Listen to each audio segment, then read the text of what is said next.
Taken in by the Volturi, Bella is no longer human, nor is she weak. Years pass, power grows, and a legend is born. As Bella rises through the ranks, she becomes something unprecedented, feared, respected, and unstoppable. The past is buried, but not forgotten.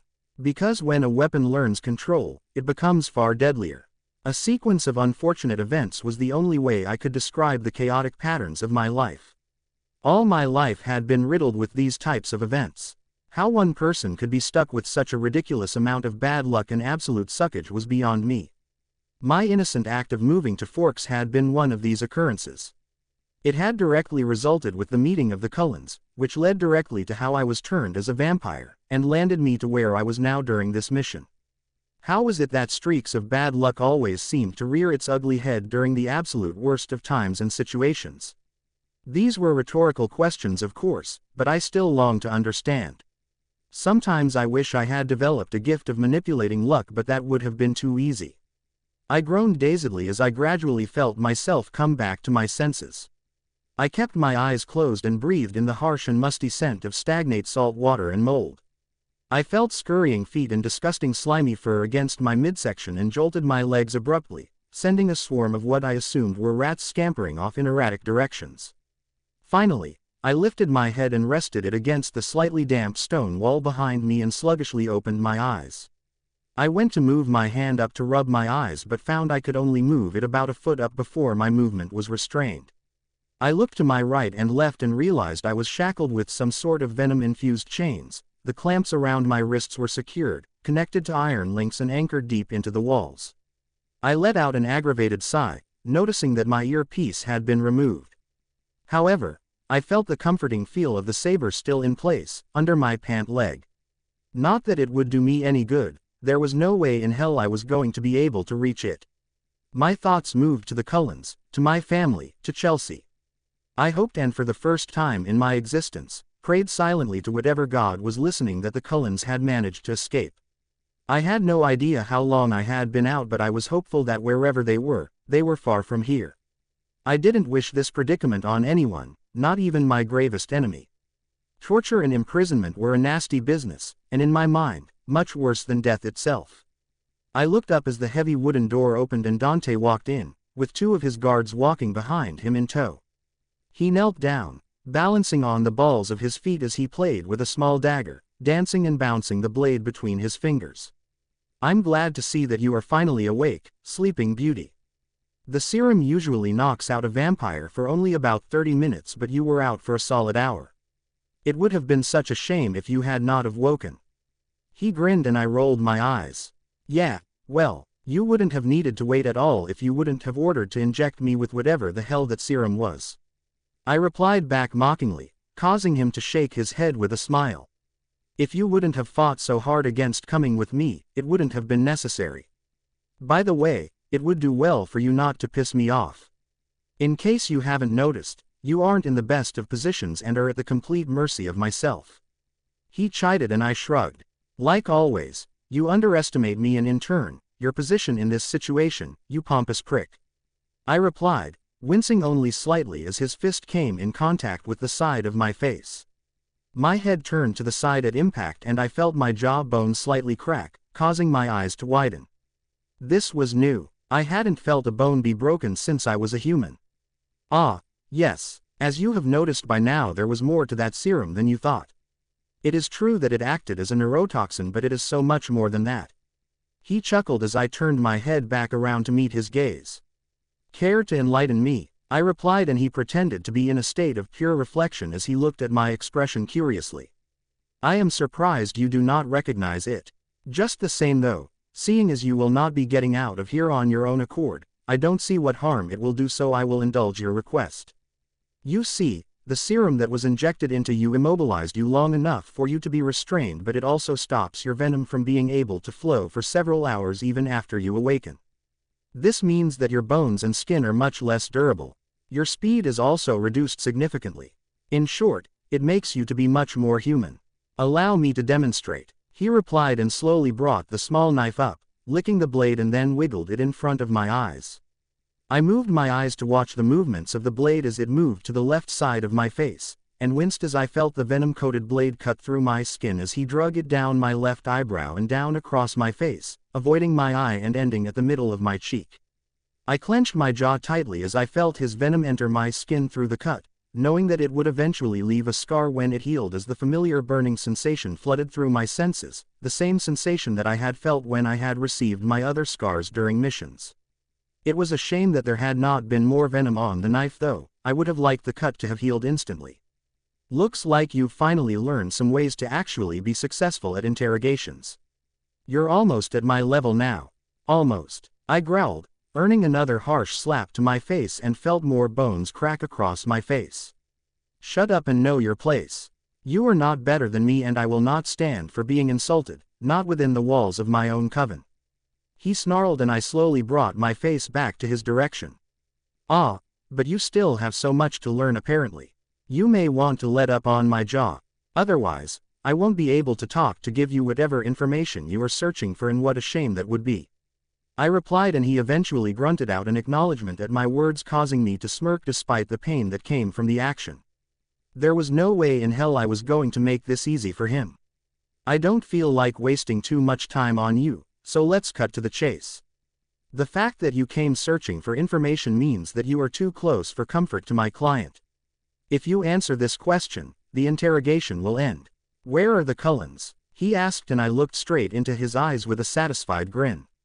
The fact that he did not know where they were meant that they were indeed safe. My mission had not yet failed. Finally, things were starting to look up. How on earth should I know?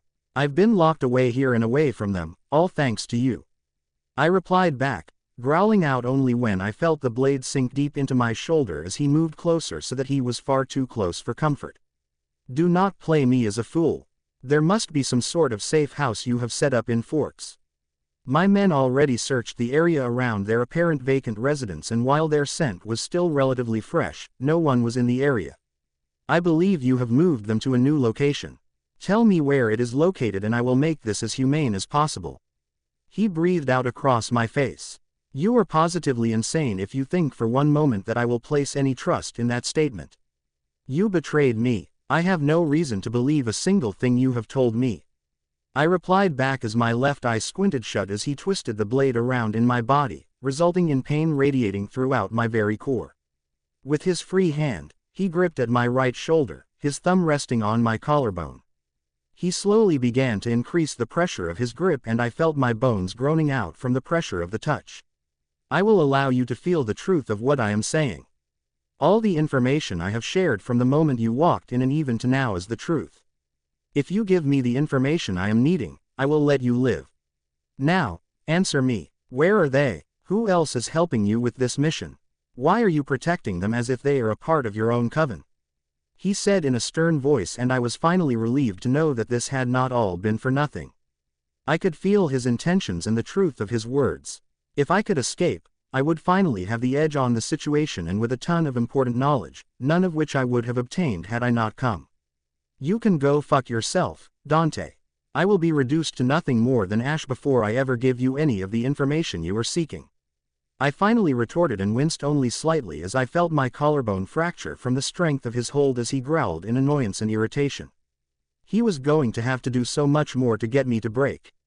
He would have to create some sort of truth serum that made it impossible for me to lie. I meant what I had said. Hell would freeze over before I would ever allow myself to become him and in a position where I would betray those I had sworn to protect. Very well, we will play the game your way then. Eventually though, you will become too weak without blood to tend to your injuries, and you will cave. Once the serum wears off, you will be in absolute agony and incoherent at best. Trust me, we are only getting started. This dagger will eventually get the truth out of you, even if it only comes out piece by piece, as I cut you up. Mark my words, you will eventually beg for your death and I will not grant it.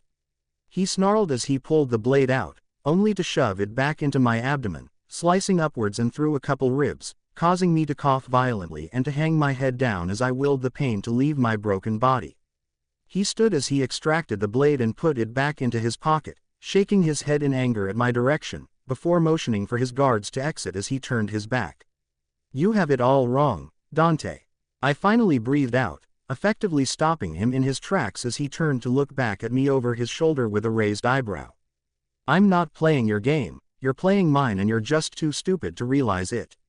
Right now, I'm taking it slow, feeding my flame and all the while, shuffling the cards of your game. You may think that you have the upper hand, but I promise you, just in time, in the right place, suddenly I will play my ace. And when that happens, I will force you to fold and your world will be in my hands.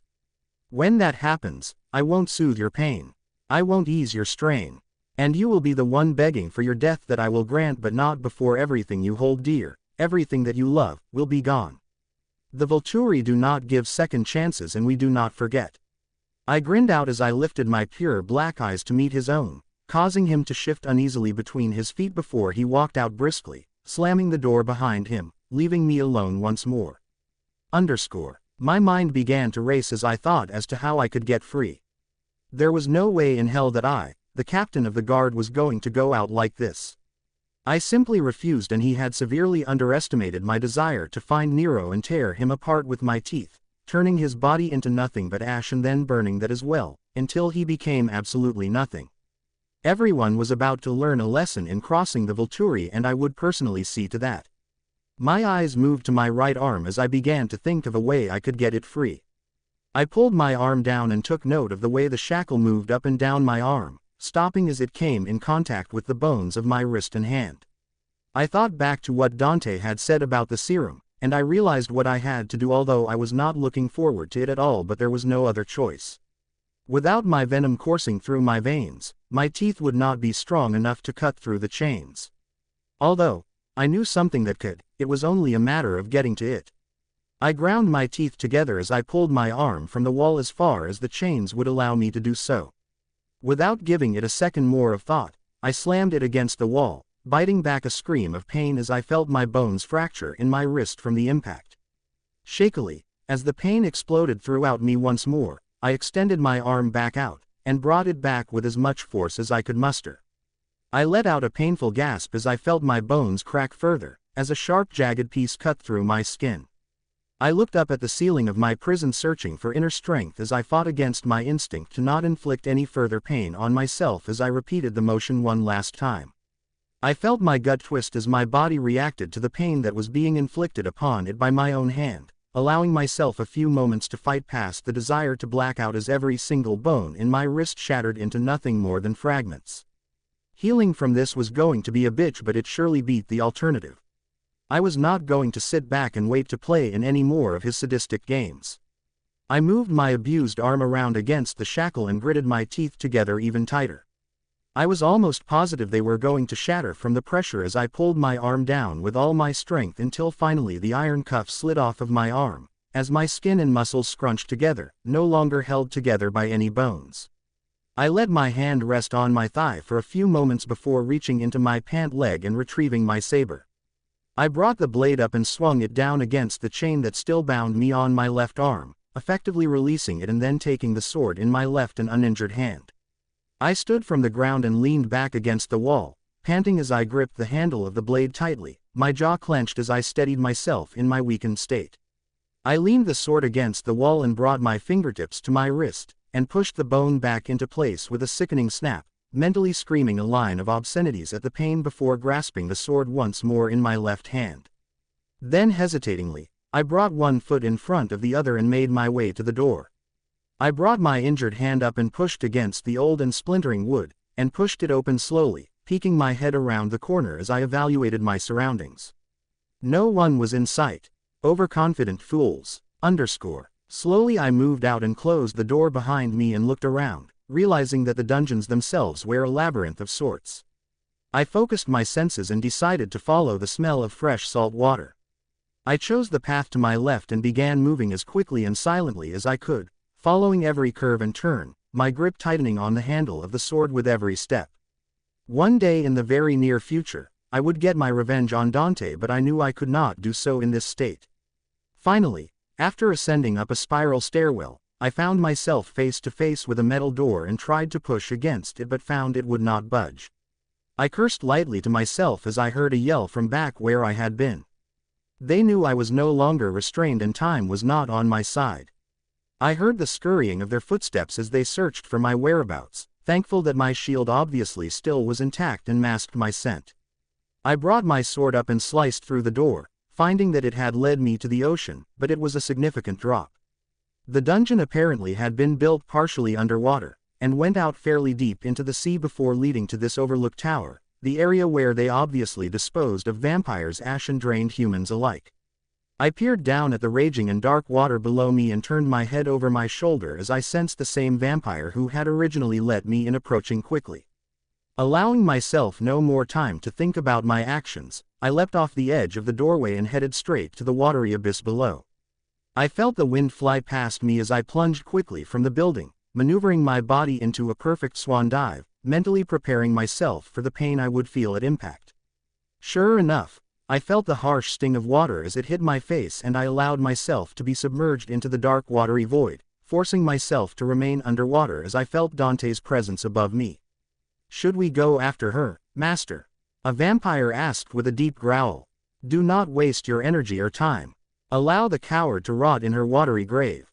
The shore is miles away, and with the serum still in her system and her inability to heal from her injuries in her current state, she will never see the light of day again. I will report back that she will no longer be of any threat to the mission. We have played our part and will be rewarded justly so. It's time to focus on locating the Cullens." He replied back, and slowly but surely, I felt them all move back into the dungeon. I breathed out in relief underwater and immediately regretted in doing so as I felt the unfamiliar feeling of burning in my chest. I broke the surface and took in a deep breath, only in time for a harsh wave to plunge me back to the depths. I fought against the current and resurfaced as I willed my arms and legs to cut through the treacherous waves. The serum obviously impacted my ability to not need to breathe, and while I could still hold my breath longer than a human by far, I did have a limit. Things just kept getting better and better. I felt my muscles burn in protest as my lungs filled with seawater as I tried to continue to swim.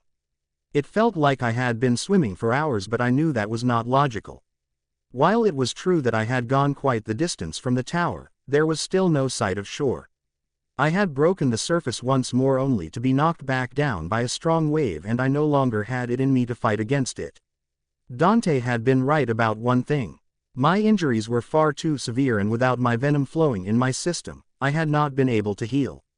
For the first time in my existence that I could remember, I found myself praying for some sort of miracle. I allowed myself to float a foot or two under the waves, forcing my eyes to remain open as I watched the night sky be distorted from the water's movements. My thoughts lingered on Sulpicia and Arrow, the way that her laugh filled the halls of our home and the way his eyes crinkled in the corners as he smiled along. I thought about the deep chuckle that spread out from Felix's chest as I successfully pinned him, ending our sparring matches. I thought about the way Chelsea's hand laced with my own as we walked throughout the gardens, completely at ease. I thought about Dimitri and the pleasure I had received not only during sex but also when we lay in the quiet, not needing to say a word. I thought of Gunnar and Anita, and how I would never see them continue to grow as not only as companions but also into the people that they desired to be. My heart clenched in pain, knowing I would never see them again. I thought about Jake and the rest of the tribe, the way that they all had become like a second family to me despite the distance. Jake had been my light when there was nothing but darkness surrounding me. He had saved me more times than I could count, and not just from vampires. He had pulled me from the ledge so many times, not just when I was a human and dealing with the wake of the Cullens' abandonment. He had accepted me as a vampire, something that went against his very nature. He had fought against Sam to take his rightful place as the alpha, something that he had not wanted to do but did just to ensure my safety, choosing to continue to phase with his imprint so that he would remain a part of my life, forever, or so we thought. He never passed judgment on me when we talked about the missions I was on and what I had done. He only had taken me into his arms and brought me back to a place where all of it melted away. He never tried to sway me to leave the Volturi and only offered support in my decisions. What I had done to be so deserving of a friend like him, I would never know. Oh, how I would miss him. I thought about the Cullens, and the life they led. I thought of my human memories with them, and every shopping trip I had been drug into by Alice, not exactly happy with the environment but happy to be with her. The way Esme cooked up meals for me and smiled in satisfaction as I had dug in with gusto. I thought about Edward and how frustrated he had always been when he lost against me in chess. I thought about the gentle nature of Carlyle and how he had sparked my interest in the random stories he told me about cases he had been working on with patients. My thoughts stopped as I thought about Jasper, and how the feelings that being with him caused me to feel. The way his rare but beautiful smile lit up the room. The way he made me feel whole. He would never know of my true feelings. None of them would know of the bonds that existed, and they would be stuck in a forever state of contemplation, always wondering what could and would have been if things would have turned out differently.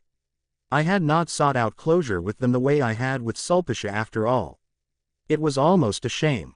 Thinking back, I wasn't sure what had caused me to hesitate in allowing any of them to know of how I truly felt. All of the reasons I had used as an excuse seemed relatively trivial now. But it wouldn't do me any good to ponder on such things. It was all over. Regret was something that I had never ever allowed myself to feel, until now. My eyes slowly closed and I felt my lips move up into a slight smile as I pushed the feelings of remorse aside, realizing that I finally accepted that I shouldn't be upset over the time that I had lost. I needed to be appreciative of the time I had been given. After all, I should have died twice already. Any moment after those times had been nothing but a gift, the gift of second chances. Ultimately, I had succeeded in what I had wanted to do during my existence. I had made a difference. I had saved numerous humans from suffering my same fate or worse. I had changed the Volturi for the better. I had found a purpose and a meaning to my existence. I had done what I had wanted to do, and that was enough. I had been enough, and that would be enough to accept my fate now, ready to see Charlie, Angela, and everyone else who had passed away during the continuation of time. Suddenly, I felt a pair of hands grab me and pull me up from the water. I opened my eyes slightly as I broke from the surface and felt myself come in contact with a wooden and solid surface. I felt a pair of hands on my chest, pushing down in repetitive movements, the pressure of such becoming slightly uncomfortable. A pair of chapped lips met my own and I felt the forced air going down my throat and slowly but surely breaking up the buildup of water that had collected in my lungs. "Breathe, damn it, breathe," a deep gruff voice commanded, and I felt the water come up my throat and I rolled over as I began to cough up large amounts of disgusting salt water onto what I finally realized was a deck. A rough hand patted my back in between my shoulder blades as it continued until I finally took in a deep and shaking breath, before rolling onto my back and looking into concerned eyes. "Dylan," I asked with confused eyes as I looked him over. "Oh, thank God. I was worried I was too late." He sighed and I sat up, wincing as the pain flooded through my being. "What are you doing here? I told you to return if we did not come back," I forced out as he put a weathered and old gray blanket over my apparently shivering body. "Yeah, I know, but I had a gut feeling that I needed to stay close by. I had originally headed back to port, but something told me I was going in the wrong direction. Being a fisherman by trade, you learn that sometimes you have to trust your gut over logic. So, I switched course and headed back and scouted out the area. I moved out further into sea and just happened to see you right before you went under and did not come back up. I knew then I had to save you," he replied, and I looked up at him with confusion. "But I had promised you that the debt had been repaid. Why would you do this and risk your life for me?" "I don't understand. You had no obligation," I asked, and he shrugged. "A simple ride across the sea didn't seem like an adequate trade to me. Now though, now I would say we are even. A life for a life. Besides, you do not need obligations to have a good moral compass. Now tell me, where do we need to go?" he asked, and I pulled the blanket around me as I looked around, trying to get my bearings straight. "If you can take me to Juneau, that will be sufficient. I will find my way on where to go from there. I will just need to find transportation. I am in no shape to travel on foot." I sighed and he nodded. "I can do that. I have a friend up there who owns a bike shop that he sells out to tourists who enjoy the trails. I will hook you up, assuming you can ride," he stated as he looked me over for a moment or two and then turned his back to return to the starboard side of the ship where the navigation tools were located to set course. "Thank you, only I have no way to pay for it currently." "I don't think that will work out." I grimaced and he waved his hand dismissively. "I'll cover whatever you need. I have some cash put aside for a rainy day. I know you and have no doubt that you will pay me back when you can. Now, head down to the cabin and rest." It will be about an hour or so before we reach shore. He stated, and I nodded, still not able to comprehend just how lucky I had gotten. 3 times now I had avoided death's grasp by sheer luck alone. Perhaps the saying was true, the 3rd time was the charm, and somehow, I knew that perhaps my luck had finally run out. I would need to be more careful going forward. I eventually stood from the deck, and limped down the stairs, my good hand holding onto my injured ribs tightly as I laid down on the bed and closed my eyes, allowing myself to enter a trance state, the closest thing I could get to sleep, and willed my body in vain to begin recovering.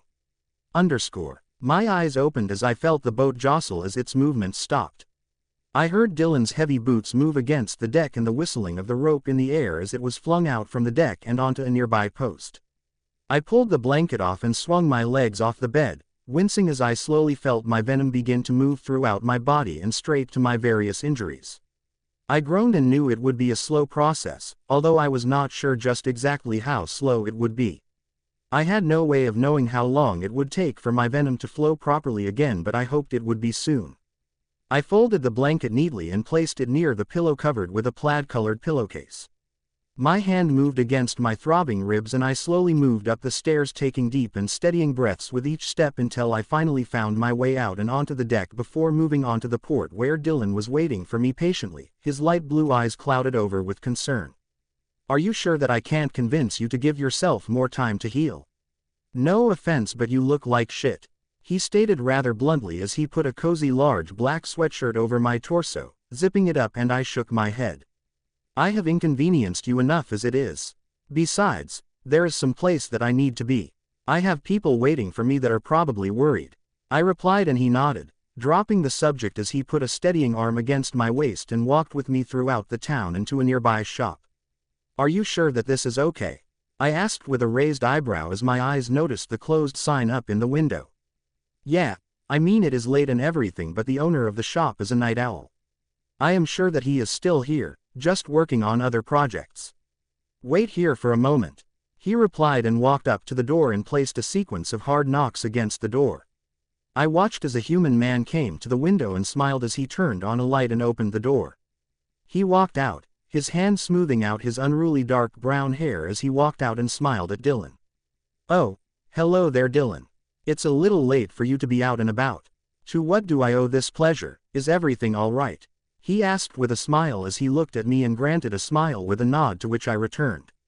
"I know it's late, Josh, and I'm sorry for stopping by at such an hour, but I need some help. My friend here is down on her luck and needs some transportation. She's kind of in a bad place at the moment and needs to get home to her family without any means to do so. That being said, I'd like to purchase a bike if you have one available," he replied, and I watched as Josh looked me over and his gaze softened immediately. "I am sorry to hear that. I'll definitely be more than willing to help. I only have one currently as the others have been rented out. A large party came through and is staying up near Jade City and wanted to explore some of the trails.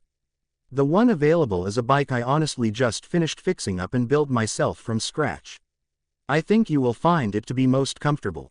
She's a very smooth ride. Here, let me show you." He smiled and ushered me out into the nearby attached garage.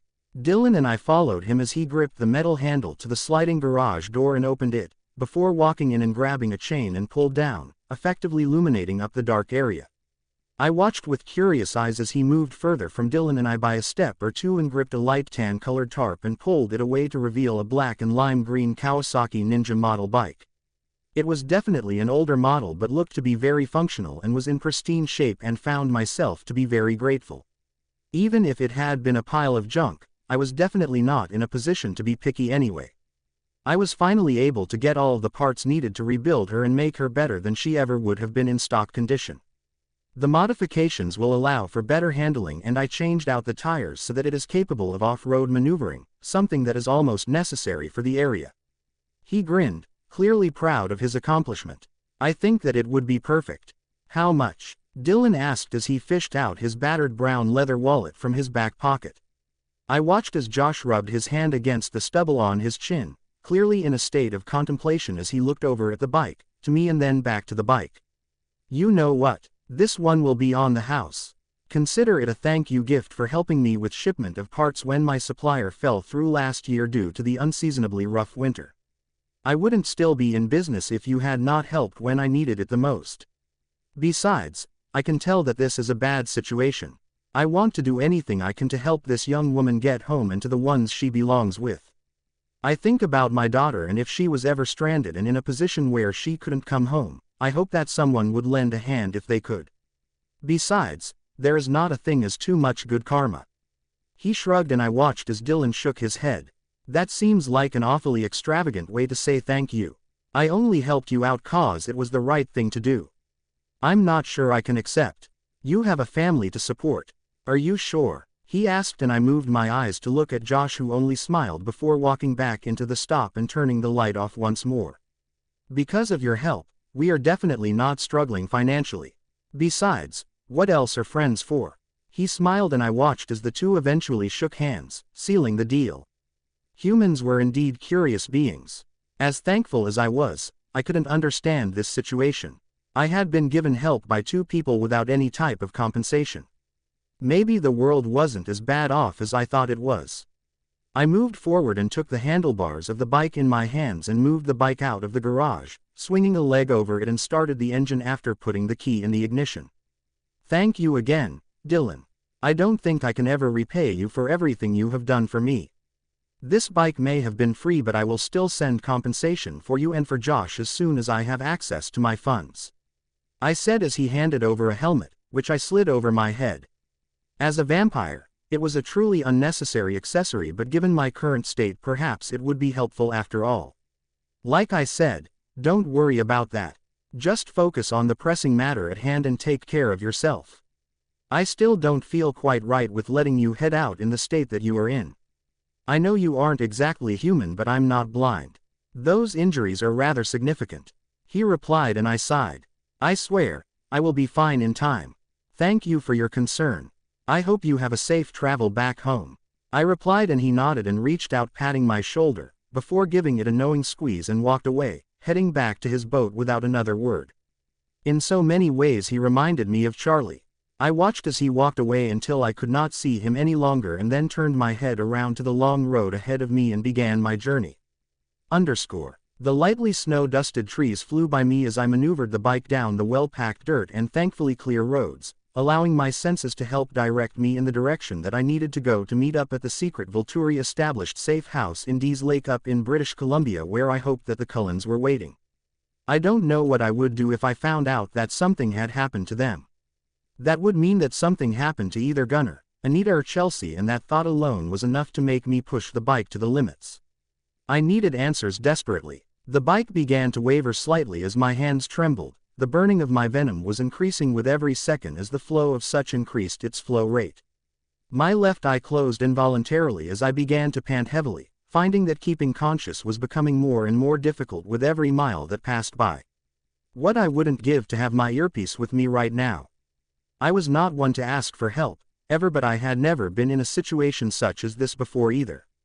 I blinked rapidly as the sharp pain of my venom finally moved up to my face, and spread out across the cut, forcing the separated pieces of my flesh to mold back together as one. I moved one of my hands from the handlebars, to cover the left side of my face out of instinct, which proved to be a very foolish act. My strength and ability to control the bike had been thready at best, and without my other hand to control the bike, I was powerless and too slow to react when the front wheel hit a large rock in the path, causing the bike to shift harshly to the right and for me to go down with it. I bounced a couple of times on the road as I skidded from the impact, my helmet flying off and causing me to roll face down in a pile of cold mud. I groaned and rolled to my side, forcing myself up onto my hands and knees as my body began to convulse on its own accord.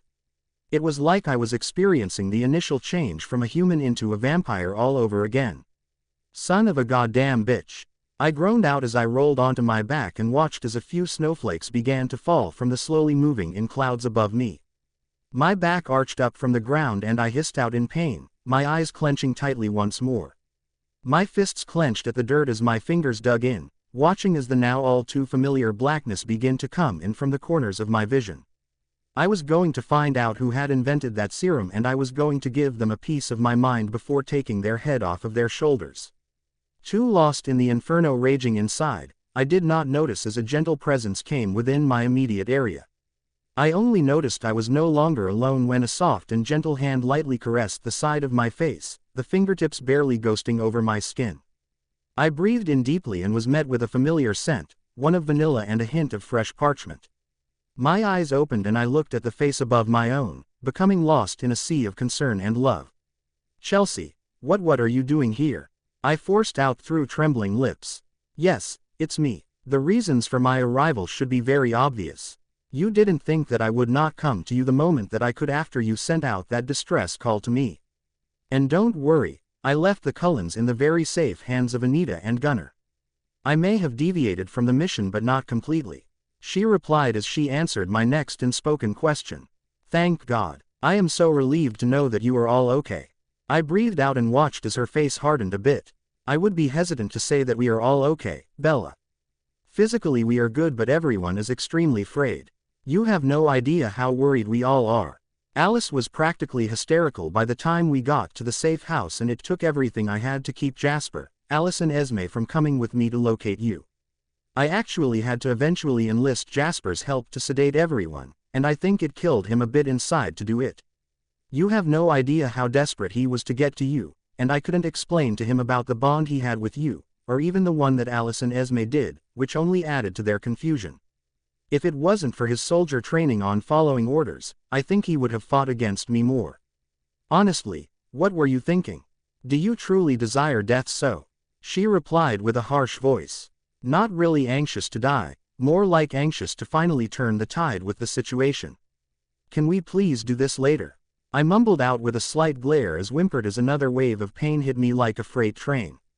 That sound seemed to snap Chelsea out of her current state and she moved the zipper down of my jacket. "My God, Bella, what on earth happened to you? I've never seen you in such a state." She breathed out and her orbs turned dark as night as she inspected my very obvious wounds that still had not healed before zipping me back up as I shivered involuntarily as a cool breeze hit my exposed skin. "Dante betrayed the Volturi," was all that I could get out before another wave of pain exploded from behind my eyes and I screamed out loud, the sound echoing throughout the nearby forest and sending birds flying away from their nests in the trees with surprised squawks and chirps. "I am going to destroy that pile of filth that calls himself a vampire, so help me. Tell me, how can I help? I can't stand seeing you like this. It's too much." She growled out and reached to grab me but with too much strength, causing my left forearm to shatter and me to cry out once more. "What the honest fuck? How could that have possibly happened? I am so sorry. What the hell did that bastard do to you?" She gasped out and quickly let me go from her grasp. I was not able to respond either way as the pain finally became too much for me to bear and I had clenched my jaw shut just as I had done during my initial change.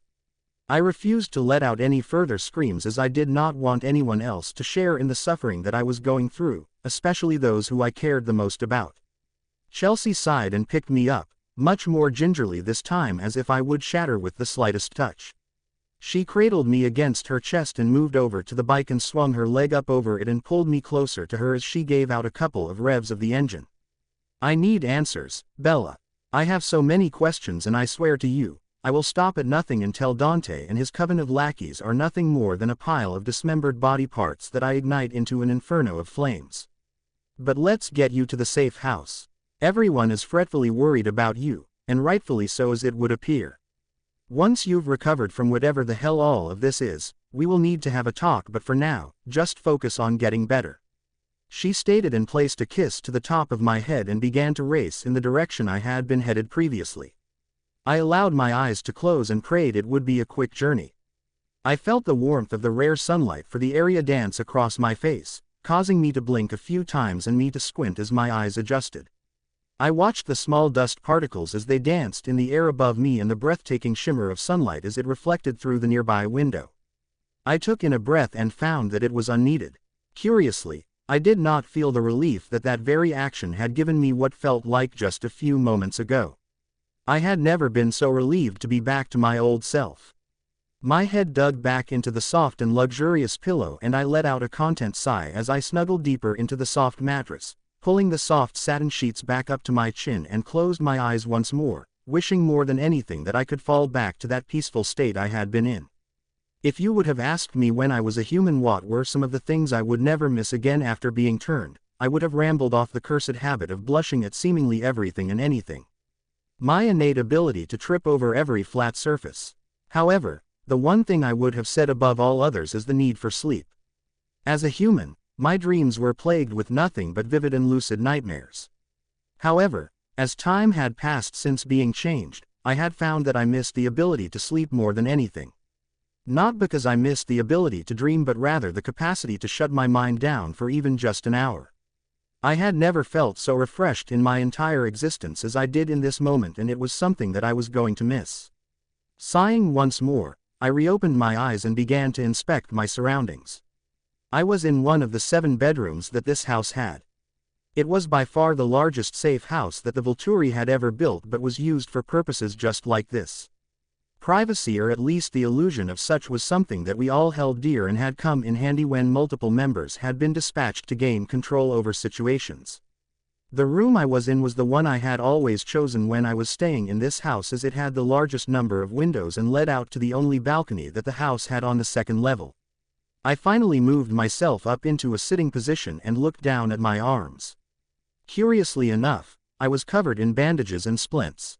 My right arm had been placed into a sling of sorts and my left had been casted up to my elbow. What appeared to be some sort of IV had been inserted into my right hand and was set up to a machine that appeared to be pumping what I realized was blood into my system. That explained why I did not feel any sort of burn in my throat. I moved my left hand up to my teeth and easily shredded through the cast, gagging slightly at the medicinal taste of the materials used to make it. The torn-off pieces fell onto my bed with a light thud, and then I moved my left hand to the right and removed the IV, after stopping the blood flow as to not create a mess all over my white satin sheets. I took the sling off and moved my arm around in slow circles, happy to see that I had indeed mended. I swung my legs over off the bed and turned off the machine with a quick beep when the button was pressed. Looking down, I unraveled the tightly wrapped bandages around my midsection and the other bandages that had been placed around my arms, chest and legs that had covered wounds that had likely been inflicted when I had dumped the bike. I threw them all away along with the cast remnants into a nearby trash can and began stretching out my limbs, happy to feel my venom flowing once more. I wondered how long I had been out for.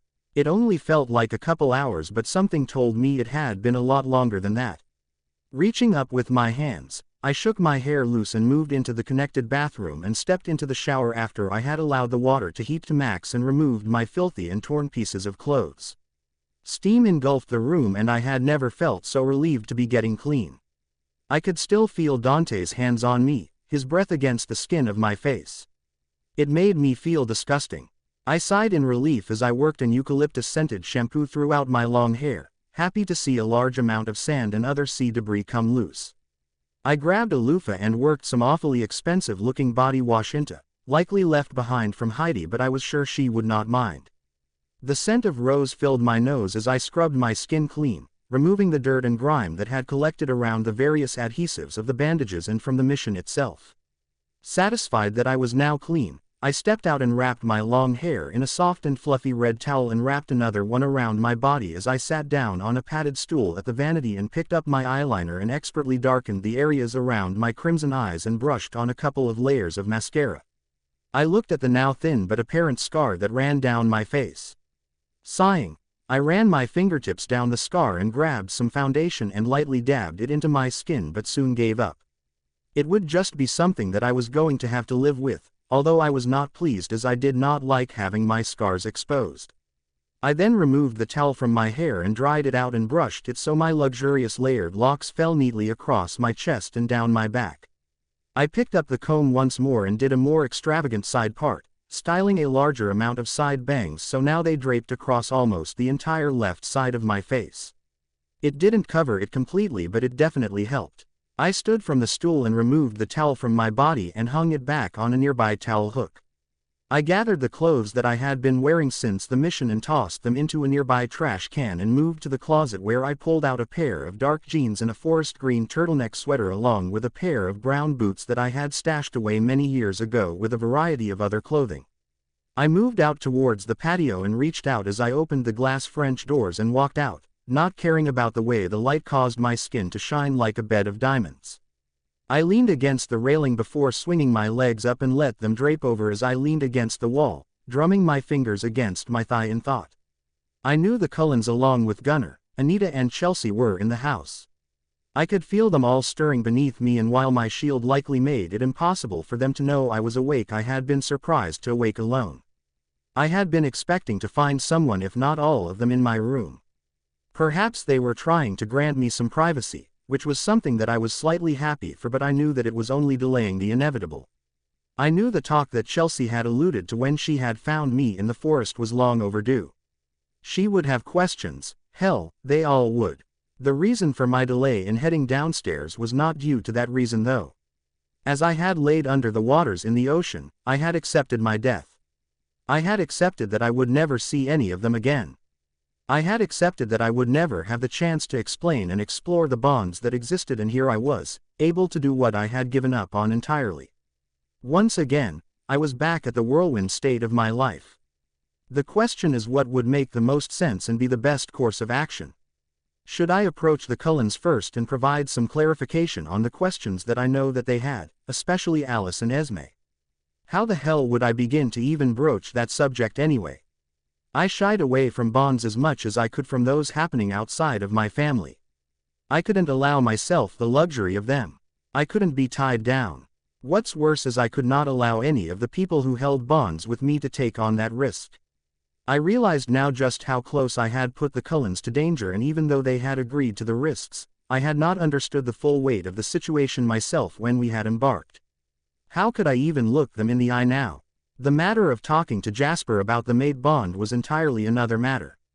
How would that go? I could not simply just walk over and announce my feelings. What if he did not feel them in the way I had? Did his bonds to Alice interfere? Vampires were not capable of having more than one mate bond, just like the shifters were not able to have more than one imprint. The fact that I was still toying with the very notion of having that discussion with him, knowing all of this, meant one thing: I was completely and utterly out of my mind. Still, I thought back on the words of wisdom that Dylan had spoken. Sometimes, you have to trust your gut over logic, and maybe, just maybe, that would apply to this situation as well. I sighed once more and stood from the balcony and moved back into the room before placing my hand on the doorknob and rested my head against the wooden frame, taking in deep and unnecessary breaths. I was going in blindly and for once was throwing logic to the wind. They deserved answers and absolute truth. It was the least I could offer after everything I had put them through. After all, the only thing I had to lose at this point was everything to gain. I gracefully walked down the dark walnut wooden staircase, my hand resting against the railing as I descended until I reached the bottom and made a left, heading into the living room where they were all waiting for me in complete silence, enjoying the warmth that came from the raging fire in the fireplace. My eyes took them all in, and the words that I wanted to say seemed to move up my throat only to get stuck and eventually die out. None of the men had changed their appearances, and I found that to be intriguing, with the exception of Jasper, who had trimmed his beard down. The makeup used had indeed faded, and Alice and Esme looked like themselves once more. They were all still wearing the same outfits that they had been wearing while at the bar, which made sense since they did not have any of their clothes with them. I watched as all of their eyes shot to meet my own, clearly noticing a mix of anticipation, relief, confusion and determination that shone brightly in all of their eyes. They were waiting for me to respond first, to say something, anything. Anita and Gunnar reacted first as they stood from the small black leather sofa and rushed towards me.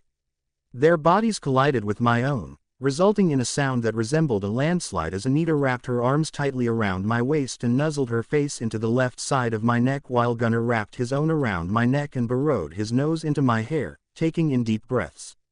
My hands moved to wrap tightly around them, as I sank down to my knees, suddenly overwhelmed by the strongest sense of love and relief that I had ever felt in my life. Anita was dry sobbing my name through trembling lips as she only pulled me closer, her nimble fingers gripping at my clothes as if I would vanish into a cloud of smoke at any moment. Gunnar remained silent and stoic as always, but I could feel the way he trembled under my touch, breaking through the front he was trying to keep in place, likely to remain strong for Anita, who was quite visibly a mess. "Oh, my darlings," I am so sorry. I did not mean to frighten you the way that I did.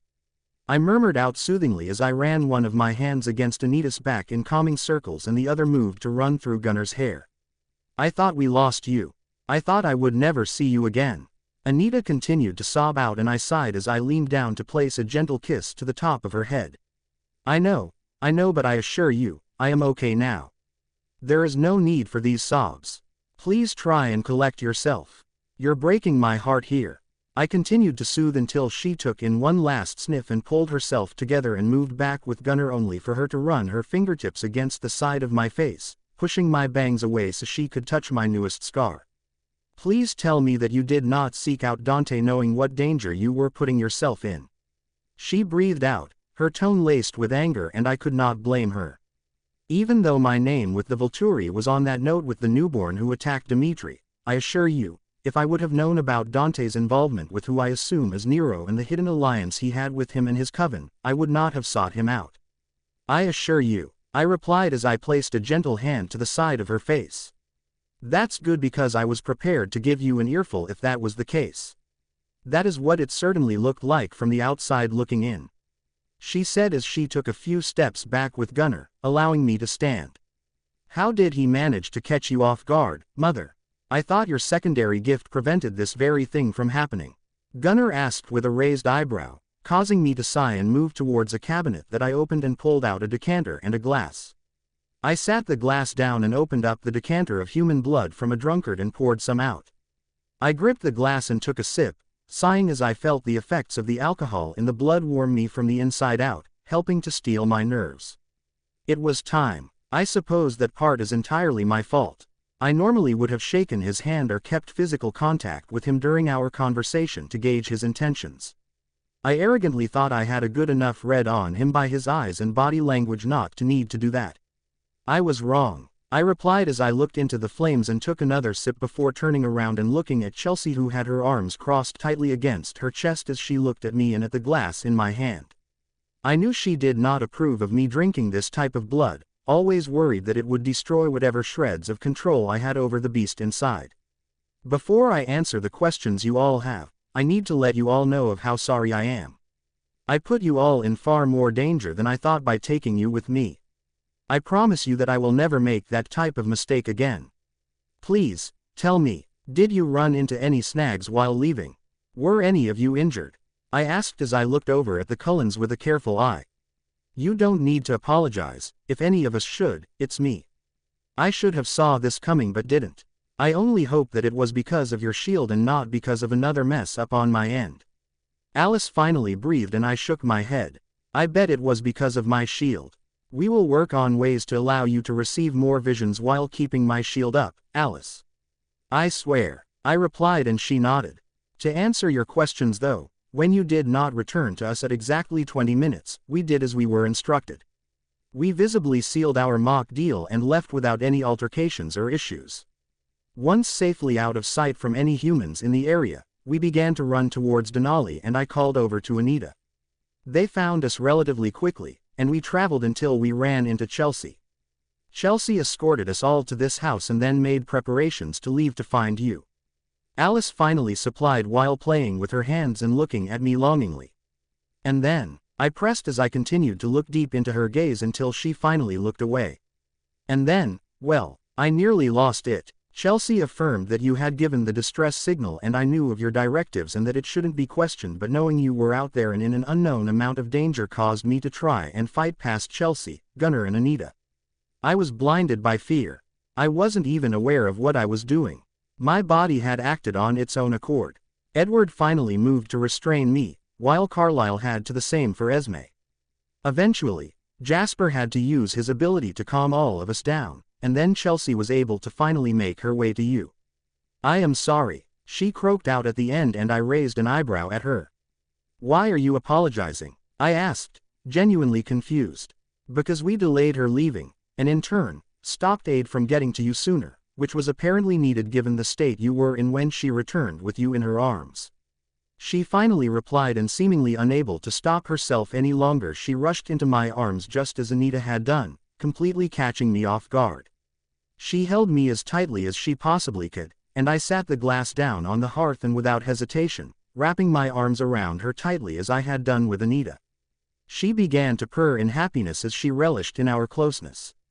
I too breathed in her lovely pine-laden scent and closed my eyes as I held her, and for the first time, allowed myself to give into our bond. I knew I shouldn't and was playing a dangerous game, but seeing her in such a state of anguish had overruled my ability to keep her pushed away. This of course did not go unnoticed, and I opened my eyes as Edward looked over at us with inquisitive eyes. Eventually, Alice seemed to notice the oddness to the situation as well, specifically the way I was holding her, something that she clearly had not been expecting. She pulled back slightly and looked up at me with wide and confused eyes, as I allowed my arms to fall back to my side, sighing as I reached back up to grab the glass with one hand, the other running through my hair. "I think it's time you tell us what happened with you. Chelsea didn't have much to go on, and I have never seen a vampire in the state you were in when you arrived.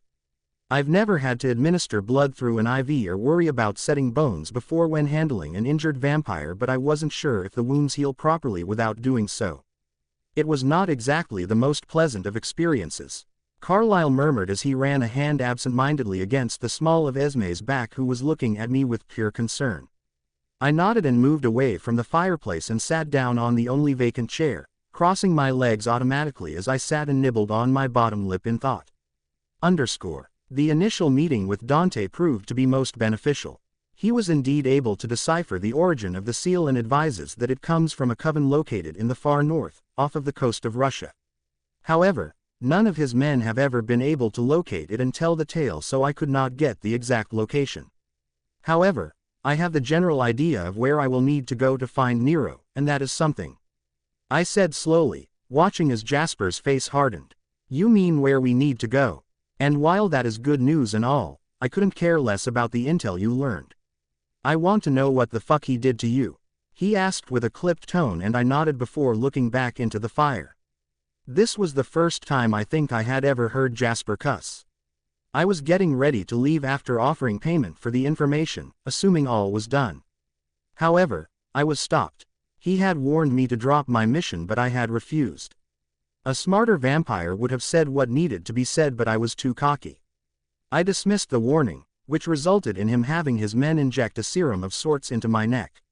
I explained, stopping as Chelsea suddenly cleared her throat and drew my attention to her. "The serum, what did it look like?" she asked cautiously, and I shrugged. "It was green and thick. Reminded me of sludge, to be honest." "Why?" I asked as she paled more and her eyes turned black, her hands clenching into fists. "That is not possible," she said with a hiss. "It doesn't really matter." I shrugged, bringing the glass to my lips only for it to be knocked away from my hand and into the fire by Chelsea. My eyes darkened and I stood from the chair, standing about an inch from her face. "What the hell was that all about?" I growled as she shook her head. "You cannot have any more alcohol, not yet. Not until I am positive that the serum has been destroyed by your venom." She spat back and I rolled my eyes. "There was alcohol in that blood?" Esme asked with a raised eyebrow, and I nodded. "Occasionally we get bags donated to us from hospitals that somehow got through the initial screening process and cannot be used as they are tainted by high alcohol levels. It's not exactly a common occurrence, so when we do receive a bag, we treasure them. It's the only way we can still enjoy alcohol, which is something that I partake in on occasion." I replied, and she nodded. Human Bella certainly would not have partaken in the consumption of such substances. Edward murmured, and I shook my head as Chelsea let out a light and knowing laugh. "Oh, but human Bella did. When I celebrated my 21st birthday, I had more than my fair share of alcohol. A drunken human in a castle full of ancient vampires was certainly the event. I am still teased about that to this day," I replied, causing his eyes to widen before he looked down at the ground sheepishly. He never had truly known me, and he was continuing to learn this seemingly every day. "I am confused though, what does that have to do with the serum?" Esme finally asked, and Chelsea looked away, obviously ashamed. The effects of the serum that was injected likely was twofold. The first I would assume acted like a neurotoxin of sorts, which immobilized her, and the second caused her venom to stop flowing, which in short made her more human.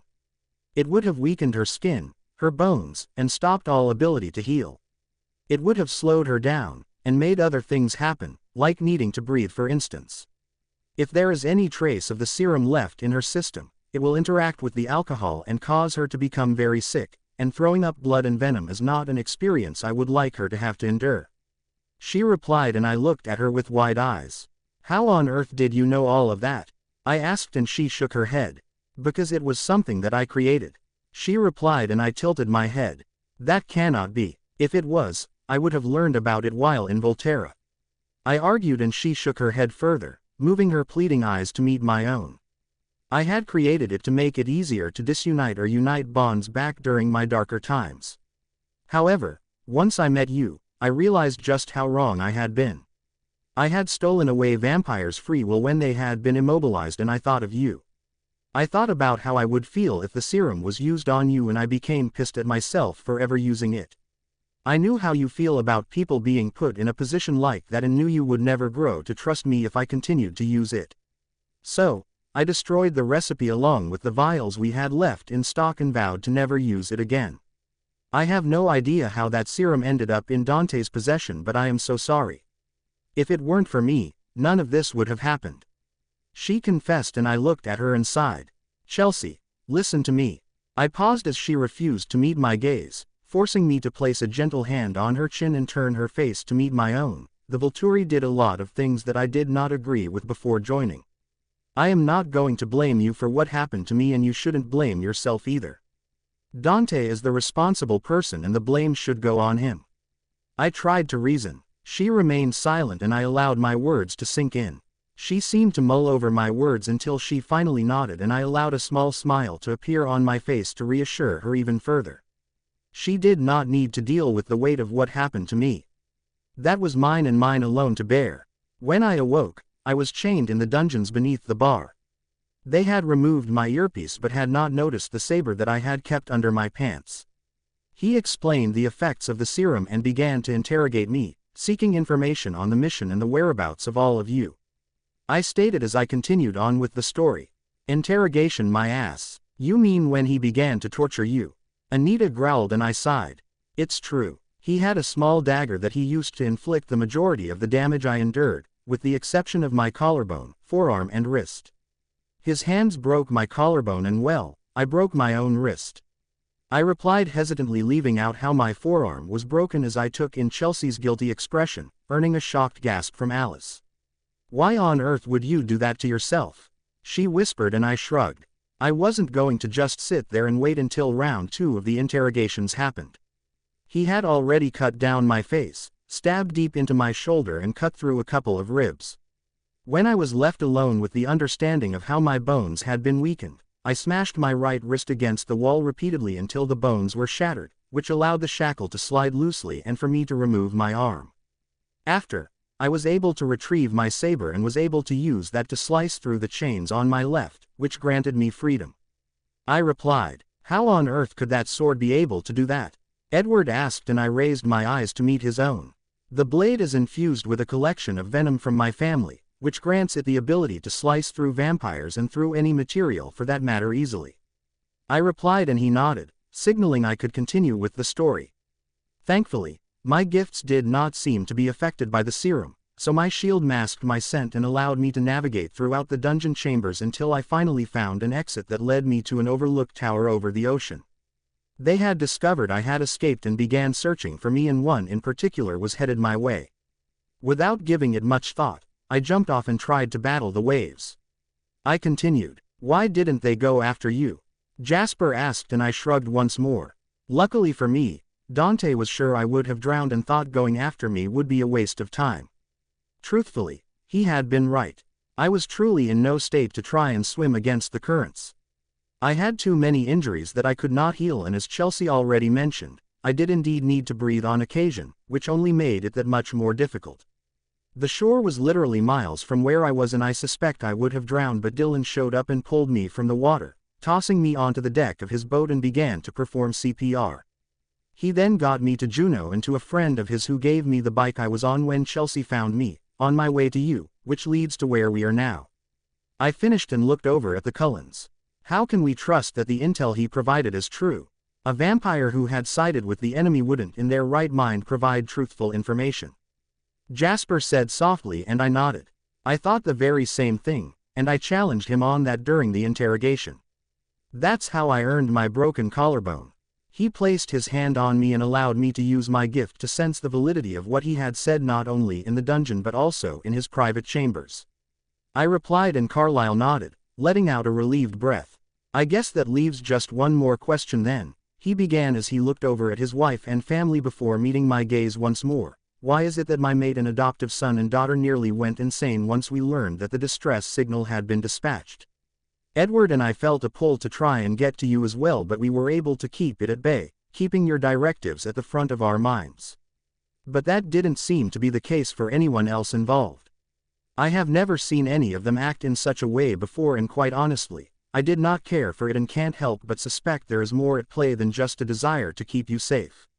He finished and I moved closer to the edge of the chair, placing my elbows on my knees and folded my hands so my chin could rest on top of them. Chelsea gave me a knowing and comforting smile before walking to my side and placed a reassuring hand on my shoulder.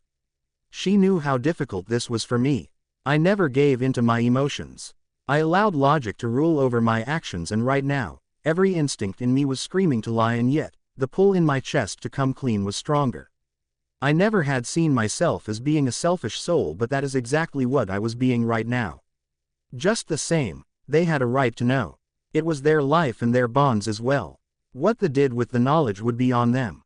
It wasn't my place to keep them in the dark for any longer, and quite honestly, I could not risk the security details of the mission if they eventually went against my orders due to feelings that they could not fight or understand. Tell me, what do you know of bonds? I finally asked, leaving them all in a state of confusion. It depends on the type of bond you are referring to. Generally speaking, bonds by definition are a deep connection or a relationship between people or groups based on shared feelings, interests, or experiences. They rule over the subconscious and force us to act in rash ways in times. The mate bond is the most commonly discussed bond in our world, which is what allows us to know when we have found our true mate, our missing half. But I don't understand why you are asking this. He replied after a few moments, and I nodded. That is all accurate. Bonds are mysterious, powerful, and sometimes unexplainable. They just simply are. I replied slowly and looked up at Chelsea, who looked back at me as she lightly played with my hair. This is why my gift is so coveted with the Volturi.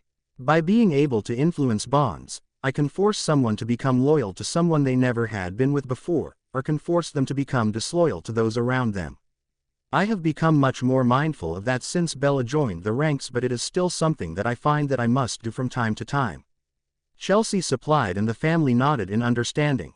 Go ahead and explain, Chelsea. You have my permission. I think you will be able to explain everything much more eloquently than I could. I finally sighed, causing Gunnar and Anita to move to stand behind me. The answer to your question, Carlyle, is simple and complicated at the same time. You see, the reason why the family has always gravitated towards Bella is because a strong familial bond was forged between you all and her when she was a human. However, Alice also has a remarkably strong amicitial or friendship bond with Bella that in all seriousness rivals even the one I have with her. In turn, Esme has the strongest familial bond with her out of the rest of the coven. These bonds did not break when you all left her all those years ago, and have remained just as strong if not stronger since being reunited. That is why Esme and Alice likely acted the way that they did. Subconsciously, everything in their being was screaming and demanding to get to Bella, which overruled their ability to reason. She explained, and I watched the Cullens out from the corner of my eye as their expression changed to complete shock. That certainly would explain their bizarre reactions. Carlyle finally stated, and I nodded. How long have you known about these bonds? Esme asked, and I sighed. Since I found out that Dimitri was coming to Forks. I had called over to Chelsea to discuss some of the new information we had discovered, and she finally told me the truth of what she had witnessed when we all were first reunited near the boundary line. I replied, wincing slightly as Alice huffed loudly in annoyance. Why the hell did you keep this to yourself for so long? Do you have any idea how absolutely maddening it was to feel what I was feeling and not understand the reasons as to why? She yelled in annoyance, and I growled deep in my throat. Believe it or not, it wasn't just for selfish reasons on my end. First and foremost, I didn't want you to know because bonds lead to connections that could put you in danger. Trust me, I don't really care to live a life without bonds with the exception of the family I have in Volterra. But I shy away from bonds for good reason. I have enemies, Alice. More than you can even fathom, and they will do anything, and I mean anything, to get to me. This means that in turn, if anyone were to learn of the bonds you all share with me, they could use you to get to me, and that is not something that I ever want to see happen. I am not worth it, I replied with a sharp tone, becoming agitated by her almost childish reaction, although I had expected nothing less. What was the other reason? Esme finally asked, and I looked at her, thinking of how I could word this to inflict the least amount of pain as possible. Admittingly, this is the selfish part. I didn't know how much I could trust you, any of you. I mean, how could I after everything that happened? How could I know that if it came down to it, you wouldn't use the knowledge of the bonds against me? You all aren't the only one affected by the bonds, you know. I am too, despite my constant internal fight against them. If you knew of the bonds, you could manipulate me and perhaps could use it to your advantage if it came down to it, if it meant keeping you and the rest of the coven safe. For once, my self-preservation won the fight, and I decided to wait until I could better gauge your true intentions. I replied, and saw the hurt reflect on all of their faces. Esme, I began, but she silenced me as she shook her head. No, you're right, and unfortunately your feelings about us were warranted. We did betray your trust. We hurt you in ways that I still can't even begin to comprehend. It would be completely illogical if you trusted us all without us working on rebuilding what we so carelessly destroyed all those years ago. She replied, and I nodded, calming back down as I began to feel more at ease with everything being out in the open. That still doesn't explain Jasper's reaction though. He may have eventually used his gift to calm us all down, but it seemingly all but destroyed him to do it. I've never seen him more at war with himself, not even when he was lusting after human blood after making the diet change. Alice finally spoke, and I winced. I had an idea as to what had caused his reaction, but this was not something I wanted to discuss with her, especially in front of the whole family. She deserved better than that, and I wasn't going to have another Dimitri experience weighing on my mind. That is something that I don't quite understand myself. I eventually replied, not exactly lying but not being truthful either. It was true, I did not understand how a maid bond could have been created between him and I, not when one still existed between Alice and him. I have to second Alice on this one. It was insane. It was almost like how a maid would react when the other is in danger. The last time I saw a reaction similar is when Emmett lost it when he found out the possibility of Rosalie being in danger while she was hunting alone at the start of the newborns attacking. Edward chimed in, and I shook my head. That isn't a possibility. Vampires cannot have two mates, and despite the rockiness right now between Jasper and Alice, there is still a mate bond that connects them. I shot back and watched how Alice and Jasper both looked away quickly from my gaze, and Chelsea took a few sidesteps away from me, causing my stomach to drop. Why do I feel like you all are hiding something from me?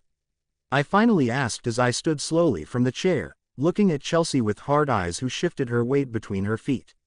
At the time when I had said that, there was indeed shreds of a maid bond that still connected them, but things have changed.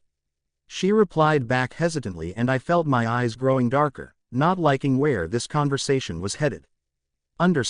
Changed, how? I finally asked through clenched teeth as she shot a look to Alice and then back to me. I broke the remaining bond that they shared while you were unconscious. She finally admitted, and I felt my hands clench into fists that began to shake. Now, Mother, Gunnar tried to reason as he walked to my side, and I shot him a look that caused him to stop whatever he was about to say with a gulp. How could you do that to them, to me?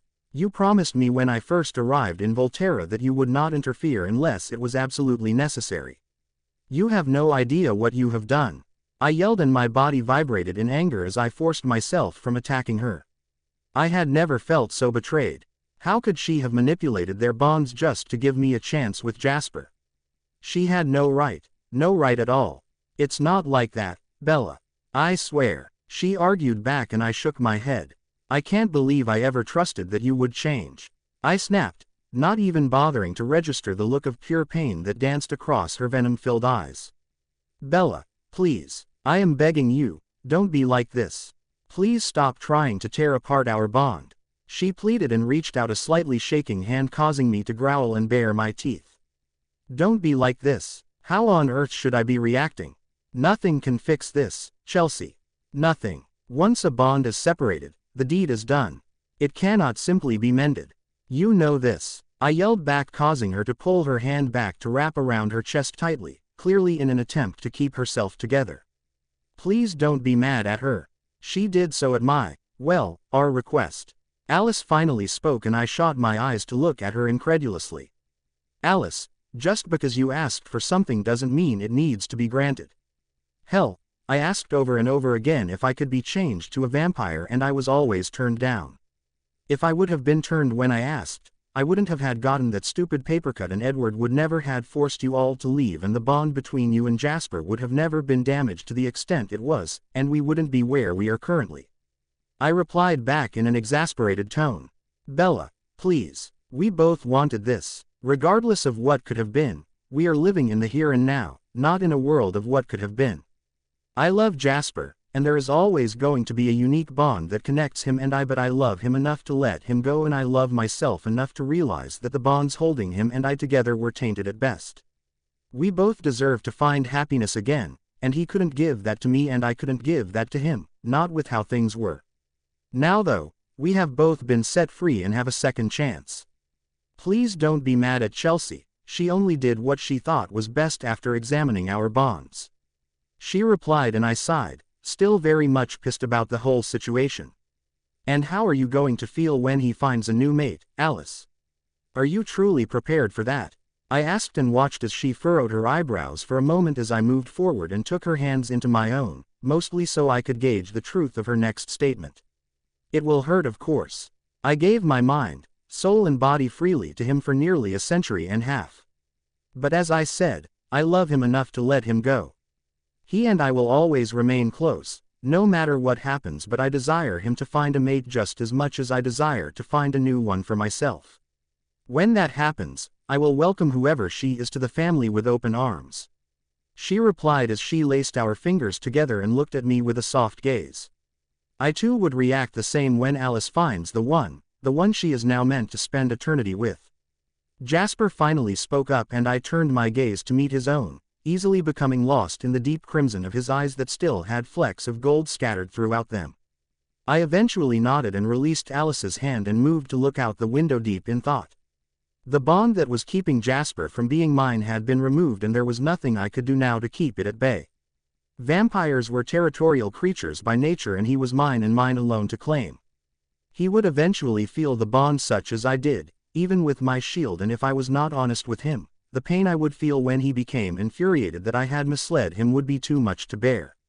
Bella, I know that this is a lot to take in. Care to take a walk with me? He finally asked as he moved to stand behind me, and I looked over my shoulder and nodded as I met his gaze.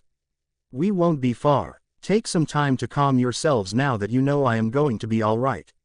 We will be back soon, I said as I looked over to the Cullens, who nodded, and then back to Chelsea, who still looked distraught but granted me a small nod before I walked out the front door with Jasper in tow, just a step or two behind me.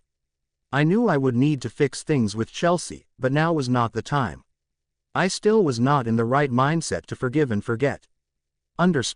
Jasper and I walked in silence for what felt like an eternity until I was sure no one would be able to hear our conversation, but I was still able to sense the area and would know if someone was approaching. I still was on the mission to keep them all safe, and who knew if one of Dante's coven members would be lucky enough to find us at our temporary location, one that we would only be staying at until Jasper and I finished this conversation. We had already been gone longer than anticipated, and I knew Jake was likely on edge. I could have called to him, but I wanted to have this type of conversation face to face. My eyes moved to the side and I looked at Jasper, who continued to stare unblinkingly forward until he sensed me looking at him, causing him to avert his gaze to meet my own as we came to a stop in the middle of the snow-laden forest. I walked over to a nearby fallen tree and brushed the snow free from the aged wood and hopped up, sitting on it as he stood in front of me, shoving his hands deep into the pockets of his black and torn jeans. I really am okay with Alice and my mate bond being severed. You don't need to worry about me. For the first time in about 75 years, I finally feel free, and it is a wonderful feeling. The weight of trying to make things work out with her, knowing it wasn't meant to be, was terrible. I felt her guilt with my own, and it was difficult to say the least. he finally stated as he broke the silence, and I nodded. I am sorry for how I reacted. I truly am. I just can't help but feel like this is all my fault. If I had not become a part of your lives, none of this would have happened. I replied back as I rested against the palms of my hands. Granted, but nothing says that we wouldn't have eventually been dealing with this newborn army coming after us, and if you wouldn't have been turned and become the vampire that you are now, I think we would have all been dead by now, along with all the shifters and humans in the area. That being said, I don't think it is wise to continue down this direction of conversation. Things happened the way they did for a reason, reasons I do not fully understand myself, but to question them will only bring further pain. He said softly, and I nodded as he took a step or two forward so that his legs were practically against the fallen tree, between my legs. I suppose you have a valid point. I promise, I am getting over it. I just need a minute to process. It is a lot to take in after being out of it. It feels like I awoke into a new world, and admittingly enough, my head is spinning just a bit. Speaking of such, how long was I out for? I asked, and he looked away. For far too long. 3 days total. It was almost as if you were going through the initial change all over again, only we had no way of knowing if you would wake or not. It was complete hell, for all of us. He finally replied, and I looked up at the sky. I am sorry for that. I never wanted any of you to see me in that type of state. I replied back, and he shook his head. There is no reason at all for you to be apologizing. But just so you know, I am never leaving your side again during this mission, and it would do well that you do not ask that of Alice or Esme either. Now that they understand the bonds that connect them to you, I don't think you would be able to convince them otherwise. He said as he reached out to place my bangs behind my ear. I wasn't planning on it. I know that everything will change now. That is the other reason why I was so hesitant in telling everyone about the bonds, but ultimately, I hope that with the understanding behind the reasons for their feelings, they would be able to react better and not act rash if something were to come up again like this. I replied back, my eyes moving on their own accord to lock with his once more. It was then that I realized just how close he was to me.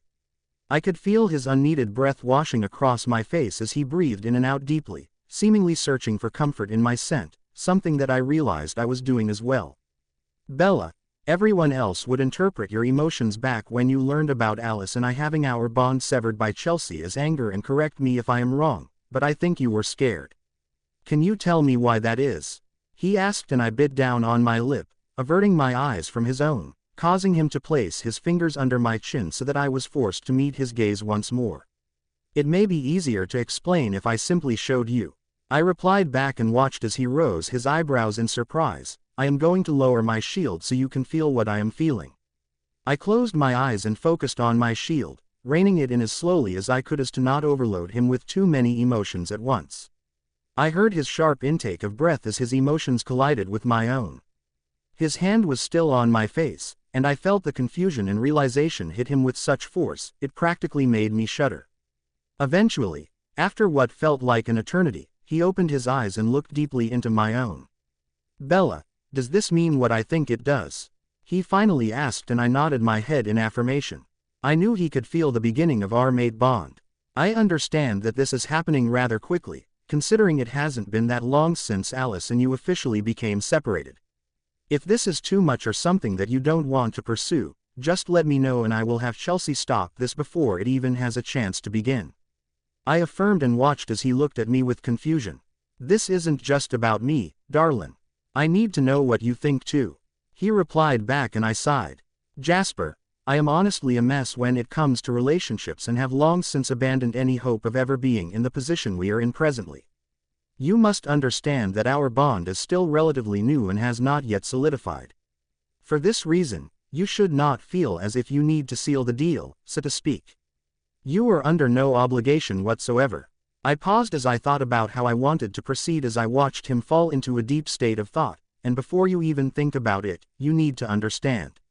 I have never experienced a bond like this before, and I don't even know if I can handle it.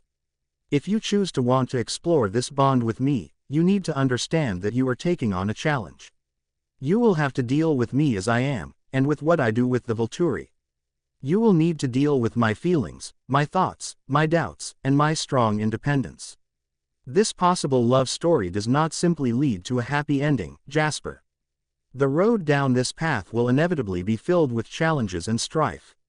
It will take a lot of hard work to get through, and you need to understand all of this before making a decision. I don't want you to make this decision lightly, and if you choose not to, I will fully understand and it will not cause any issues to the mission, I promise. I said slowly, watching as he continued to look deep into my eyes. Bella, you've been alone for so long, shying away from bonds. You've deprived yourself for the sake of those around you, and quite honestly, it's just not fair. You'll have to excuse my bluntness, but I think you need this as much as I do, and now that I know what exists, or at least has the potential to, I will take on every fight, every battle and every challenge, so long as the prize at the end is the absolute privilege and honor of calling you mine. You deserve a chance at happiness more than anyone I know, he stated, and I felt venom begin to pool in my eyes at his loving and sentimental words. I could feel the pureness of his conviction and honesty, and was powerless to move back when I noticed he was slowly leaning in, his eyes never leaving my own. He broke eye contact only for a brief moment to look at my lips and then moved them back to meet my own, clearly asking for permission to do what I know he wanted to do, the very same thing I had desired more than anything since the shared moment we experienced in the kitchen before Dimitri had released me. I gave a brief nod and exhaled as I felt my nerves begin to get the better of me, anticipation of what was coming next filling me to the brim. I heard him breathe my name out against my lips as he angled his head as I did with my own, and we both leaned forward until finally, his soft lips covered my own, and in that moment, I knew our once questionable bond had become absolute.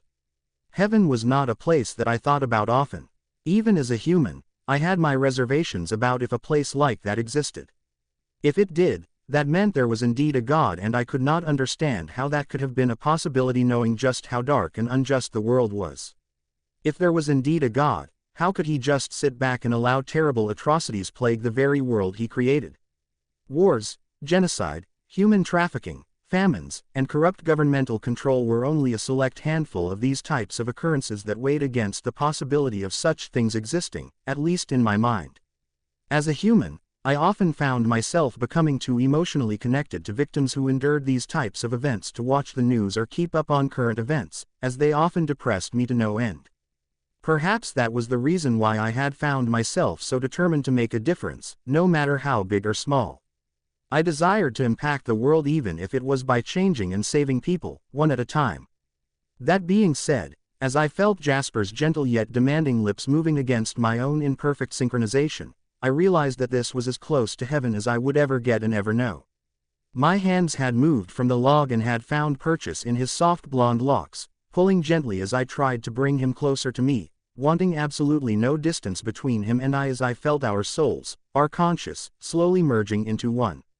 His hands had picked me up and gripped at my waist tightly as my legs instinctively moved to encircle his waist. I was lost in his scent and presence. The entire world seemed to melt away, and all I was aware of was him and myself, lost in a state of absolute pure bliss. I felt his tongue run against my lower lip, and my own easily parted as I understood his silent request. With a deep and needy groan, his tongue slipped into my mouth, and I was hit with another wave of euphoria as it rubbed against my own, sending me into a frenzy as they began to perform a perfect dance, equally taking and giving to one another as he felt my emotions collide with his own, only fanning the flames of our desire further. I could feel his growing need for me as it strained against the rough fabric of his dark-colored jeans, and instinctively, my hips began to move against his own, desperate for more contact, my quiet moan getting lost in his mouth. My feelings began to take me by surprise. I had of course had experienced my fair share of sexual experiences, even before coming to the mutual agreement with Dimitri. My missions often required that I retrieve information, no matter the cost. Being as attractive as I was, I often did have to resort to using my body to obtain it. Those events were not something I was exactly proud of. I had lost count of how many men and women, vampires and human I had slept with, all in the name for the greater good. While I played my part, my body had only reacted due to stimulation and was a biological reaction at best. I had done my best to remain emotionally detached during it, and treated it almost clinically. Even with Dimitri, I had needs that needed to be met, but I stopped myself from ever making that type of connection, or at least to the extent I had wanted to. He was more than an adequate lover, and had brought me over the edge more times than I could count, but there was always something missing, something that I was feeling in this very moment.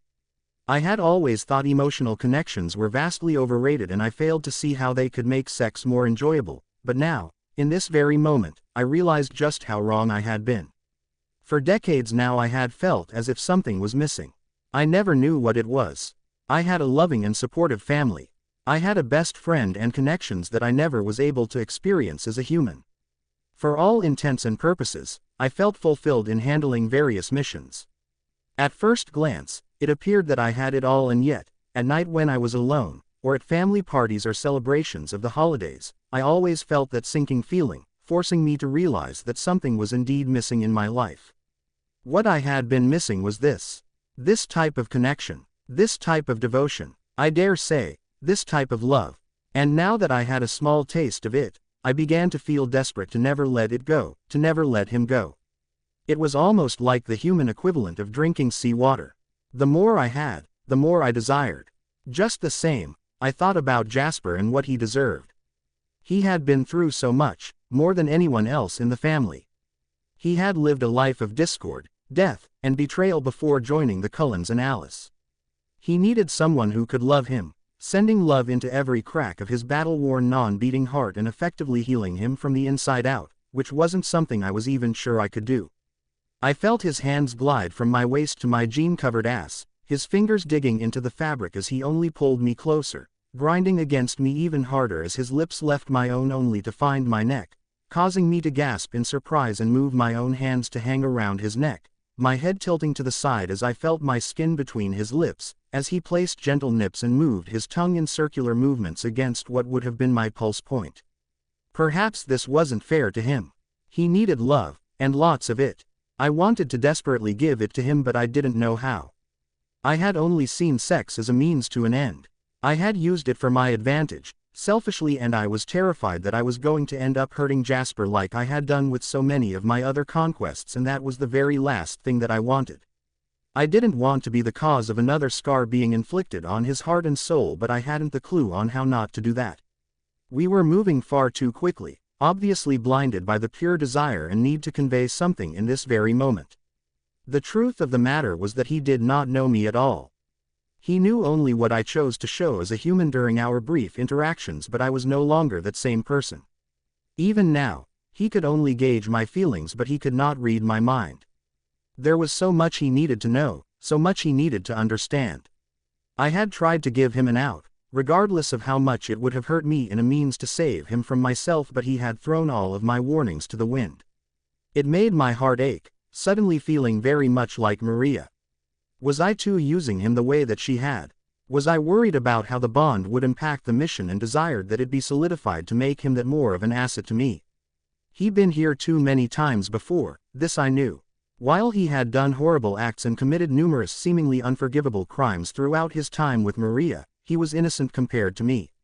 In many ways, I began to feel as if I didn't deserve this type of love from him.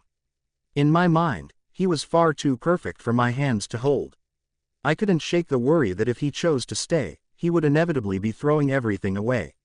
He would be throwing away his ability to act without a bond impacting and influencing his every thought. He would be putting himself in a position to eventually have to choose between staying with the family of whom he had a bond with or coming back with me to Volterra. He would be sealing a fate with someone who likely could not give him all that he needed, and suddenly, what had initially felt so right began to feel incredibly wrong. I simply couldn't do this to him, and yet, I was already in far too deep to do anything to stop this. He must have felt the shift of my emotions brought on by my inner monologue, because he stilled his movements and moved his hands back up to my waist, one hand moving up to run through my hair in comfort as we rested our foreheads against each other, our eyes closed as we took in deep and steadying breaths. A penny for them, he breathed against my lips, causing me to open my eyes to meet his stare as he placed me down on my feet but still kept us very close, his strong arms holding onto me tightly. For what? I asked as I leaned into his comforting and tenderly touch. Your thoughts, of course. He smiled, and I could not stop the smile that etched across my face even if it didn't quite reach my eyes. Jasper, things are just moving far too quickly for me, and for the first time, I am unable to keep my emotions in check. I've never known this type of bond before and it honestly fucking terrifies me. I want you in this more than anything but I can't help but feel like I am being selfish. You deserve so much more than I can offer after everything you have been through. I don't want to be a reason why you get hurt. I would never forgive myself if that happened and I am so worried that if we continue down this path, you and I will both become nothing more than another casualty at the hands of fate. I finally said and watched as his gaze softened. Bella, I am sorry that I allowed us to get carried away but I will not apologize for our bond. Our connection is beautiful and pure. I've never felt anything like it before. It's everything that I've ever wanted and more. You are all that I ever wanted. I know that this isn't going to be easy, but nothing worth having ever truly is. You're not perfect and neither am I, but I think we can be perfect for one another. Your feelings are so unadulterated and you provide me a sense of tranquility that I have never known, not even when I was mated with Alice. He said in such a soft voice, even I had difficulty in hearing them. But Jasper, what if, I began but he shook his head, his thumb brushing against the shape of my lips and causing my body to shiver. Then we will handle whatever that, if and when it comes up, together. He whispered and I sighed while nodding my head. Bella, I am going to be honest with you. I am falling for you, and found myself doing so even before you allowed me to feel our bond. You may have done things that you cannot forgive yourself for, but I hold firm to the belief that you did the things you have done because you had to, selflessly forcing yourself to endure them so others wouldn't have to. Your selflessness and fierce desire to keep those around you safe and loved is a beautiful quality and one that I love. I don't want you to change who you are now, ever. But Jasper, I tried again but he moved his hands down and took my own into his, lacing our fingers and rubbing a thumb against the top of my hand. There are no buts, Bella. I am not weak. So, please, darling. Just lay your pretty head down on my shoulder and let me in. You don't have to be alone anymore and you don't need to shoulder these burdens by yourself even though I know you are more than capable. I'm strong enough to hold you through the storms that life will cause. I'm mean enough to stare your demons down and put them back down under lock and key. And I swear, right here and right now, that no matter what, I am going to do anything and everything to save you from the solitude that has become your norm. All you have to do is not give in to the fear. He promised and I felt my heart give a phantom beat as his feelings confirmed the truth of what he was saying. Oh, Jasper, I murmured and shook my head. I had no idea how I had gotten so lucky for once.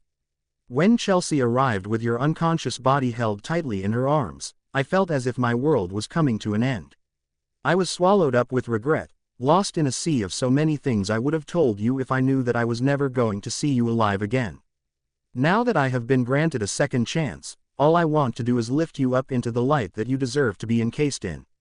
I want to take your pain as my own just so you don't have to hurt anymore. So, please, let me love you. Don't make me live out the remaining of my existence without you as mine. He finished and pulled me into his chest and rested his chin on the top of my head as I wrapped my arms tighter around him, nuzzling my face into the crook of his neck and taking in his scent. Okay, Jasper, I am willing to give us a try but there are no promises and if it interferes with the mission in any way, shape, or form, I will be forced to end it. Take this bond with my conditions or leave it. I finally confirmed and felt as he let out a breath of relief and slowly pulled back. We can take this as slowly as you need. I will never push you into anything that you are not ready for. And as for the mission component, I understand completely. I will do anything in my power to quench your fears on this. He promised and I nodded.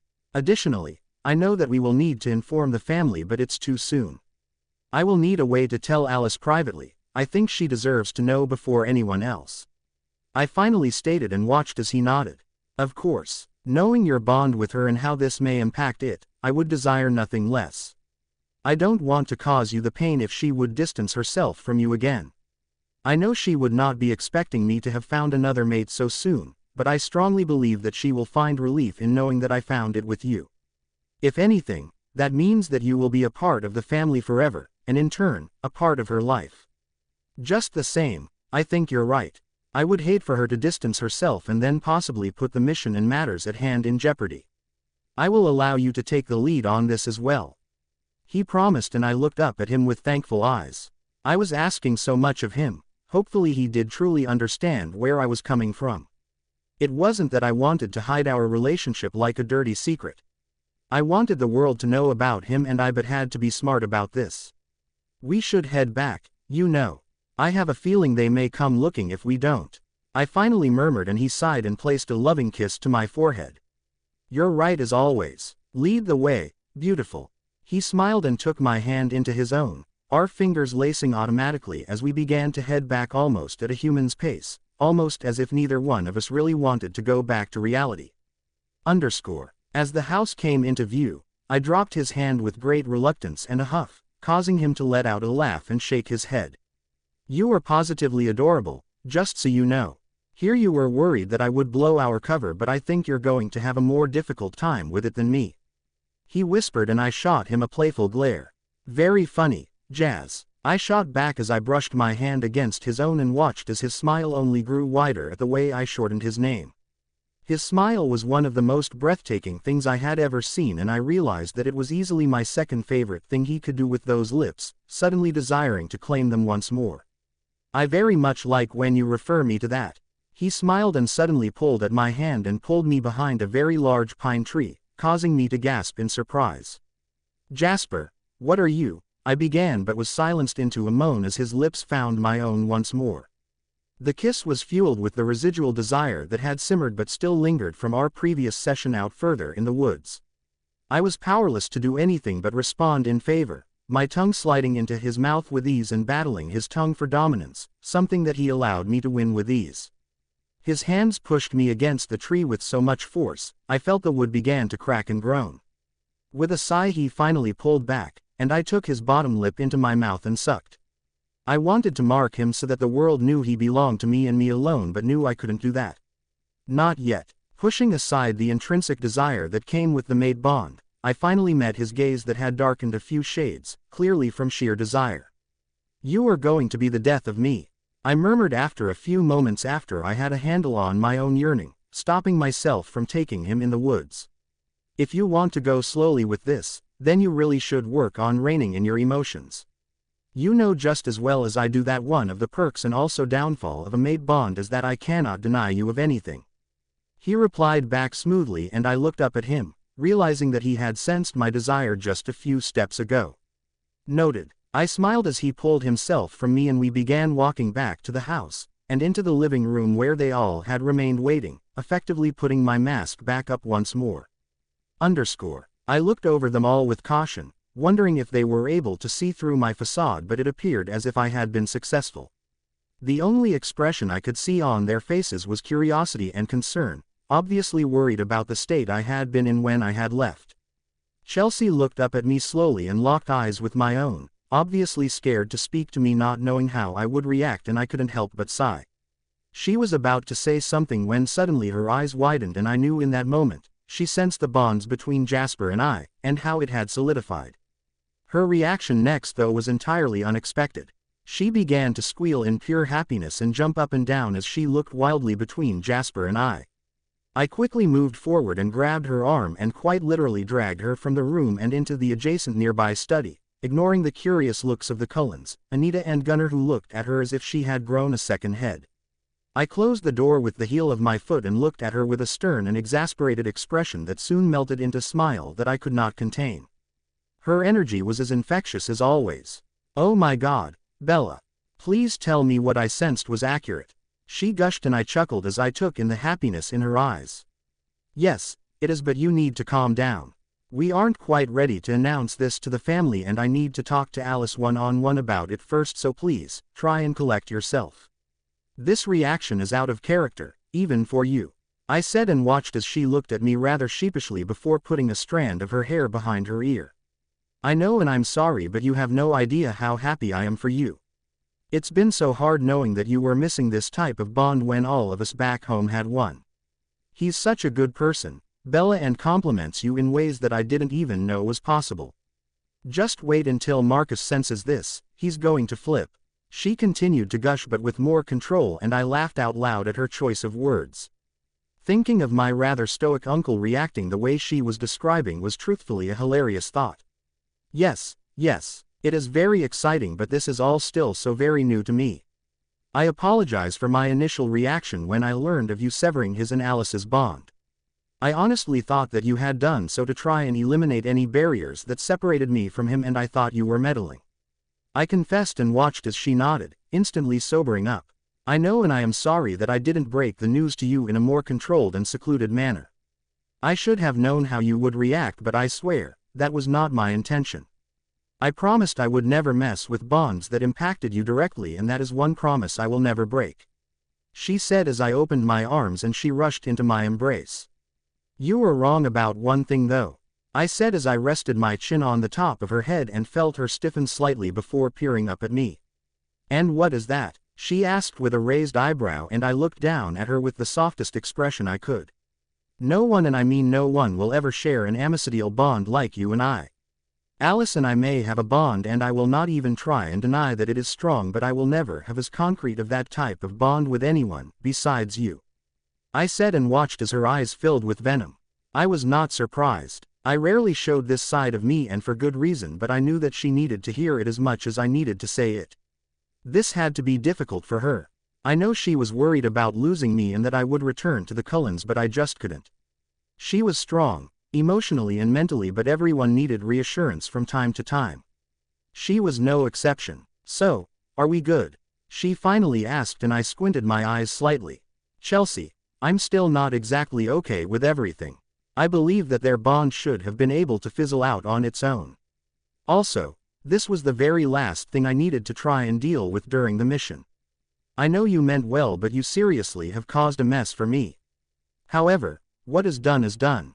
It's water under the bridge now, and all that is left now is to deal with it and the ramifications as they arise.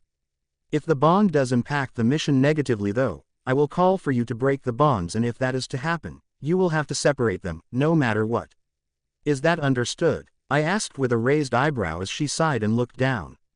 "Thank you, Bella. I just hope that things do not come down to that, but if so, you have my word," she said with a smile, and I nodded before I motioned back to the door and we exited, watching as the Cullens, especially Alice, looked much more at ease, seeing things were seemingly back to normal between Chelsea and I. "So, what now?" Edward finally asked, and I nodded, thankful for his rare moment of mature thinking to bring back all of our attention to the matter at hand. "We need to return to Forks, right away. I need to share the information regarding the recent events that took place with Jake. After, I suppose I should also inform Dimitri just to give him fair warning so he can prepare accordingly, and then we should discuss what we think is best," I finally affirmed. "And of us?" Anita asked as she motioned to Gunnar and Chelsea, and I walked over, placing my hands on either side of her head on her shoulders. The mission had gotten that much more dangerous and seemed to be becoming so with every passing second. I wanted to send them away, far away from me, but if I did, I would be no better than Arrow had been when he tried to sway me to abandon the mission. I had to push emotions aside. I still very much so needed their help, more than ever. "It is still important that you all go back to your previously agreed upon posts and continue with your directives," I finally said, and watched the way she looked at me with just slight reservation. "Understood, we will go," Gunnar said, and placed a comforting hand on Anita's back and caused her to look up at him quickly. I could sense her apprehension rolling in waves. I knew she was scared to leave, but not for herself, but rather for me and my well-being. My recent near-death experience had obviously shell-shocked her to a certain extent, and her resolve had been cracked. "But, Gunnar," she began, but he only smiled. "She is in more than capable hands, and we have our role to play. By finding the Coven of Newborns, we will be helping her in ways that she desperately needs. You don't need to worry about her well-being. I am sure she has more reasons now than ever to be more careful." He smiled, and I looked at his eyes as he met my own, and that is when I realized that he knew. Anita and Gunnar had no way of reading minds, gauging bonds or sensing emotions, but they knew me like the back of their hand and could easily read me. He knew I had found my mate and tactfully had made that known while not blowing my cover. I'd have to thank him for that one day. Anita finally sighed and nodded before taking me into her arms. "I love you, Mom. We will alert you if we learn anything of importance, I promise," she said softly, and I kissed the top of her head. "Be careful, you too," I said softly, and they nodded before taking each other's hands and running in sync out of the house and back into the unknown. "I will be taking my leave too. I will need to inform the Denali's of the events so they can be on their toes. I imagine that Dante will soon expand his search, and I wouldn't be surprised if a few of his coven members found themselves on the Denali's doorstep. If Dante truly believes you are dead, the Denali's would be the next coven who would be willing to grant aid to them after all. Chelsea said, and I nodded, firmly believing that she was probably accurate. If they do show up, alert me immediately. I replied quickly, and she nodded before taking my hands in her own. Don't worry, everything, and I mean everything, will be okay. I promise, she said, and I picked up exactly at what she was hinting at, though how she could possibly have that much faith in the unknown seemed unfathomable. I wanted to believe her, desperately, but logically, I knew the odds were greatly against our favor. It was lovely spending time with you all. When this is all over, you must all come to visit in Volterra. I promise that we will not try in recruiting any of you. She smiled as she looked over at the family, who nodded with a slight smile, and Alice walked over and gave her a hug, which she responded to, throwing me through a loop. I had not seen that one coming. Perhaps there was indeed a way we could blend our covens. With that, Chelsea gave me one last knowing smile before she took off as well, heading back to Denali, leaving me alone with the Cullens once more. Come, let us head back, I said, and watched as they all nodded, and like a bullet we were off, running full speed back to Forks. The moment we got within vicinity of our safe house in Forks, I felt a change in the air. It was so strong that it made me skid to a stop just on the outskirts of the forest, not too far from where the treaty line was. The Cullens stopped as well and looked at me with curiosity as I began to sniff the air. My eyes looked down at the ground, and I saw a footprint along with several paw prints in the ground, along with torn-up vegetation. I picked up a broken tree branch and sniffed it further, my nose wrinkling as I smelled slightly stale shifter blood. Something terrible had taken place here, at this very spot, the area where the mission had all started. My eyes shot up as I sensed Jake coming up to the river, before he jumped over it rather clumsily and landed in front of me, resting on one knee as he took in shaking breaths, clearly struggling. My eyes took in his state and widened in confusion. He looked like hell. The entire left side of his body was deformed like it had been crushed, and he was covered in sweat. Jake, what the hell happened to you? I finally asked as he took a step or two forward and then collapsed into my arms, causing me to hold him tightly. A group of red-eyed vampires came snooping around. They were headed for the safe house, and I was worried that without you being there to help shield the smell, they would be able to locate it and put two and two together. I didn't want your cover blown. I also couldn't risk them getting that close to town either, so we tried to stop them, but they were strong, Bella. Stronger than we expected. We were able to stand our own, and took a couple down, but not without heavy losses. One of them got their arms around me and squeezed, and I think they shattered every bone. I healed, but unfortunately, the bones were not in the right position. I need you to rebreak them so I can heal properly. Please. None of the members of the tribe can, because my alpha state prevents any of them from inflicting pain on me. He stated, and I nodded and picked him up, carrying him bridal style in my arms back to the house, my eyes darkening with every step. We made it to the safe house, and I easily expanded my shield to once again make us practically invisible to any remaining scouts, and placed Jake down on the couch, rolling up my sleeves to my sweater and resting on the balls of my feet as I looked his body over. I am sorry, Jake, this is going to hurt. Please try and fight against phasing. If you do, you'll only injure yourself further, and I have no veterinary knowledge, so I wouldn't even know where to begin. I tried to casually joke, earning a breathy chuckle from Jake, who shook his head. I felt Jasper move to stand next to me and Alice sit on the ground, placing a gentle and comforting hand on my thigh, both looking at me with concern. You ready? I asked one more time, and he grunted in confirmation. Without any further hesitation, I reached down and gripped his scorching hot arm in my hands and pushed down, effectively re-breaking his shoulder, and causing him to yell out in pain as his body reacted to the infliction. I placed the bones back into place and watched as they began to heal in the correct position. It was all so sudden. I've never encountered a group of vampires that strong. They were incredibly slippery. I couldn't get my jaws on them. It was like Victoria all over again.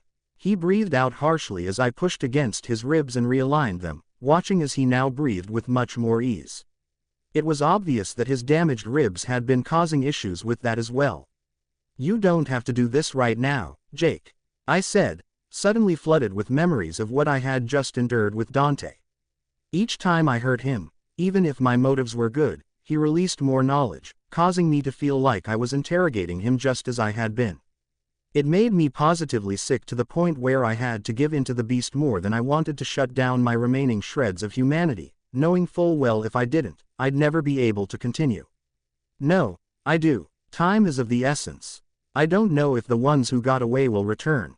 I was finally shredding one into pieces when I felt Quill die when one of them got their arms around him and crushed his neck. It was then that I was lost in rage and lost my cool and in turn, killed the one who had killed him but not before another had a chance to jump on me. He began to crush me, which caused me to shift back involuntarily but thankfully, Seth jumped on him and killed him. That caused the remaining two to flee. He said and I looked away quickly. I had not expected things to turn out this way while I was away. No one should have died. I must know, when did this happen?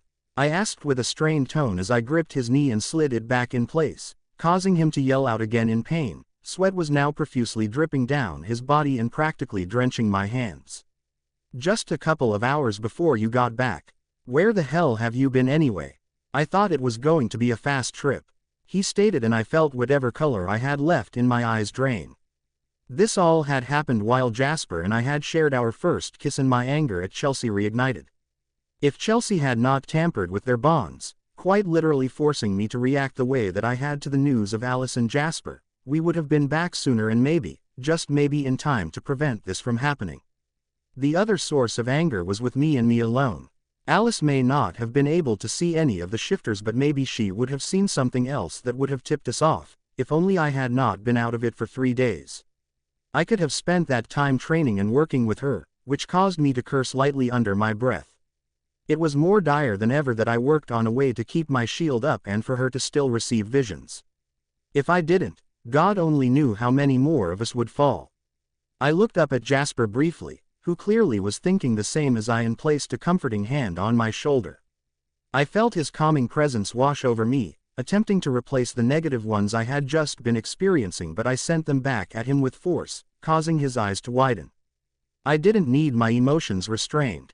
I needed to feel this, as it would only help provide the focus and determination I needed to do what needed to be done next, which was to effectively train the shifters on how to fight properly. The need for this had been made painfully clear. The negotiations did not go as well as hoped. I eventually stated as I stood and looked down at him, while his body went into overdrive to heal itself. He looked up at me and his eyes locked onto the scar on my eye. That bastard, I'll kill him. He growled out and tried to get up and I shook my head, urging him back down on the couch. His defiant dark brown eyes peered into my black ones and I knew he wanted to argue but thought better of it. For once, he was being smart. It would not be wise for anyone to question or doubt my orders at this point, not while I was in the state I was and thankfully, he had clearly recognized that. I will handle him when the time comes. Dante is mine and mine alone to kill. Besides, you are in no shape to be going anywhere. You heal fast but you are not there yet. Rest. I ordered and watched as he rolled his eyes and huffed. I can't stay here. I have to get back to the tribe. They aren't safe without me. He replied and I nodded. Until you all learn to fight properly, you will be sitting ducks. You're not leaving my sight, Jacob. I will not send you off in this state. If I did, I might as well be sending you to your possible death. I snapped, very much aware of how close I had been to losing him. I don't see how you can be in 2 places at one time, Bella. You need to be here to mask the scent of the house. He growled in annoyance and I froze, looking around. I realized then what I needed to do. If the house had turned into something that would compromise the mission, the only logical next step would be to get rid of it. All of you, grab your items and put them in the bed of my truck. We're heading to the tribal grounds. I stated rather swiftly, watching as they all looked at me with confusion. What of the treaty line? Carlyle asked and I looked at Jake who looked at me with wide eyes and then nodded his head. For the duration of this mission, the treaty line will be no more. We need to work together as one unit if we are to work on ending this threat. You have my word that no one of my kind will move to attack you while on our land. He replied and Carlyle nodded and the family went and grabbed their items, thankfully without any further questions. As they were moving around, I took the time to walk throughout the house. I looked at the framed pictures on the wall, and grabbed the one I cared about the most, one of Charlie and I when I was just a child and had caught my very first fish. It was the first time he had told me he was proud of me, and it was one of the happiest memories I had with him. I moved to his room and grabbed my favorite plaid coat of his, running my fingers against the blue, tan and red flannel fabric, and then moved to my now vacant room. I grabbed my old and very worn copy of Wuthering Heights before sitting down and pulled a floorboard up and retrieved the pictures and memories of the Cullens that had been put there by Edward after the incident in the woods so long ago. I grabbed a few pieces of clothing, my favorite pair of Chucks and one of the brown leather coats that Alice had purchased for me. I placed them all in one of my duffel bags and then filled it with the remaining cloaks I had. I took off my clothes and quickly changed back into a pair of black cargo pants, a red shirt, and put one of my cloaks on, and then went into the kitchen, grabbing the blood bags and put them in their respective cooler, and walked out, placing my bags in the bed of the truck, watching as Carlisle laid Jake down on the backseat of my truck and watched me with curious eyes as I took in every detail of the house that I could. I then walked into the kitchen, grabbing a large canister of gasoline. Why Charlie always stored this in the kitchen under the sink was beyond my level of understanding. I opened the nozzle slowly and began to squirt the foul-smelling liquid around the bottom floor and moved up the stairs. I inspected the rooms as I went, just to make sure no wanted items were left forgotten by the Cullens, or by myself for that matter.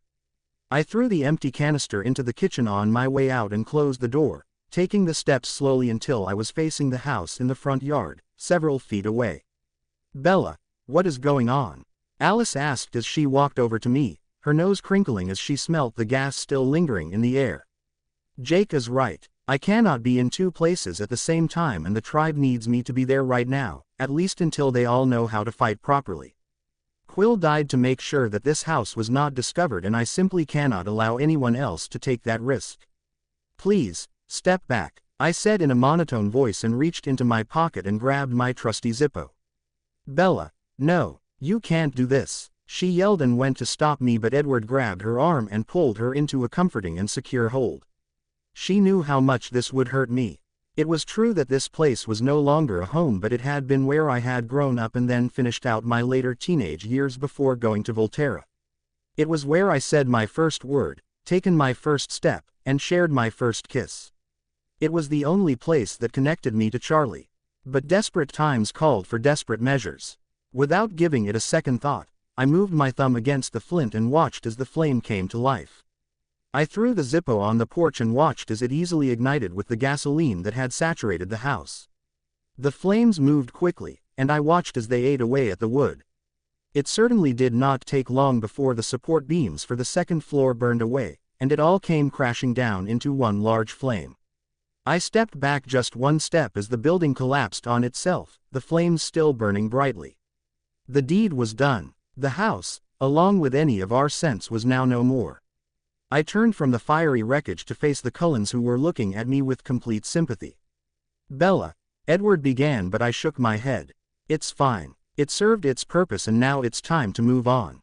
We can easily build a new temporary safe house after we are off of the shifters' land," I said rather stoically and moved forward, carefully retrieving my lighter before getting into the driver's seat, with Jasper to my right. Alice moved into the backseat and let Jacob's legs rest on her own while Esme put his head on her lap, her fingers dancing through his hair lightly. Edward and Carlisle climbed into the bed of the truck and I turned on the engine with a turn of the key. My foot hit the gas pedal and the truck shot forward, sending dirt and debris behind the tires as we went, moving forward to our new destination. We arrived to the tribal lands quickly, and thankfully Jacob had already alerted the rest of the tribe about the changes with the treaty. They all stood waiting as I climbed out of the truck and picked up Jake and moved into what I knew was his hut, where his imprint was waiting anxiously. "Oh, thank you," she cried out and fell to her knees as I laid him out on the couch, near the steadily burning fire. "It was the very least I can do. He should be okay within the next couple of hours. Please make sure he rests," I replied and watched as she stood and looked at me with tears running down her face. "I don't think I will ever be able to repay you for all that you have done. You sacrificed so much to be here and a means to keep us all safe," she said softly, and I shook my head. By giving us temporary protection and allowing us all to be here, you have done more than you can know. Can you please show us to where we all will be staying? I asked, and she nodded before calling out for Seth, who came bouncing into the room. Hi, Bella. He grinned at me, causing me to reach out and ruffle his slightly shaggy onyx hair. Hey there, Squirt, how are you holding up? I asked with concern as his boyish smile faltered for only a second. He had been the youngest to phase in tribal history, only being 14 at the time, but that had been nearly 50 years ago, and he had since bulked up quite a bit and did appear to be much older, about 20 if I had to guess. He stood just an inch or two shorter than Jacob, and I wondered if he was now the beta. I would need to check with Jake, but it appeared as if he had stopped phasing so he could age a bit. He certainly was no longer a child by any means, but I still called him by the nickname I had used since I had met him. It suited his happy-go-lucky demeanor. I hoped that no matter what he faced in this life, he would never allow it to harden him. Much better now that you are here, he quipped, and I chuckled. Come on, I'll show you to where you will be staying. He led me out of the hut, and the Cullens followed me as we walked to the outskirts, where 3 quaint but cozy wooden huts laid out close enough so I could still shield them but were not actually connected. These are the only ones we have available at the moment. They are far enough away from everyone else to give you all some privacy, but close enough so that you should still be able to sense whatever is going on. Each one has 2 separate bedrooms and 1 bath. You'll have to split up to share, he said rather apologetically, but I shook my head. This will work just fine. I am hopeful that your natural scent will help to cover up any scent we leave behind. Thank you, I said, and watched as he grinned before he locked eyes with Alice. I watched as he froze for a moment or two, his eyes widening slightly. I rose an eyebrow at the curious reaction and was going to ask if he was all right, but then he abruptly turned on his heel and headed back to Jake's hut, where the rest of the remaining tribe members were gathering, clearly obeying the call of the alpha, but not before he stole one last glance at Alice. We need to figure out a new living arrangement for the time being, I said eventually as I pushed aside my curiosity over what had just taken place and looked over at the family, who nodded. Back at Charlie's I had been separate from them in the living room, but now that was not an option. I will take one with Esme, Carlyle murmured, and I nodded. That one was rather obvious.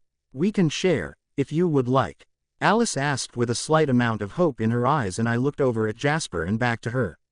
While I wanted to share a space with Jasper, it would be a tad too obvious if I suggested that. Actually, Alice, I was hoping I could. Jasper finally spoke and caused me to shoot my eyes to meet his own cautiously. Oh, she asked slowly, and I watched as the gears began to move in her head. I needed to have a conversation with her, soon. Very soon. Well, it's just that she did appoint me as the second-in-command over training for this mission, and I would like some time to be able to discuss the proper courses of action that we need to take while training the shifters tomorrow. Logically speaking, it would be best if her and I shared the same cabin, he said smoothly, and I fought myself from rolling my eyes. He was incredibly persuasive when he needed to be. I suppose that makes sense. It's all right. I don't mind sharing with Edward. She finally smiled as she looked over at him, who also grinned and nodded his head. They had indeed always been the closest of the siblings, so I wasn't exactly surprised. Very well. We will regroup in the morning. I will need you all there to help train the shifters. I will inform all of you of the plan once Jasper and I are done discussing it. I finally spoke and they nodded, before retiring to their own huts, but not before Alice shot me a glance above her shoulder as she opened the door to follow Edward. You know where to find me, if need be, she said, and I nodded, forcing a slight smile on my face as she closed the door. I sighed quietly and made my way inside the cabin, closing the wooden blinds and locking the front door before making my way into the bedroom and sat down on the edge of the bed. Jasper walked over and leaned against the door frame, his eyes full of mirth as he looked me over. You're a very smooth conductor, I said quietly. I knew the walls of these huts were not exactly soundproof, so extra caution was needed just in case there was any potential for our conversation to be overheard. I know you are worried, but you shouldn't be. I did suggest this arrangement for the purpose I stated, I swear. He smiled as he made an X shape with his index finger across his chest, above where his heart once beat. Oh, are you sure that is the only reasoning? I asked, suddenly very aware that we were alone for the most part. I had expressed my desire to take this slowly, and I only hoped that he would be the stronger one and did not instigate anything too far. My resolve was far too thin when it came to him. Not the only. Selfishly, I desired some alone time with you, but not for the reasons you were thinking. He replied quickly as my eyebrows rose. What other reason could you have besides for the obvious? I asked, watching as he slowly moved to sit next to me on the bed, and took one of my hands into his own. I am sorry if I am coming on too strong, but the thought of being even just a few feet away from you makes my heart and soul ache in a way that I have never experienced. He began, but I nervously interrupted him, playing with the quilt with one hand. Jazz, no, let me finish please. I remember you saying that you wanted to take things slowly, and I will respect that decision fiercely. So, please don't get me wrong. I am not here to try and change your mind. I just want to be alone with you just for the sake of being close to you. I want to hold you, feel you, breathe you in. I want to make you feel safe, secure, and loved. And I want to discuss the battle strategies so you can finally allow your mind to relax for the night, and allow yourself to enter a trance state, the closest thing you can get to falling asleep. He said as he laid down and I rolled to my side, our legs intertwining, his left arm going under the pillow to pull me closer, while I draped one of my arms over his waist, our faces now only millimeters apart from one another. So, battle strategies and tactics on how to include the rest of your family? I finally asked as his free hand moved to trace random shapes and designs against my still-clothed thigh. Battle strategies and tactics it is, he confirmed, closing his eyes as I moved a hand up and began to run it through his hair. Suddenly, I didn't exactly feel like talking. I mean, we do have the whole night, right? You know, to talk and strategize. I breathed against his face and watched as his lips moved into a slight smirk, opening his eyes halfway so he could look into my own. Indeed, we do, he replied back, and then I was the one who moved forward and took him by surprise as I claimed his lips as my own, willing my mind to forget about the unknown that tomorrow held just for a moment, needing him more than anything else. I then allowed myself to live in the present moment, lost in bliss as his lips automatically responded to my own, causing me to breathe out his name in between caresses. Suddenly, I was then ever so grateful that neither he or I needed sleep, and for once, time was indeed on our side, even if it was just for one night. I felt the light breeze from the nearby forest as I stood meditating just on the outskirts of the tribal village, comforted by the sounds of the rushing streams and the otherwise stillness of the area. My eyes remained closed as I took deep and slow breaths in and out, mentally preparing myself for whatever the day would hold. Today would be the day that I trained the remaining pack members on how to fight efficiently against these highly skilled vampires and newborns. It was not something that I was particularly looking forward to. The tribe members inherently were stubborn and arrogant, which made teaching anything to them a nightmare. On top of that, while we were able to maintain some level of peace and understanding, we were still each other's natural enemy. I would be a fool if I wasn't preparing for some sort of unexpected reaction that would cause the training session to become a full-blown sparring match. Thinking of such things only caused my anxiety to rise ever so slightly, only for me to feel a wave of calm, causing me to smile lightly. Jasper was back at the hut, spending some time with the family. It was something that I knew he needed, and honestly, I needed some space and time to collect my own thoughts and get my bearings. Even though my shield was up, he had begun to feel my emotions with ease, which likely was a side effect from our developing mate bond. So even now, while not exactly near him, he had felt my anxiety climb and had sent me a wave of calm, one that I accepted. The fact that he respected my need to be alone right now only further proved that he was indeed the perfect match for me. He allowed me freedom, while still looking out for me and keeping my well-being a top priority. He didn't become annoyed or agitated with the distance, so very much unlike Edward.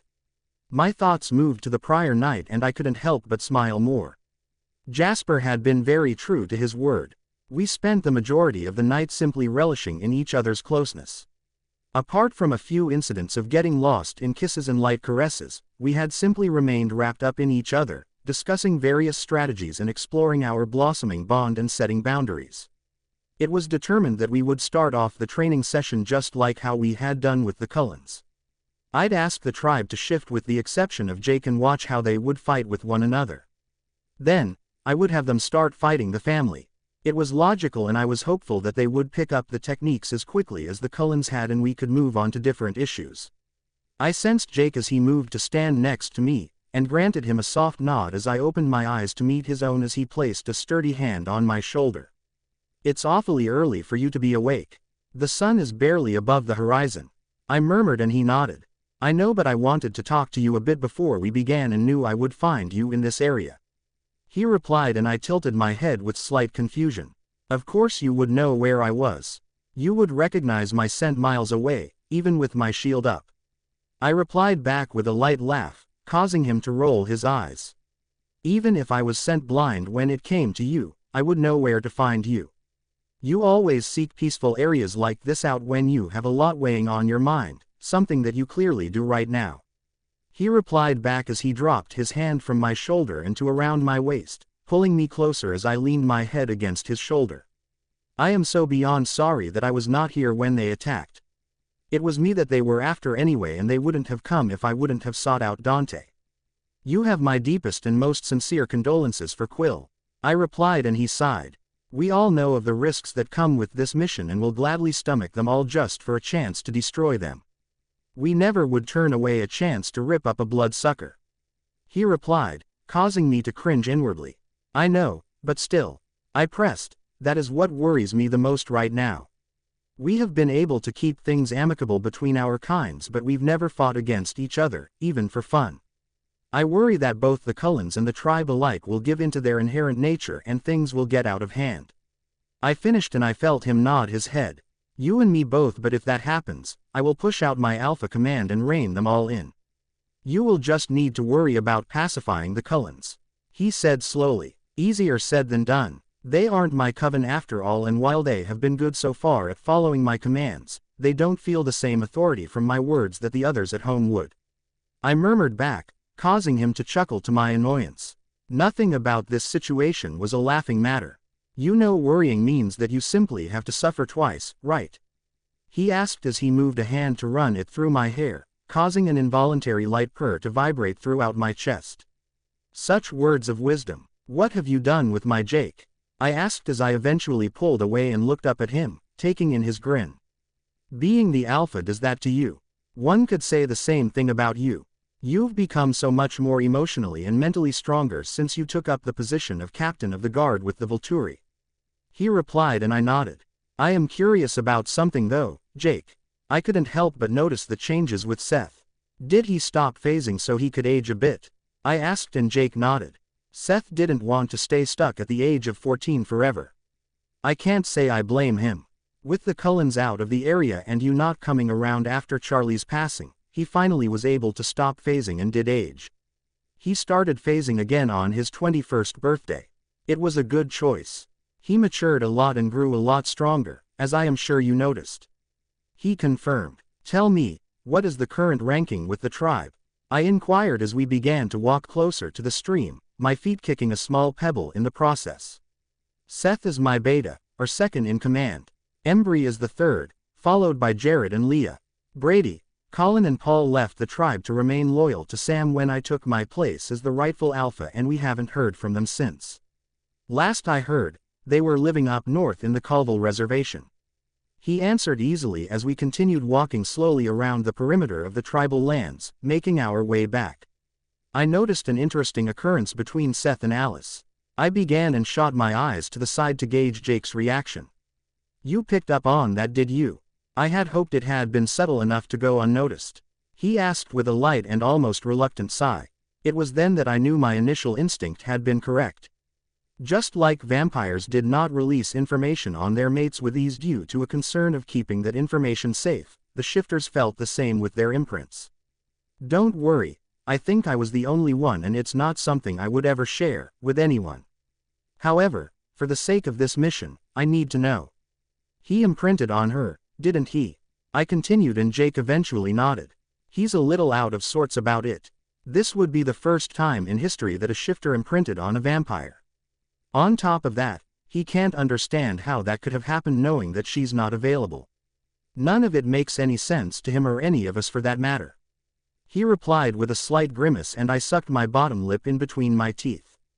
"Bella, what is it?" he asked, grabbing my hand to stop me as the huts came into view. Actually, that's extremely debatable. I mean, she is no longer mated, but I would doubt that she is ready to jump into another relationship at the moment. She's always been the most fluid vampire I know and been able to move on rather quickly from emotional distraught, but knowing that she wouldn't have been able to see this coming in a vision may cause some hesitation on her end. I eventually clarified, causing Jake's eyebrows to shoot up. How on earth did that happen? I thought your kind mated for life, just like how we imprint. He whispered in shock and I sighed. It's a long story. In short, Alice and Jasper grew apart and became completely different people while they were away from Forks. As a result, at least to my understanding, the bond they shared became simply not compatible anymore and had been reduced to nothing more than toxic shreds, which was truthfully causing more pain than good. So, they asked Chelsea to separate them officially, to which she obliged. I answered with a slight ounce of annoyance. I take it that you are not exactly happy over that specific course of events. He replied slowly and I shook my head. Personally, I feel as if bonds should not be tampered with. I know she did what she thought was best, and perhaps she did stop Alice and Jasper from hurting anymore, freeing them from the obligation of trying to make everything work out between them, but I don't think that should have been her call to make. The two of them could have ended their bond on their own, if that is truly what was desired. Now all that's left is a certain amount of what-ifs to the whole situation. We will never know if they truly should have been separated or if they would have been able to make amends on their own accord. Once Chelsea breaks a bond, it's not just broken, it becomes non-existent, like it never truly existed. That is why I'm so annoyed with the whole situation. What she did was permanent and nothing, and I mean, nothing could fix it. I replied back, casing him to let out a low whistle. So, they're both free agents now? He inquired further and looked at me inquisitively, causing me to furrow my eyebrows. Technically speaking, yes. Why? I asked with caution and watched as his eyes moved upwards in thought. Well, is that why Jasper was with you in your hut? He asked and my eyes shot to his. Excuse me, but you care to explain why you were sniffing around my hut like some sort of overgrown retriever? I asked with a raised eyebrow, my tone laced with a hint of irritation. It's not like that. I just caught his scent at the hut when I was walking by to find you earlier, and even now, it's very strong on you. It's all over you, in fact. Your scent and his are almost mixed together as one, he said slowly, and I watched as the gears began to move. Can we just cut to the chase? What are you getting at, Jake? Stop beating around the bush. I finally sighed and he looked at me. Well, I know that you haven't been able to be around Dimitri in a while. So, is Jasper your new boy toy while you're on this mission? He finally asked, and I shuffled my weight between my feet, not exactly comfortable with his comments. Jacob Black, are you insinuating that I am using Jasper for sex, like some common whore? I finally shot back and watched as he shrugged. You have needs and it's not like you would sleep with Edward. If Jasper is a free agent, I could see why you would go that route. Orgasms provide a strong release of endorphins which help to provide deeply relaxed states, effectively soothing our stresses and anxieties. In turn, it allows someone to be more focused and mentally able to handle situations as they arise, which is something that is needed right now. You shouldn't be offended. Many surgeons, first responders, lawyers and other people who work in high-stress settings resort to this method to help produce optimal results. It's just science, Bella. Besides, when did the topic of sex become such a touchy subject for you anyway? You've been with more people than I can count. Why be shy about that now? He retorted briskly, and I rolled my eyes, about to respond but stopped as I saw Jasper and Alice move out from the hut, and if possible, my eyes would have become green with envy. Jake must have noticed my reaction, and his eyes moved to meet the reason of my new focus as Jasper placed a kiss to the side of her head, and causing me to feel a spike of unwarranted jealousy. They had always been close, and of course now, without the pressure of the maid bond, they could return to being as close as they were without feeling the pressure to make things work out romantically for them. Of course this would make sense. Jasper was being smart, perhaps smarter than I was. If he didn't act like they had when they were close friends and siblings, it would raise suspicions, ones that for now, we were desperately trying to avoid to need to address. I was being illogical and I knew that, but that did not stop me from wanting to be the person who received that type of openly displayed affection. I knew the reasons why that could not be a possibility, not yet, but that did nothing to remove the feelings I had. More than ever, I needed to talk to Alice and then the family, but the timing was not right. Not yet, not while preparing for the next step in the mission. On one hand, I was happy that things were still going well between them. Truthfully, I knew that this whole process was completely necessary. By Alice and Jasper fixing up their own familial bond, it would help with the Coven's own as a whole, and that was something that was completely necessary at this point if they were to survive the upcoming trials and tribulation that lay ahead. I wanted Jasper and Alice happy. Hell, I wanted all of them to return to their former glory as the Olympic Coven, the Coven that was renowned worldwide. But just the same, all of this was a bit much to swallow, but there was nothing that I could do to stop it. I knew that my feelings of jealousy were something that was going to exist until he was marked as my own. Such was a curse of the mating bond. But for now, I would simply have to grin and bear it. Damn these stupid territorial vampiric tendencies. Are you sure about their mate bond, Bella? That doesn't exactly look like just a friendly interaction. Jake finally asked skeptically, and I tore my eyes from the sight in front of me to meet his own. Positive, I replied rather sharply, and he nodded. Well, in any event, Seth will be happy to learn that he at least has a shot with her.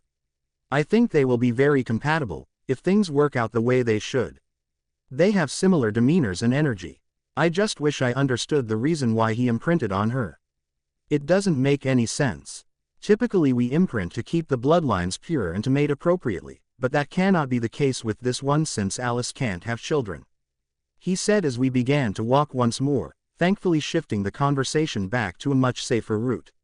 Yes, I am aware for the reasons for imprinting. I wish I had an answer for you, but I don't. And Jake, even though there is a chance for Seth and her because her bond with Jasper is no more, you still should advise him to be careful. Mating for vampires is not as instantaneous as imprinting. We can reject it during the beginning stages before it solidifies. That being said, I have no idea how strongly she will feel the pull as he is not a vampire. If he rushes things, it could be disastrous for all parties involved. You know what happens when an imprint is rejected after all. I warned and he nodded. I'll make sure to talk to him. Now, go gather the Cullens and I'll gather the tribe. We'll meet in the open field just north of here. He instructed and I nodded before parting ways and making my way to the Cullens who were coming out of the huts one by one, my mind going back to the more pressing matters at hand. I ignored Jasper's curious gaze at my hardened expression. He hesitantly reached his hand out slightly in my direction but retreated it back to his pocket as I crossed my arms over my chest. Bella, are you all right? Edward finally asked, and I moved my gaze slowly to meet his own and gave him a curt nod. All of you, come with me. Jake is gathering the shifters and we are to meet up with them in a clearing not too far from here, but far enough so that the humans in the village aren't made aware of anything. Not everyone knows about the truth of the wolves, and it's better that way. The less they all know, the better. I said before beginning to walk towards the clearing, pulling my hair back into a side ponytail and securing it with a black elastic hair tie in the process. And what exactly is the plan when we get there? He asked as he jogged to catch up to me with the rest of the family in tow. I looked over at him with a skeptical gaze. We had barely spoken to each other thus far without an altercation occurring. Why he was trying to be so friendly to me was confusing to say the least, but I decided to indulge him. We train the pups on how to actually fight properly instead of like a pack of rabid beasts. I replied and watched as his lips curled upwards into his infamous smirk that had once set my heart aflutter. I watched as his eyes darkened just a few shades in excitement. It was no secret that he held a large amount of disdain for the shifters, more than anyone else in the family, which only had been amplified due to Jake's thoughts about him and I.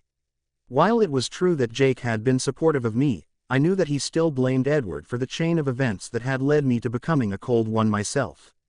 I stopped for just a moment as our eyes locked, darkened molten ember clashing with liquefied magma. The intensity of such caused me to enter a state of bewilderment.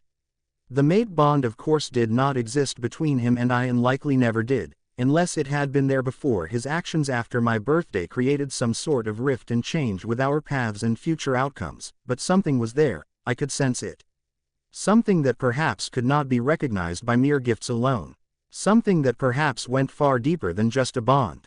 Something perhaps that was innate and had always been there, muted and befuddled by the desire of my once enchanting and alluring blood.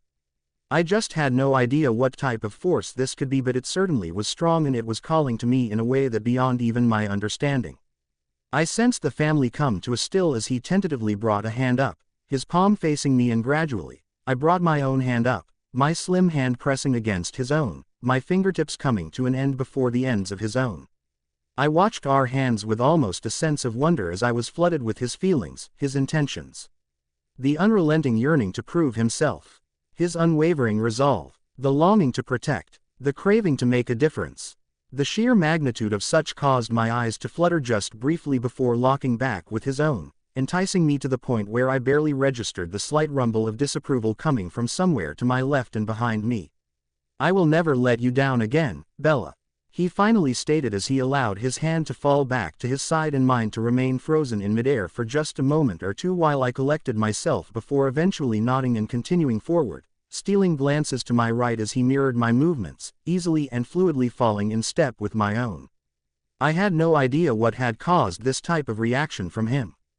The difference between how he had been when I first arrived to now was as different as night was today. Something certainly had to have caused the shift, and it was obvious he was determined to work on mending some sort of bond between him and I. What wasn't clear was the reasons as to why. Was it my near-death experience? Was it the news of Quill's passing? Did the two events finally allow him to realize the seriousness and magnitude of the threat we were dealing with? I huffed in annoyance. The answers that I found to these questions provided no light to the situation and only uncovered further questions that still remained. Dwelling on these convoluted and rather maddening queries proved to be rather unfruitful, and I eventually pushed them to the side as I came face to face with Jake and the remaining tribe members, who simply looked at me with ignorant grins plastered on their faces. "It was time. Oh, for the love of God, just stop," I growled out with authority, causing Edward to abruptly stop his advances at Jared, who was currently under his hands, effectively pinned. Edward nodded in my direction and got up, dusting the dirt from his dark denim jeans and adjusting his button-down forest green shirt. He shot me a knowing glance as the frustration in my tone was clearly visible. This was absolutely and beyond ridiculous. I knew that the shifters were arrogant, but this was taking it to a whole new level. The Cullens had so far made rather quick work of each of the shifters, even against Seth, who was the beta. So far none of the shifters had even begun to act on the level that they needed to survive a battle with vampires, and the Cullens weren't even really trying. "Bella, maybe we need to take a break here," Jake said as he shot his eyes to me after having a conversation with the pack through a mental link as Jared rolled up onto his feet and let out a whine at me. "Pitiful. I don't really think we have time for that, Jake. They could be coming back any day now, at any time. They will not care how tired you are or how much you want a break. They will come at you with full speed and full power, and if this sparring match is any indication of how utterly and positively weak and unprepared that you all are, it will be nothing shy of a massacre." I retorted back with a slightly hard tone and watched as his eyes narrowed in slits, glaring at me. "They aren't weak, Bella. None of us are," he snapped back automatically, and I turned quickly to face him. "Really? Are you positive about that? Because truthfully, the Cullens are only fighting with about half of their speed and abilities. They aren't even really trying. This couldn't even serve as a decent warm-up for them. If your pack is stronger like you have said, they need to show it, and they need to do it now. This is nothing but a waste of time," I argued back, causing his jaw to tighten. "Well, excuse the hell out of me.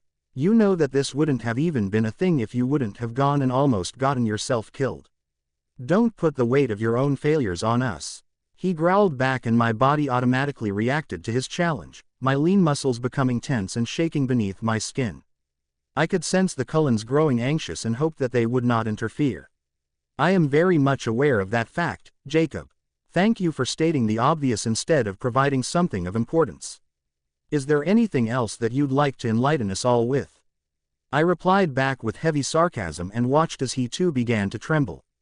"You don't want to get me upset, Bella," he warned, and I shook my head. Well, at least there would be some actual quality fighting taking place if that were to happen instead of this pathetic setup we currently have. I replied back as I strengthened my stance, allowing my eyes to darken a few shades. "Be careful what you wish for, cause you just might get it all and then some you don't want." He warned as he moved closer so that he was standing just inches from my face, and I snarled in response and out of instinct, brought my hands up to his chest and shoved him, hard. He was far too close for comfort. He stumbled backwards a few feet before he roared out and phased, raising his hackles and baring his fangs as he growled at me, causing me to let out a laugh and bring a hand out, waving my fingers towards me. You want to play? Well, come on then, mutt. Let's play, I said with acidity as I strengthened my stance. Guys, come on. That is enough, Seth yelled, causing Jake to shoot his head to the left, along with my own eyes as I looked him over. He had obviously phased back at some point and managed to put on a pair of jean cutoffs and a sleeveless gray hoodie. I took in a few calming breaths and watched as Jake paced around, clearly still on edge before he finally sat back and huffed in annoyance, but not able to react as Seth was standing between us, and it was against pack laws to attack a member of the tribe, unless you were challenging to take the alpha position, and I could not move to attack first. If I did, I would be violating my own provisions with the treaty, something that would have completely gone against my training and brought shame to the Volturi as a whole. I know tension is high and you don't like what she's saying, Jake, but she's right. Regardless of the reasons for those vampires coming here, they would have come no matter what eventually, and we are in no way, shape, or form in a position where we can fight properly. But I think the reason why we are struggling so much right now is because you ordered us not to attack with our full speed or strength, afraid of what could happen and that we would blindly attack the Cullens out of instinct. It likely was a smart move, but unless we are able to, none of this is going to make a difference, he said, and I focused on reeling in the beast. Leave it up to Seth to bring about a certain amount of rationality into this situation. The reason why he had been selected as the beta now made much more sense. He balanced Jake out, something that any good alpha would require. It was, after all, for this very same reason why Chelsea and I were paired up. Do you happen to have any suggestions? I finally asked and watched the way his eyes lit up, clearly happy that I not only recognized his position with the pack but also respected whatever he had to say. We don't necessarily have to learn by actually actively participating in the session. Through our mental link, we can watch and gain the knowledge through the shared experience. I think that perhaps Jake ought to be the one to fight against one of your own, whoever you think is the strongest apart from yourself, he stated, and my eyebrow rose. Well, that is certainly new knowledge to me. Any particular reason why you didn't suggest that earlier, Jake? I practically snarled at Jake, who only huffed and rolled his eyes. What is the reasoning behind not having Jake and I fight? I questioned as I moved my irritated eyes from Jake to look back at Seth. You two are far too emotionally connected to one another. You feed off of one another, like gasoline and fire. It was something that occurred when you were a human, and I feel like it is something that would happen now too, which could cause a downward spiral of self-control, similar to what happened just now.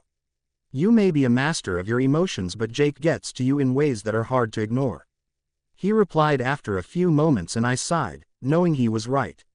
My eyes moved as I looked over the family, thinking of who I would want to fight against Jake, if not I. Truthfully, they were all exceptional fighters and have even become that much more so after my training exercises with them. Just the same, I thought about their unique fighting methods and knew who I needed to select. Logically speaking, Jasper was by far the best fighter in the coven apart from myself, but I had no clue how I would react to seeing him fight. At one point it wouldn't have even been a question, but there was no way of knowing how I would react watching him face against our shared natural enemy. I knew there was likely no real danger involved, but I had accepted that logic only went so far when it came to matters of the mate bond. My eyes moved from the family one by one until settling on Edward, who looked at me with slightly raised eyebrows. Jasper is the best fighter in the coven, but Edward is a close second. I would say Alice, but even if I were to lower my shield, she wouldn't be able to receive any visions because you all mess with them and somehow create blind spots, which could cause her to be at a disadvantage. Edward is the fastest of the coven and his abilities are not impacted. That being said, I will let you choose. Jasper or Edward, I finally stated, and watched as Seth looked between Jasper and Edward, before finally making his decision. I think Jasper would be best. Things may have changed, but I think there is still a possibility of a certain amount of residual jealousy and resentment between Edward and Jake, something that would definitely cause more harm than good. They both were in love with you at one point after all, and that's not something that Jasper shares with Jake. he finally stated, and I sighed inwardly but knew it was unavoidable. He had no idea how wrong he was. Jasper took a few steps forward and I carefully avoided his gaze, not trusting myself. If I made eye contact, I knew he would read the language of my eyes and would turn down the opportunity, giving it to Edward, which would only lead to the inevitable question as to why and he could not be truthful. There was no way he could say that it was because he could not deny his mate of what they wanted, which in this case was for him not to fight. I moved backwards to stand with the Cullens, Alice immediately going to stand by my side, and angling her head to look at me with curiosity. "Why did you allow Seth to choose, Bella?" she asked, and I shrugged. "I want them to learn and they deserve to say it who they thought would be best. They are the ones that need to learn, Alice. Not us." I responded and heard her hum at my response in thought before nodding and moving closer so she could wrap an arm around my waist. Some things never would change and her desire for physical connection simply were one of them. Honestly, at this point it was very much needed and appreciated. I felt myself relax slightly into her touch, something she noticed right away, and I swore her face was about to split apart from the size of her grin. She nuzzled closer into my side until I finally gave in and wrapped my arm around hers as well, bringing her closer to me. I hoped that our bond would allow her not to be upset once I shared the truth of Jasper and I to her. I hoped that it would allow her to understand and that Jasper was right, that she would just be overjoyed to know that by being his mate, he and I would be connected until the ends of time, and to her as well as an extension. I could only hope though. Losing Alice once was more than enough, and quite honestly, I wasn't sure if I had it in me to endure it again. My thoughts were shattered as I watched as Jasper roll up his sleeves with his back to me and darted my eyes to Jake, who was pacing back and forth in front of him, clearly ready to get things started. He was likely still agitated from our falling out just a few moments prior, but perhaps that was a good thing. I needed Jake to be able to fight effectively, and having provoked him, even though that had not been the original plan, seemed like the most efficient way for that to happen. My body, as relaxed as it was under Alice's touch, still was tense as I watched as Jasper moved into his battle stance, his left leg shooting out to the side slightly as he strengthened the stance further. He brought his head up slowly and flexed his hands into fists, opening and closing them a few times. "Your move, Jacob," he finally stated, and I watched almost in slow motion as they began their hazardous dance. Seth had been right. There could not have been a better matchup for a sparring match between us all than the one that was happening with Jasper and Jake. Both were holding their own and the tribe members were attentive, absorbing the information as quickly as their minds received it. It was the best situation possible for them to learn as quickly as they needed to, but it was not without a cost.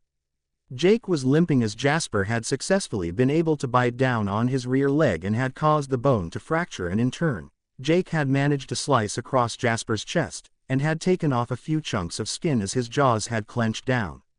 As it stood currently, both were circling each other, and I felt myself become more frayed with every second that passed, knowing that I could not intervene.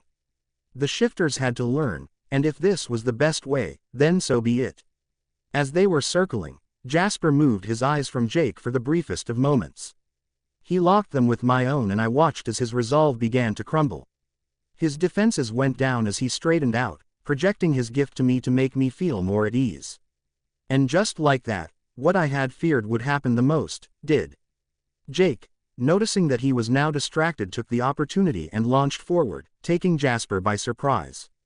I gasped audibly as Jasper hit the ground, his hands pushing with all his might against Jake's furry chest, who was gnashing his fangs in Jasper's face. My body began to tremble as Jasper turned his head to the side, and closed his eyes tightly as he struggled to get free. I watched as the tips of Jake's fangs grew closer and closer with each snap and felt myself becoming more and more lost in the influence of the beast, powerless to stop the process. Jasper would not be the one to surrender, not in this situation, and Jake was far too gone to reason, despite Seth's clear attempts. It was time for me to step in. "Bella, what's wrong? You know this is just part of the match.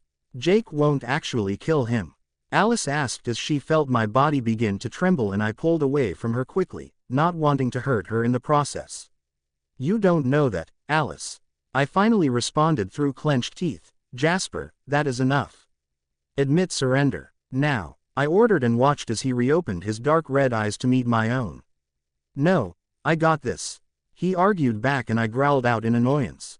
There was no reason to be stubborn about this, and why he was choosing now of all times to be defiant against my orders was truly beyond me. Clearly you don't. I don't think I would even be able to get out of that hold. Jake, stand down. I hissed, only causing Jake to shoot me a smug grin, his lips lifting over his canines slightly. Stop trying to interfere, Bella. This is my fight, not yours, Jasper snarled at me, causing my hands to clench tightly in fists to the point where they began to shake. This is your absolute last warning, Jacob. I am ordering you to stop. I commanded with as much authority and control as I could muster, ignoring Jasper completely. I heard Jasper's sharp intake of breath in pain as one of Jake's fangs scraped the skin of his neck, and with that, I felt whatever was left of my resolve snap. I felt rather than heard me release out a loud warning snarl and launched myself forward, grabbing him by his russet coat and threw him a distance away and found my legs running in his direction. I came to an abrupt halt as his body bounced on the ground a few times before he jumped to his feet and growled at me, his tongue coming out to wipe away the residual amount of venom that coated his snout from Jasper's neck. That is more than enough, Jake. If you want to get to him, you'll have to get through me. I hissed as my eyes became black as night, letting out several deep warning snarls as he and I began to circle each other once more.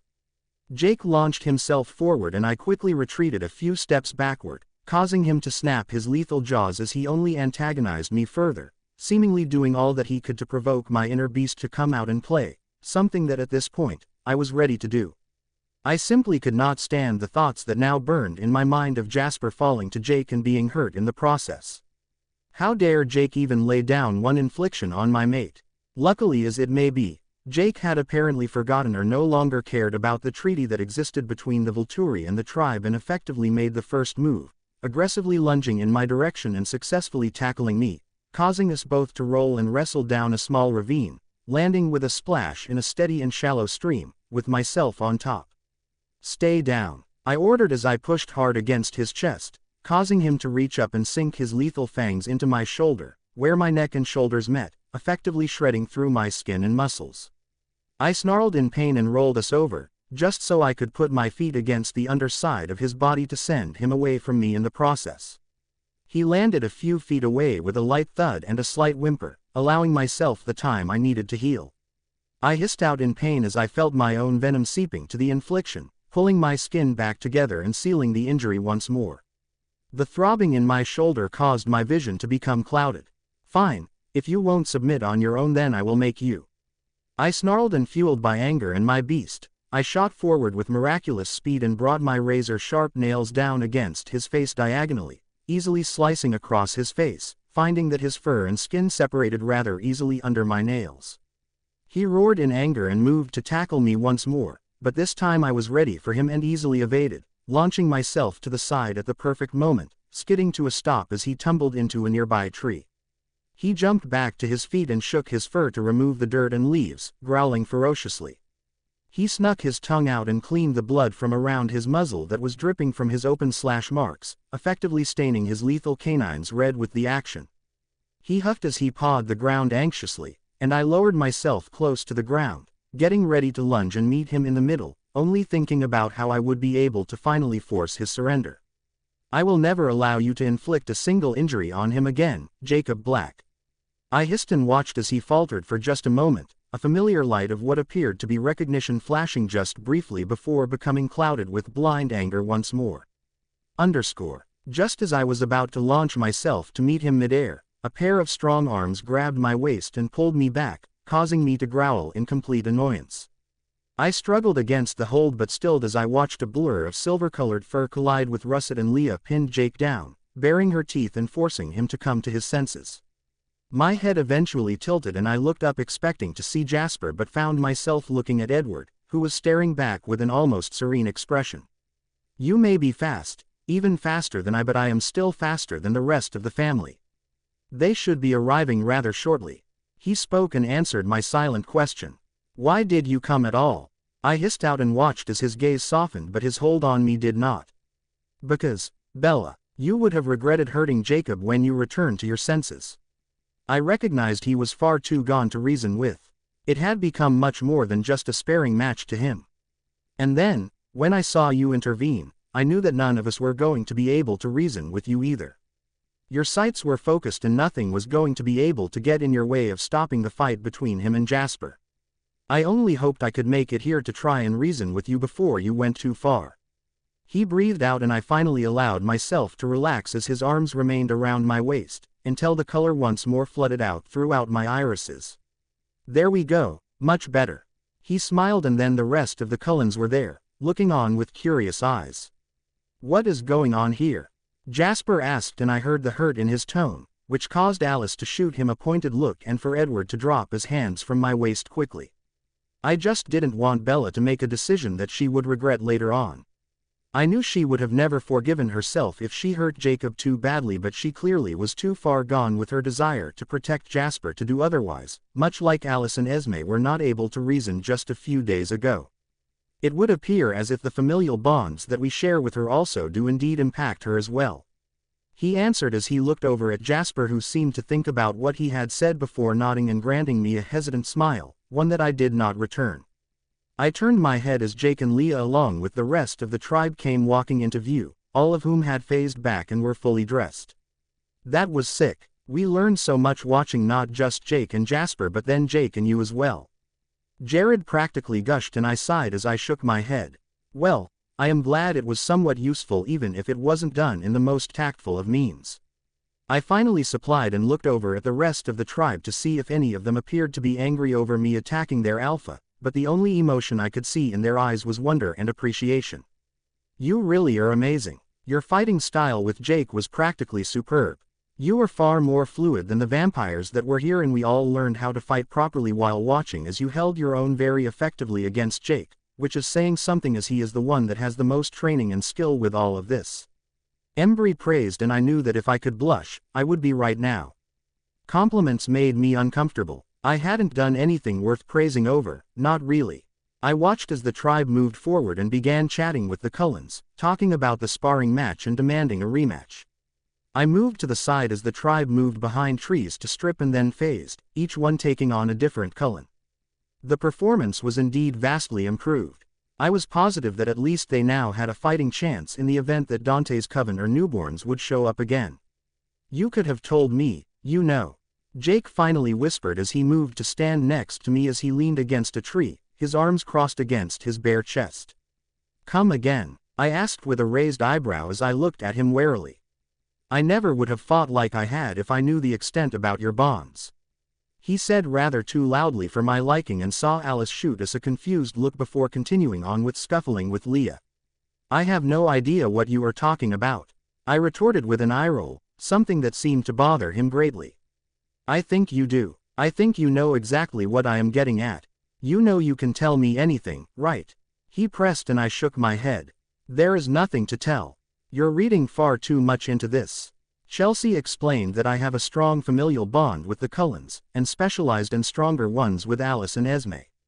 Seeing you the way you were with Jasper made me realize that what we both feared would happen did, and I felt the pull to intervene. So, I did what I had to do to pacify the situation. Nothing more, nothing less. I argued back and he eventually sighed. Okay, all right, I believe you, but just so you know, I would never judge you. Ever. I have always been the most understanding person you've known. I didn't judge you for becoming a vampire, for leaving Forks the way you did, or even what you've done throughout countless missions. Nothing, and I mean nothing, would ever make me think less of you, and you will always have my full support on everything and anything. He replied, causing me to swallow rather harshly before averting my gaze from his knowing eyes and back to the sparring matches taking place. Yes, I know. Thank you. I eventually replied, effectively ending the conversation. I stood alone in the hut of my temporary home, thinking of the next course of strategy. I was hopeful that the vampires would not return as they had not been able to locate a fresh scent of the Cullens, and the scent of the shifters would do more than enough to mask any residual scent in the area, which would effectively throw off any of Dante's trackers. I suppose the next course of action would be to embark to Russia and see if I could find any further information on Nero's whereabouts, but that would be something that I would need to discuss with the Cullens. In my mind, I couldn't help but think that it would be best to take the Cullens back to Volterra and see if I could manage to get Dimitri along with Gunnar and Anita back to protect the town. In a perfect world, After making sure the Cullens were safe, I could then venture out to locate Nero. But this was not something that was likely to happen. I highly doubted that the Cullens would be comfortable in sitting this out and likely would not be okay with me going out on my own, not when there was very much a line that drew them in, our bond effectively binding them with me. I could likely reason with Edward and Carlyle, but Alice and Esme definitely would not agree to it, and then in turn, Carlyle would stay with Esme and Edward would want to be around to help protect his mother. Jasper was another matter entirely. Even if I could manage to find a way to convince the rest of the Cullens, Jasper would never tolerate being separated from me, and I too would likely not be able to tolerate the distance, even if I was pissed at him presently. Sighing, I flung myself on the bed and rested my head against the feather-down pillows and closed my eyes. First thing in the morning, I would discuss the topic with the Cullens and see what they thought was best. I knew that they all looked to me for wisdom and direction, and normally, I could easily make decisions, but now I was finding myself in the very same plight that Arrow must have experienced on a regular basis. If I ordered them to go with me to Russia, I would once again be putting their lives on the line. This was beyond what was asked of me in the mission. They had reached out seeking protection from Arrow and had not asked to be recruited to join in a war, but things had changed, and with it, so did the scope of my mission. For once, I had no clear direction of what I wanted to do.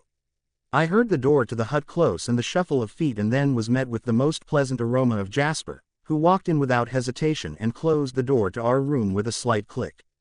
I did not open my eyes until I heard him clear his throat unnecessarily. My eyes locked with his and he looked at me with pure desire, one that I did not return. "You seem irritated," he noted after a few moments of awkward silence, and scoffed loudly. "Oh, how very observant of you. I wonder why that would be." I scowled up at him. "I was only doing what was requested of me. You had no right to try and interfere and tell me what I should do. I had a handle on things," he replied back calmly, and I growled as I stood from the bed.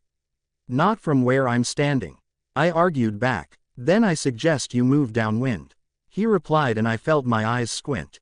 "Jasper, you are a skilled fighter. I will not try and dispute that, but let's face the facts here. I am better than you. Stronger, faster, more skilled, and I even know that with all of my training and expertise, not even I would have been able to get out of that type of hold. You were being arrogant and it was going to get you killed." I found myself yelling, not caring in the least who heard what I had to say. I was in no danger. He would have stopped before anything too serious happened. He retorted, and I shook my head. Jake was too far gone in his instincts to be reasoned with. He wouldn't have stopped until you surrendered, which you were too foolish not to admit. As the leader of this mission, I am the one who makes the calls. You all are supposed to listen to me and heed my warnings. If you ever act in a way that defies me again, I will find someone else to take command as my second.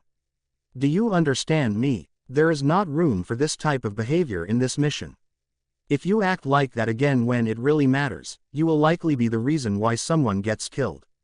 I growled and watched as he opened his mouth a few times, only to close it and look at me with hardened eyes, before letting out a sigh and nodding. "Very well, but you need to have much more faith in me. I can handle my own fights and battles. You don't need to rush head first into anything to save me.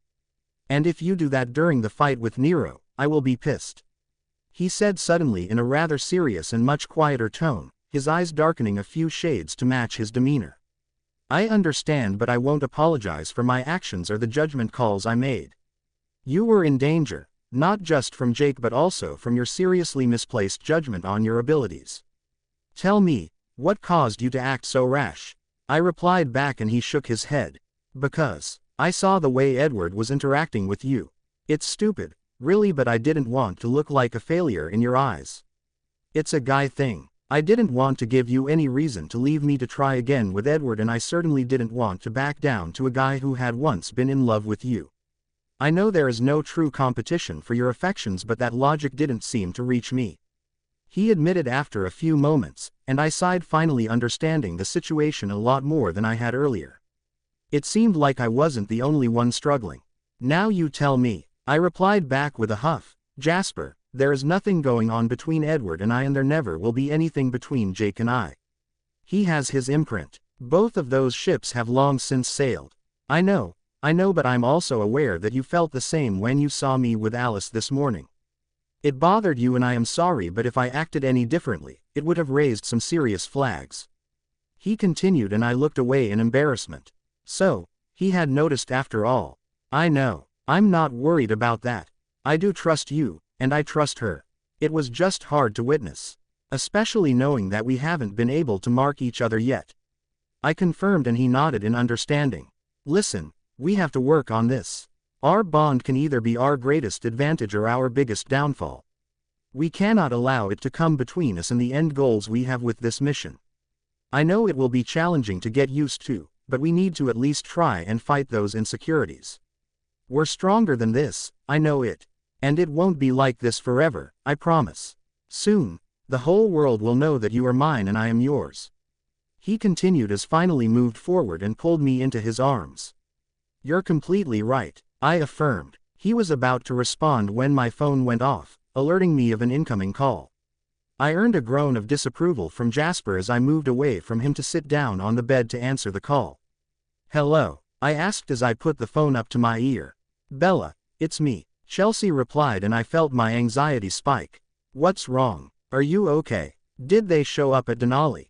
I asked, immediately fearing the worst and standing up, causing Jasper to walk back to my side, placing a hand on my shoulder. No, relax sweetie, it's nothing like that, she replied back with hesitation, and I furrowed my eyebrows in thought.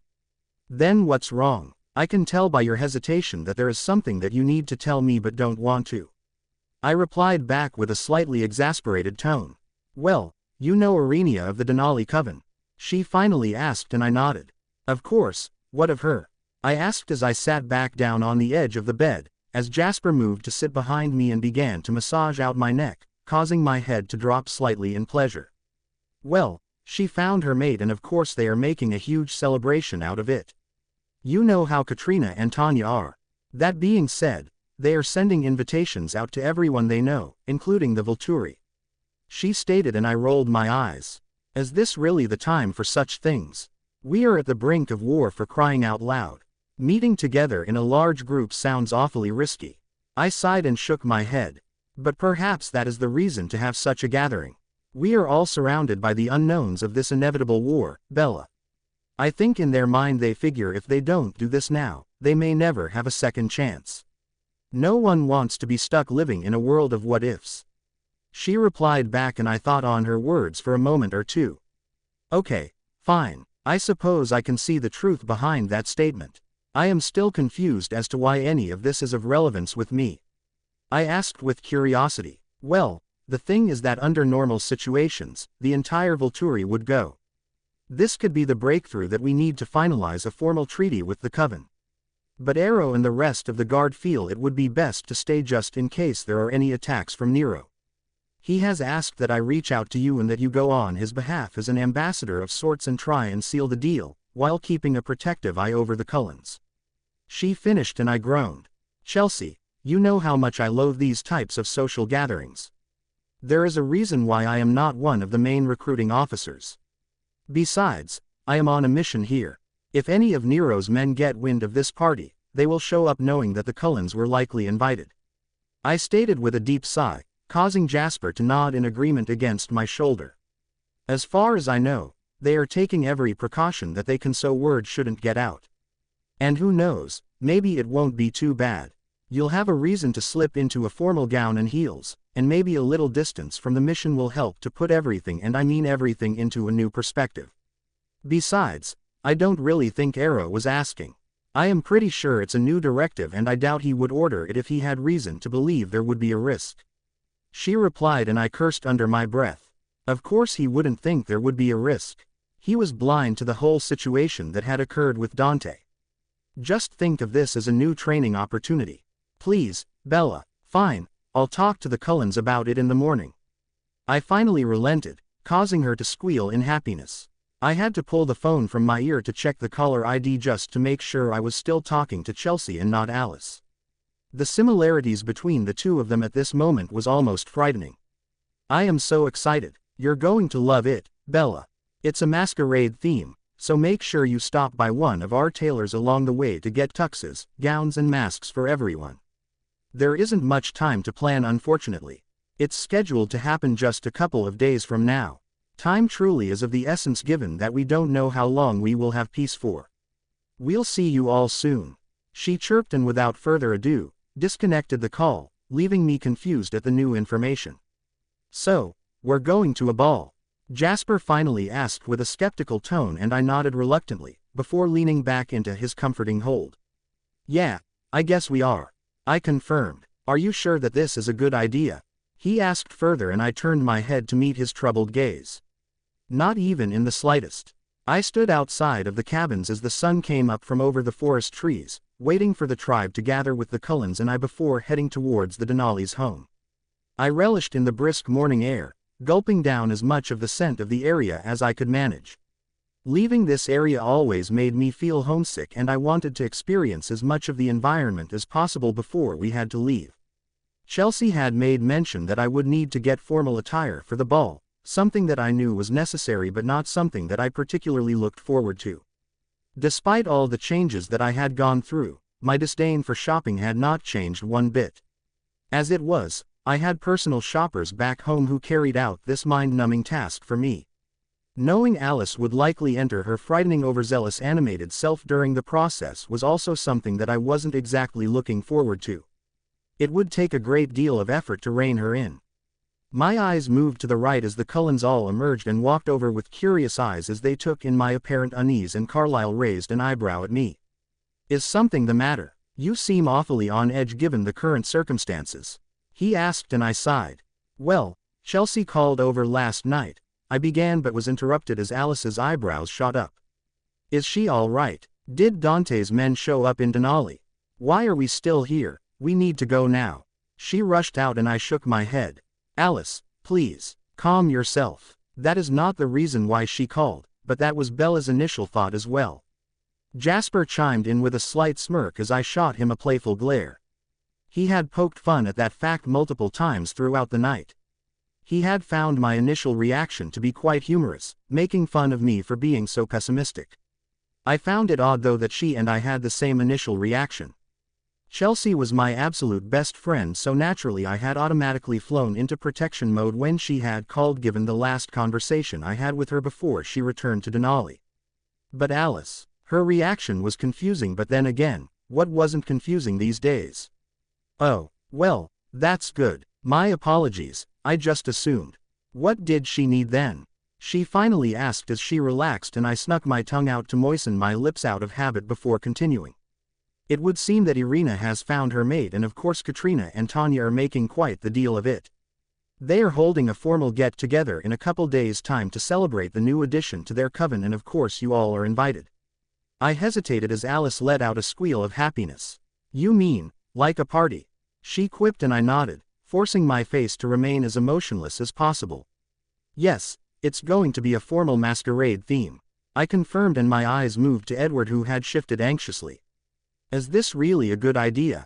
Us all meeting together in one centralized location seems awfully risky to me.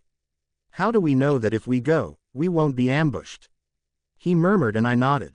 I agree with you completely. For once, I paused as he granted me with a half smile. The thing is that the Volturi were also invited, likely because of Eliezer's past connections.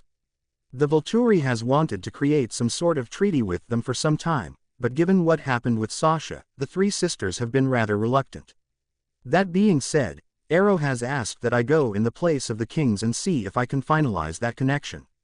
They want to stay within the castle in case there is any attack or movement from Nero. I of course am not in a position where I can decline the directives, so I trailed off with a wave of my hand.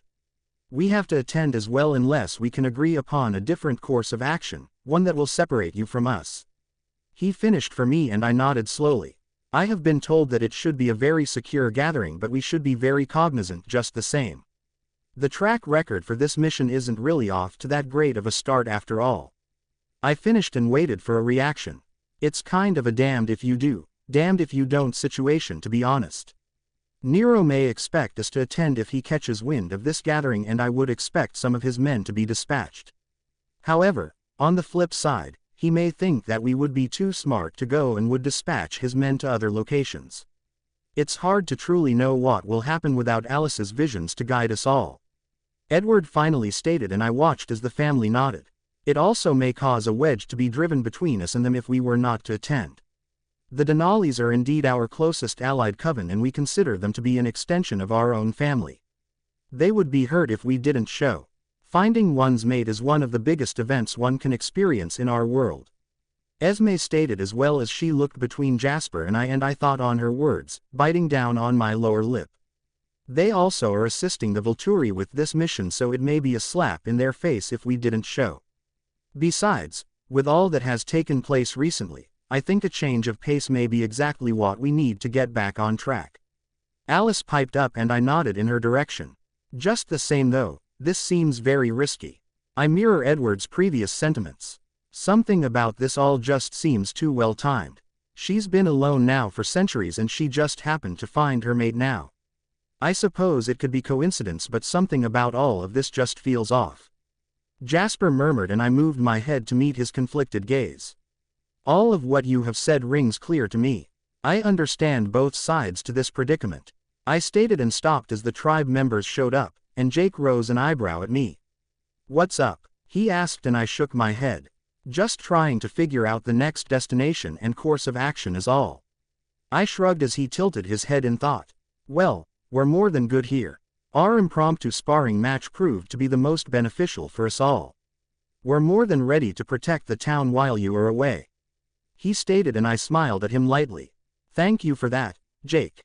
I know the original mission was for us all to stay here and protect the town, but so much has happened, causing the scope of the mission to shift.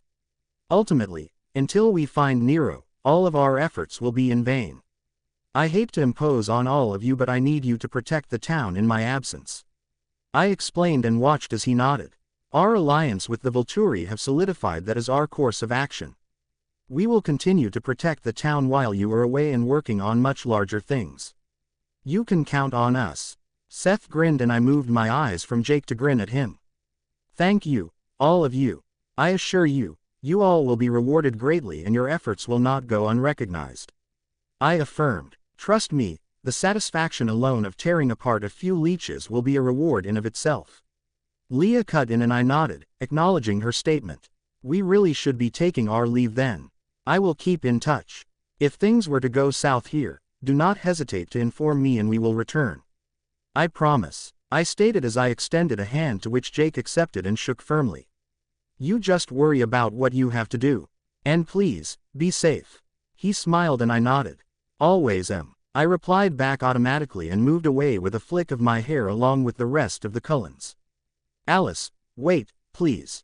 Seth called out, and we stopped as Alice turned her curious gaze to Seth, who ruffled his hair awkwardly with his right hand. Yes, Seth, she asked with a raised eyebrow. I wanted to say that it was very nice to make your acquaintance is all. I wish you luck on the mission, although, with your skills, I don't think you really need it. He smiled rather sheepishly, and I moved my eyes to the side, biting back a chuckle at her flabbergasted expression. It was rare to catch her so off guard, and it was a sight to behold. Likewise, Seth, thank you for your kind words. I look forward to meeting up with you again once we return. She finally replied back after she had recovered and granted him a breathtaking grin. I shook my head and continued on towards the truck with the rest of the Cullens as Alice stayed back for a moment or two, her eyes locked onto Seth's before she turned on her heel with a slight wave at him and jogged to catch up to us all as we piled into the truck. So, have you made your minds up as to what you would like to do? I asked as I put the key into the ignition, peering into the rearview mirror to meet Jasper's gaze, who was looking at me with curiosity. I think that the choice has already truly been made for us. Separating ourselves from you does not seem wise. We tried that once and you nearly paid the ultimate price for it. We, all together, need to go to Denali. Carlyle affirmed and I nodded. But where are we going to go to get clothes? There is not much notice and I certainly do not have anything that would be remotely appropriate for the occasion. Alice sighed and I chuckled. Don't worry, I have a place in mind and I assure you, you won't be disappointed. I pulled my truck to the side of the road and turned off the engine, as I took in the small brick-laden boutique shop located in Fairbanks. We had made good time like I had done when I first arrived in Forks, and I was more than happy to know that at least in that aspect, no issues had presented themselves. I had half been expecting another ambush attack on our way to Denali, but nothing of the sort had occurred. We still had a couple hours left before we made it to our final destination, but I knew if anyone could make our outfits within the current time crunch, it would be Francisca. "Where are we?" Esme asked from the backseat as I motioned for us all to exit, and climbed out of the truck, closing the door absent-mindedly. "We are at a shop called La Boutique della Gens Nascoste, which is Italian for the Boutique of Hidden Gems. It is owned and ran by a vampire, who does a lot of work with the Volturi. She is the person who sews the majority of my custom outfits for missions, and knowing of our time crunch, I figured if anyone could make them, it would be her," I supplied as I opened the door. My ears met with the slight ringing of the bell overhead. Oh my, if it isn't my favorite Volturi member, in the flesh. "To what do I owe this pleasure?" A soft voice, heavily accented in Italian, called out from the top of the wooden staircase as she emerged. "Hello, Francisca." I smiled as I peered up at her as she gracefully glided down the stairs. She stopped as she stood close to me and leaned forward to place a kiss to the left and then right side of my face. "Ciao, Isabella." She smiled back and then ran a hand throughout her curly shoulder-length ink-colored hair. "My apologies for the last-minute notice, but I am in need of tuxedos for the men and gowns for the women behind me. We have to attend a masquerade-themed formal gathering and must be there within a couple of hours," I stated and watched as her eyebrows rose and she shook her head. "I may be able to move faster than the speed of light, but this will truly be a test of my skills."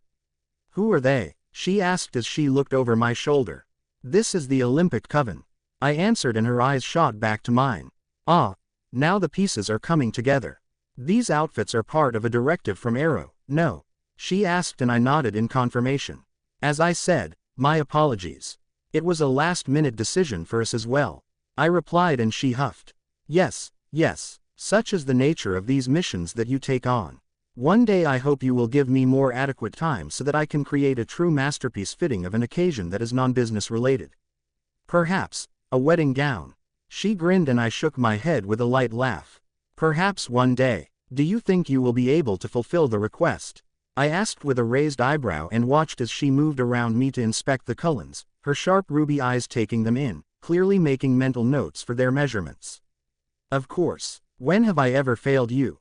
she replied back with a slightly insulted tone, and I laughed out loud as she moved back to stand in front of me, her hands on her hips.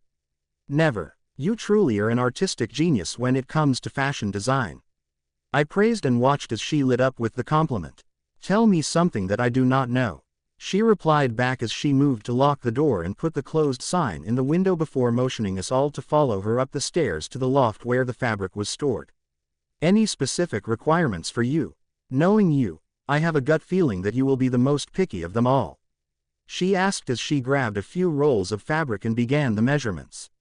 "My normal style will do, thank you," I stated as I looked around the room, my eyes locking on a rather breathtaking royal purple satin-like fabric, along with a silver high neckline and long sleeves it is. Although, one day I hope that I will be able to break past your conservative tendencies. I have no idea why you choose to be like that. With a body like your own, you should be flaunting it. Were you this modest as a human as well?" she asked as Alice let out a bell-like giggle. Oh, she was much more modest as a human.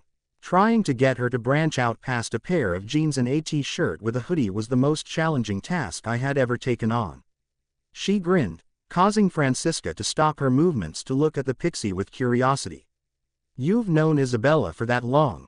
she asked with a raised eyebrow, and Alice nodded. "We met her just a couple of days after she moved to Forks when she was 17. She was with Edward back then," she replied, and I watched the way Francisca pursed her lips in clear disapproval before focusing her attention back on the fabric in her hands and grabbing a pair of scissors. "You'll have to excuse me. My expressions always give me away. I just fail to see how that would be a good match. Traditionalism and melancholic tendencies hardly seem like it would be complementary to the vivaciousness spirit that Isabella possesses in all aspects, except in the world of fashion," she stated with a shrug, and I could not suppress my laugh as Edward's jaw went slack in surprise as he nearly dropped the ancient trinket he was inspecting to look at her. "Hey, we haven't spoken one word to each other. How on earth can you make that assessment?" he asked with raised eyebrows. "Apart from being a true craftsman of fashion-based arts, I am gifted with what Eliezer has coined as cognitive physiognomy. This means that I can easily assess a person's character or personality from their sheer appearance and facial expressions. She replied with a shrug and then focused back at the task at hand. That is extraordinary. Edward breathed out and Francisca granted him a smile as she raised her eyes momentarily to meet his own. Tell me, are any of you gifted as well? She asked as she moved to grab a needle and began to swiftly sew the pieces of ivory and teal fabric together. I have the ability to read minds, similar to that of Arrow's gift, only I don't have to touch the person and I can only hear what they are thinking at the time they are thinking it. Carlyle has the gift of enhanced control, Esme enhanced nurturing, Alice the gift of subjective precognition, and Jasper the gift of pathokinesis. He replied as I leaned back against the wall, admiring her work as she finished the gown and matching mask and handed it to Esme, who took the gown with a thankful smile. It's rare to see a coven consisting of so many gifted vampires that was not under the direct guidance of the Volturi. The last coven of such power that I am aware of was the Akershus coven. She replied as she moved to grab a roll of bright yellow and vibrant pink fabric, before pausing to look at Alice, who nodded happily in approval at the color choices. The Akershus coven? I asked with a raised eyebrow and turned to look at the Cullens, who all shrugged.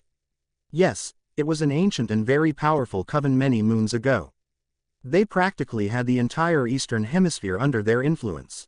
They were a seemingly peaceful coven who consisted of on the upwards of 30 members, almost all containing some specialized gift. She replied as she worked on Alice's gown and mask and finished, passing it on to Alice, who squealed in happiness and inspected the intricate gown with awe. What happened to this coven? I've never even heard of them, which I find to be odd. I have thoroughly studied the history of every coven in existence under the instruction of Marcus. Surely we would have had records of a coven of such magnitude. I asked as she moved to grab the very two fabrics I had been eyeing. She placed them down and let out a sigh. Every coven, including the Volturi, have done acts that they are not proud of, Isabella. Often, these types of occurrences would be swept under the rug, if you will. If you were not made aware of this coven, I would suspect the reasoning for such follows that same thought. She stated in a soft voice and my eyebrows rose. I am sorry, but are you suggesting that the Volturi is behind the extinction of this coven and I was not made aware of it? That lacks any sense of logic. You must be wrong. This coven could not have existed. It must merely be an old legend or ghost tale. I argued back and she shrugged as she put the last stitch in my hooded gown with the feathered and jeweled mask on the top and handed it to me, our hands lingering on each other as she spoke. Fear makes people do illogical things, Isabella. You studied under Marcus as a human and had not yet officially joined the ranks. It is possible that they did not want there to be any reason for you not to join. You were desperately desired by Arrow because of your mental shield. I will admit, no one truly knows the exact cause that led to that coven's extinction and downfall, but if there are no records that you are aware of, it simply raises questions. That is all. But this coven did exist, Isabella. You will have to take my word for it. She finished and I shifted uneasily as I felt her conviction as if it was my own before she removed her hands and went to work crafting tuxedos and masks for the men. The Volturi had been responsible for many horrific acts, this much I knew to be true. I had spent the better part of the past 75 years working on correcting some of their less than favorable mindsets and lifestyle choices. I had thought I was well abreast of their past interactions with other covens. Just the same, I couldn't shake the truth of what she said. There was no reason why this select information had not been shared with me.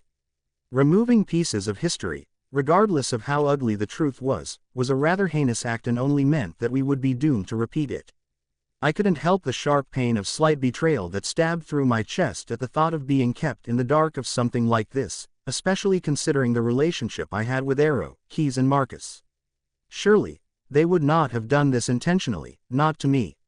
They knew how I felt about such things. There had to be some logical reasoning behind such actions, if this was all indeed true. I made a mental note that I would confront Marcus on this topic the next time we spoke as she finished and handed the items to the men before looking at me with anticipating eyes. Do you require any further services? She asked and I thought on it a matter or two before shaking my head. Shoes, please. After this all will be more than sufficient. I will have the payment for your services sent over as soon as possible. You should expect the parcel from Mia, our latest secretary, in the next couple of days. I smiled and embraced her in a friendly hug before kissing her on each side of her face, and she scurried off, before coming back with dress shoes for the men and heels for us women. Vi auguro buona fortuna, Isabella. She smiled as she wished me luck in her native tongue. Fino e quando ci incontriamo di nuovo, Francisca. I bid farewell with one last smile and exited the store with the Cullens in tow. I parked the truck on the top of a snow-laden hill that overlooked the Denali's Baroque-style mansion and climbed out of the truck, quickly moving behind a tree as did the Cullens so we could change with some sort of privacy. I pulled on the floor-length royal purple gown with silver accents and placed the mask on, securing the straps behind my ears, and moved the hood up to cover my long locks. After slipping my feet into the 4-inch black heels, I moved out to meet the Cullens, who simply smiled at me. I nodded at them before walking back to the truck and pulled out the vial that would alter the red color in Jasper's and Alice's eyes and walked over, closing the door in the process. All right, it's our turn to use the vial. I have a feeling, given their lifestyle choice, that they will be less than thrilled to see any one of you with red eyes. Please drop 2 to 3 drops in each eye, I instructed as I handed the bottle to Jasper, who quickly did as I had requested before passing the bottle to Alice, who did the same. I inspected their eyes and nodded in satisfaction at the way the serum had altered their eyes to a dark shade of gold. Any last-minute instructions for us all? Edward asked, and I moved my eyes from the mansion beneath us to meet his gaze. This should hopefully be an evening of fun. That being said, I believe it would be wise to continue to remain vigilant. It is possible that Dante's men could show up, and if that were to happen, we will need to make a quick exit and meet back at the truck. Sound good? I asked with a raised eyebrow, to which they all nodded. Now then, are you ready? I asked one final time as they nodded in unison, and we walked down the hill easily until we came face to face with the heavy wooden door. I raised a hand and knocked, only having to wait a second or so before it was unbolted and swung open, revealing who I recognized was Carmen of the Denali Coven, even with her mask on, who looked us over and smiled. Oh, well, if it isn't the Olympic Coven. I am so pleased to see that you were able to make it. All things considered, I had my doubts, she said as Carlyle walked forward and shook her hand. We wouldn't miss this for the world. I am so happy for Irina. May we please come in? He asked, and she nodded, swiftly moving to the side, and we all floated inside before she closed and resecured the door. Are you who I think you are? She breathed as she looked at me, and I nodded. Yes, I am the Impovidia Inquisitor. I did not have a chance to thank you all when I first arrived in Denali before making my way to Forks. The Volturi offer their sincerest gratitude for your generosity and accommodations for Chelsea. I said in a soft voice and watched as the awe melted away to gratitude.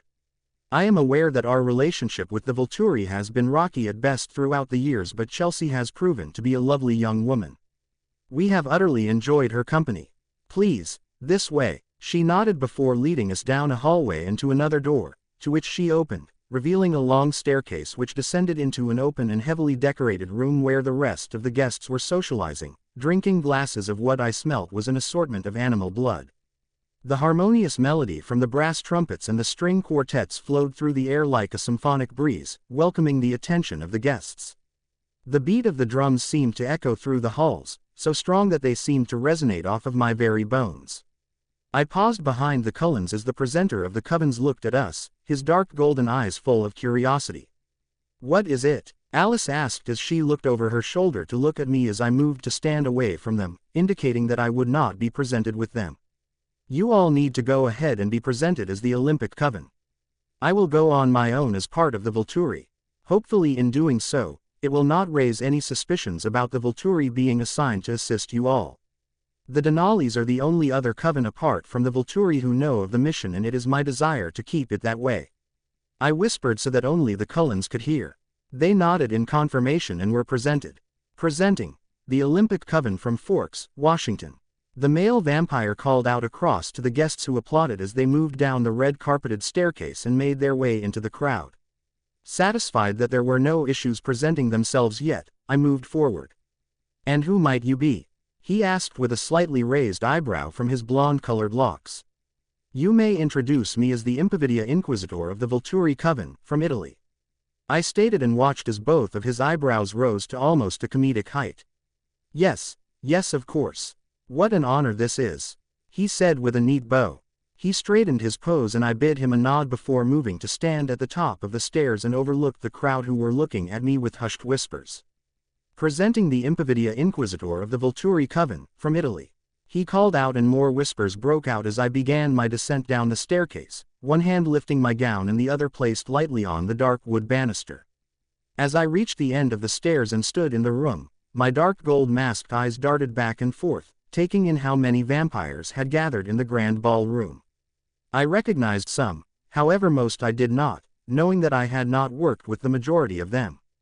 The only ones I recognized apart from the Cullens and the Denalis were the remnants of the Egyptian coven, the coven that Dimitri had originally been from.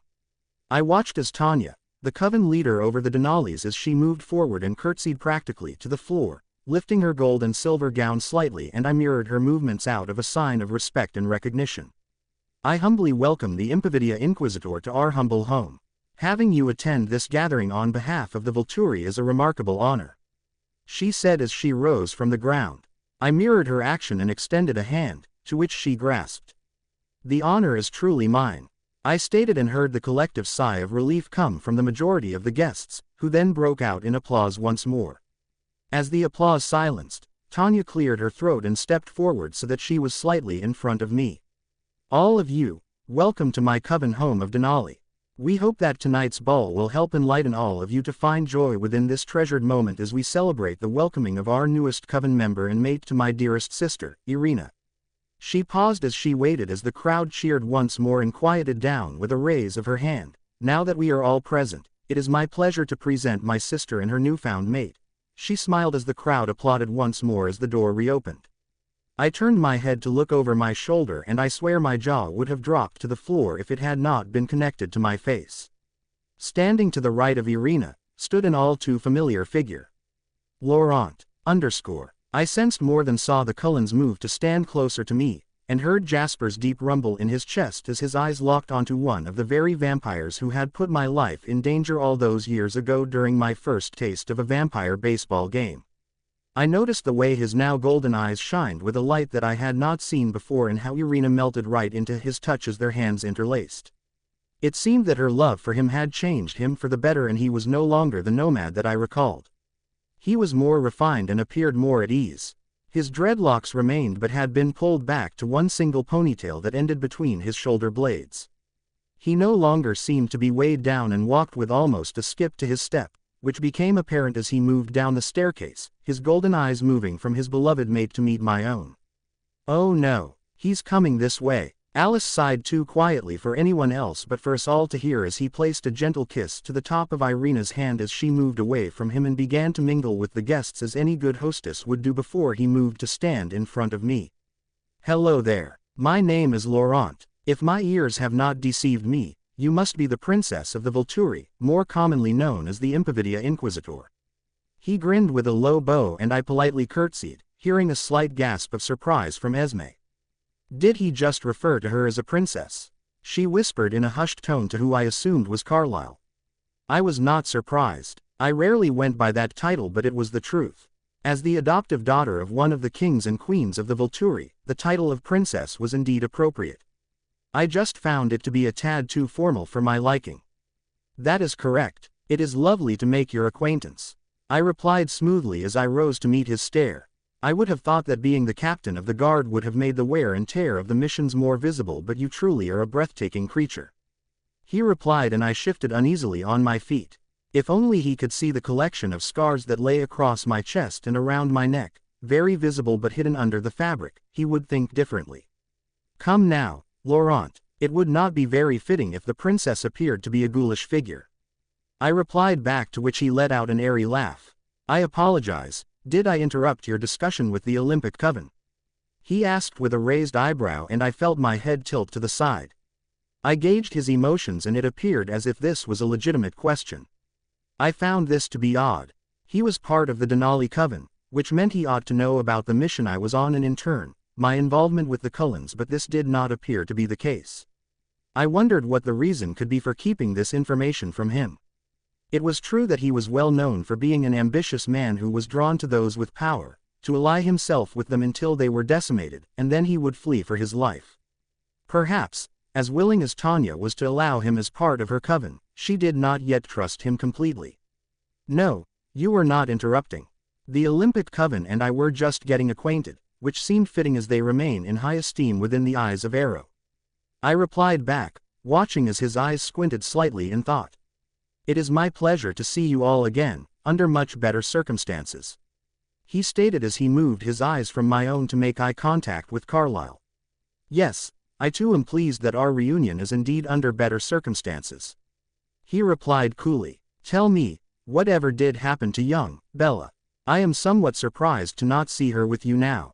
I thought for sure she would have been turned and become part of your coven. He replied and I watched the way the family stiffened. We left Forks while she was still a human. In our absence, she disappeared. We are not sure what happened to her but we believe her to have passed on. Carlyle replied and Lawrence's eyes widened. Ah, so Victoria must have been successful. He replied, quite oblivious to the way I tensed as her name fell from his lips. What do you mean? Jasper asked with a harsh tone, causing Laurent to raise his hands in a peace offering.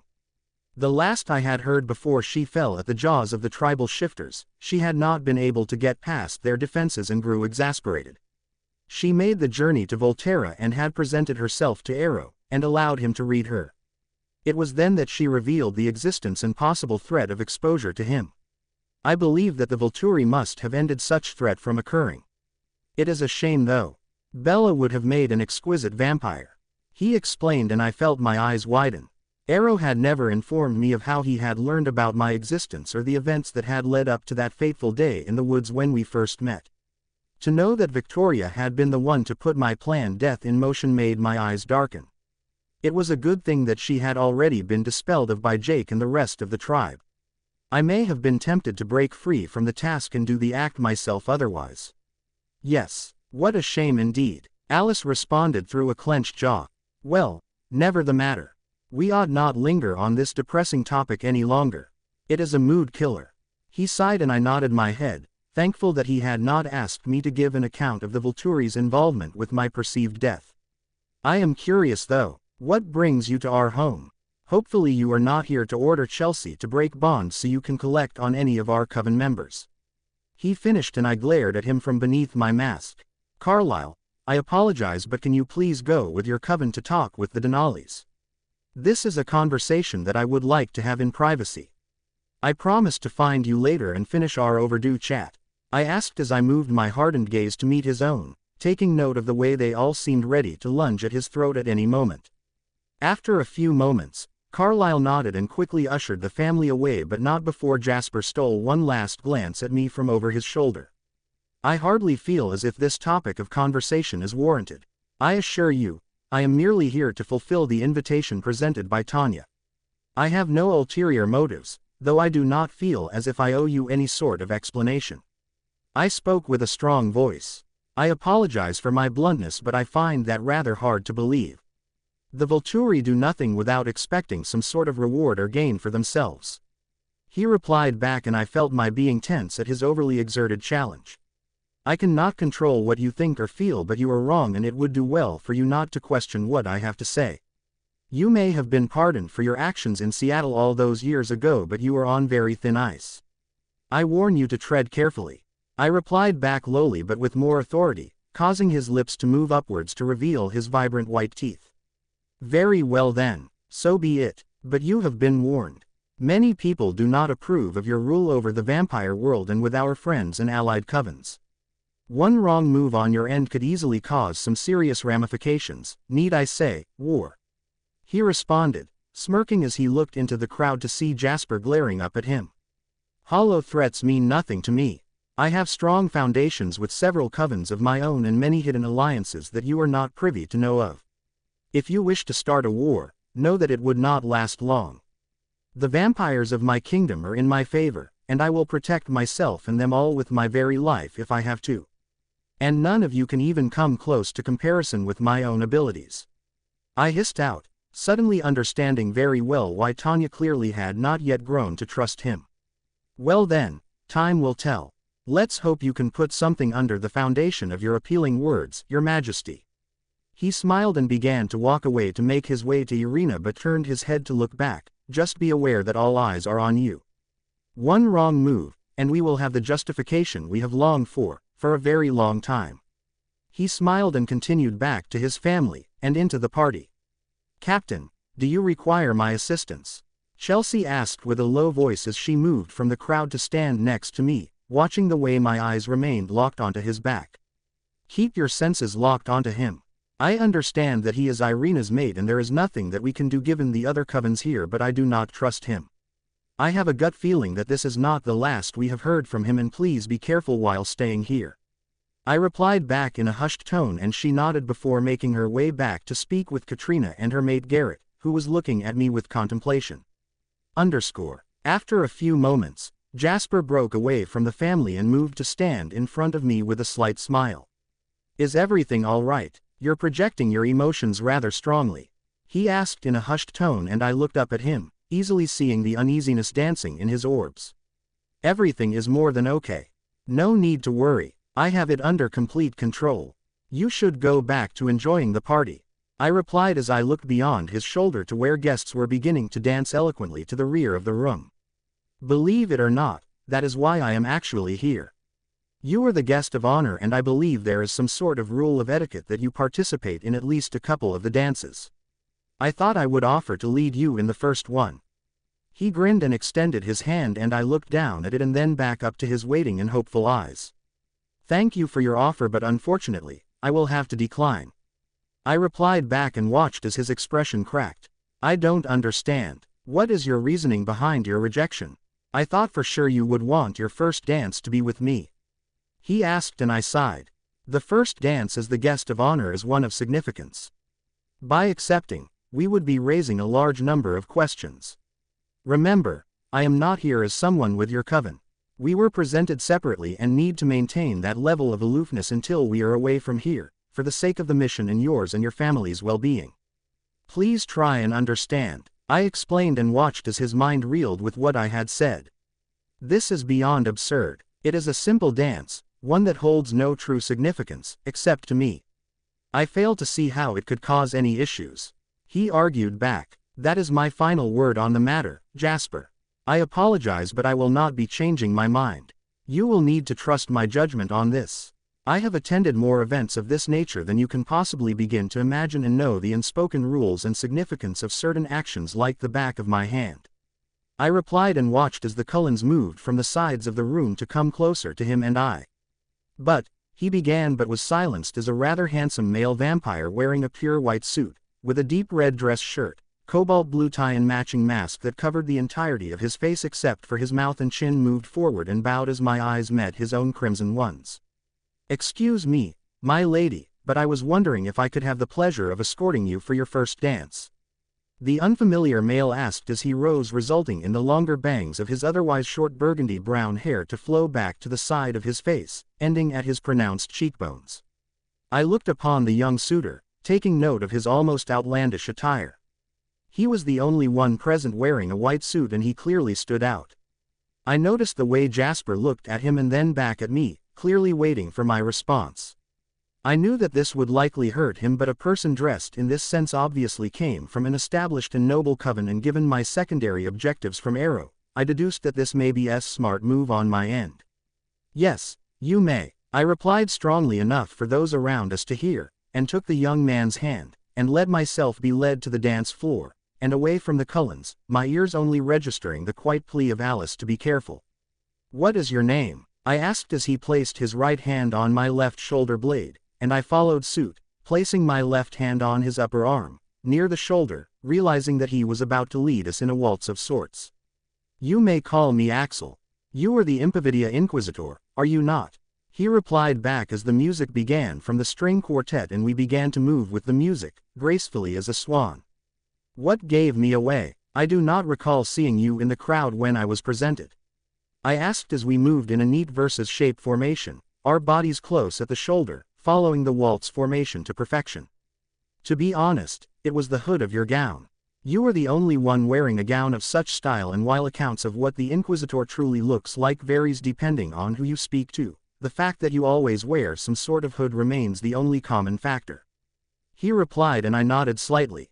"So, please, indulge me. Why did you request to lead me in the first dance? I asked and watched as the corners of his lips lifted at the hint of a smile. I always am curious of those who have joined the Volturi ranks. I know of your reputation and the things you have done under their name, but you seem very different than the rest of your coven. So much more controlled, he replied, and I tilted my head at his admittance. The Volturi for all intents and purposes chose to save my life when I was still a human. I owe them all a great deal. That is the reason why I joined their ranks. To not have seemed like a very poor way to express my gratitude. I answered and felt one of his hands move to my waist to lead me into a spin. But do you truly? I apologize for my forwardness, but admittingly I do not know much of the inner workings of the Volturi or what happens within the stone walls of their fortress.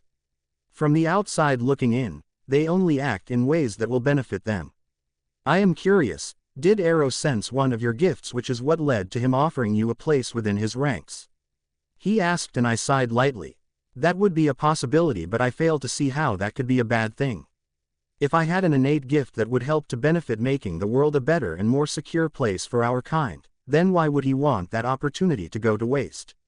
I asked and felt Axel hum in thought. But does your gift truly make the world a better place, or just a version of the world that he had indoctrinated you to believe would be the best? He pressed, and I found that I could not answer for a moment or two as I thought about his words. There needs to be some sort of governing agent who oversees the world. Similar to what Hobbes believed, without such entity the world would fall into what he coined the term as the state of nature, a world plagued with nothing but war of every being against every being, a constant and violent condition of competition in which each individual has a natural right to everything, regardless of the interests of others. Humans, vampires, we are all intrinsically selfish by nature, and without order, we would constantly only look at serving our best interest. There needs to be some sort of force that acts as a moral check and balance system to keep things balanced, as all things should be. I watched as he thought on what I said, spinning me once more. I am not challenging the Volturi by any means, so please don't take it that way, but have you ever thought that perhaps the Volturi are not the ones who should have the ultimate say? What makes your laws and your coven worthy of such a role? None of you are completely infallible. You know the history of the Volturi just as we all do, if not better. You know the acts that the Volturi have carried out against vampires and humans alike, all under the name of blind justice. But how can a coven who eradicates others out of fear of losing their power and influence justify their actions? He asked, and I thought more on his question, once more finding that I did not have an immediate reply. The Volturi have indeed done their fair share of wrongdoings and are not as perfect as we appear to be to the world. I will not try and dispute that fact. However, I will argue that at the time when the decisions were made, they were made with the best of intentions. I replied after a few more turns. Spoken like a true politician. Arrow ought to be pleased. You are stepping into the assigned ambassador role very well, he said softly, and my eyes shot to his. How had he known of my mission objectives? All this talk of my coven has made me realize that I do not know to which you belong. I asked and watched as he smiled as the song came to an end and we stood on the dance floor. Oh, not a coven that you would recognize or know. That information remains locked away in the forbidden archives, hidden deep within the walls of your castle. He said as he dropped his hands from my body and bowed. Thank you for the pleasure of being your first dance. I am sure we will meet again one day. He smiled, and with that he turned on his heel and walked away, exiting out of the side door and into the Alaskan landscape. I walked from the dance floor, my mind reeling with 1,000 different questions. Who was this Axel, and how did he know so much of the Volturi and the directives of the mission? Had he overheard of some of the logistics from Chelsea while discussing them with Tanya and the others? And what coven would he be from that existed that I was not aware of? I stopped as I massaged my temples with the fingertips of my index and middle fingers. Vampires could not actually suffer from headaches, but my mind was still swirling in chaos as I tried to put the pieces together. Could he be from the Akershus coven? Regardless, something about my encounter with Axel had left me somewhat frayed, and for the first time, I was thinking about all that I had done with the Volturi. I had thought it was all for the best and that I had been justified in my actions, but perhaps he had been right. I had done acts based on my own perception of what was good, how I was trained to think. But what if the teachings of the Volturi were biased? What if they were not as justified as I had believed them to be? I had always thought we were the light that this dark world needed, but perhaps I was truly on the wrong side of the spectrum. For sure, what I needed most now was answers, and the only way I was going to get them was for a history lesson with archived files. "Hey, are you all right?" Chelsea asked as she walked over with the Cullens as she ran a comforting hand against my tense arm. "I am fine. Don't worry about it," I replied and moved away from her, causing her eyes to squint at me from under her mask. "I am always going to worry about you, and you are not fine." "Clearly. What happened?" She pressed and I shook my head. "Nothing of significance, I promise. Now, if you will excuse me, I need to make a call." I replied and easily sidestepped around her and made my way outside and tapped on my earpiece from under my hood to call to home, very much aware that they all had followed me against my request. Typical. "Hello." Felix's deep baritone voice called out from the other line, and I breathed out in relief to find that he was not out sparring somewhere. "Hello, Felix, it's me," I replied back and heard him chuckle. "Well, it's about time that you called. How can I be of assistance?" he asked, and I nibbled on my bottom lip. "I need you to do me a favor that requires a certain amount of stealth, and what I am going to ask is breaking some rules, so it is of the utmost importance that you do not get caught." I breathed out and heard him chuckle. "You know that I've never been a stickler for the rules."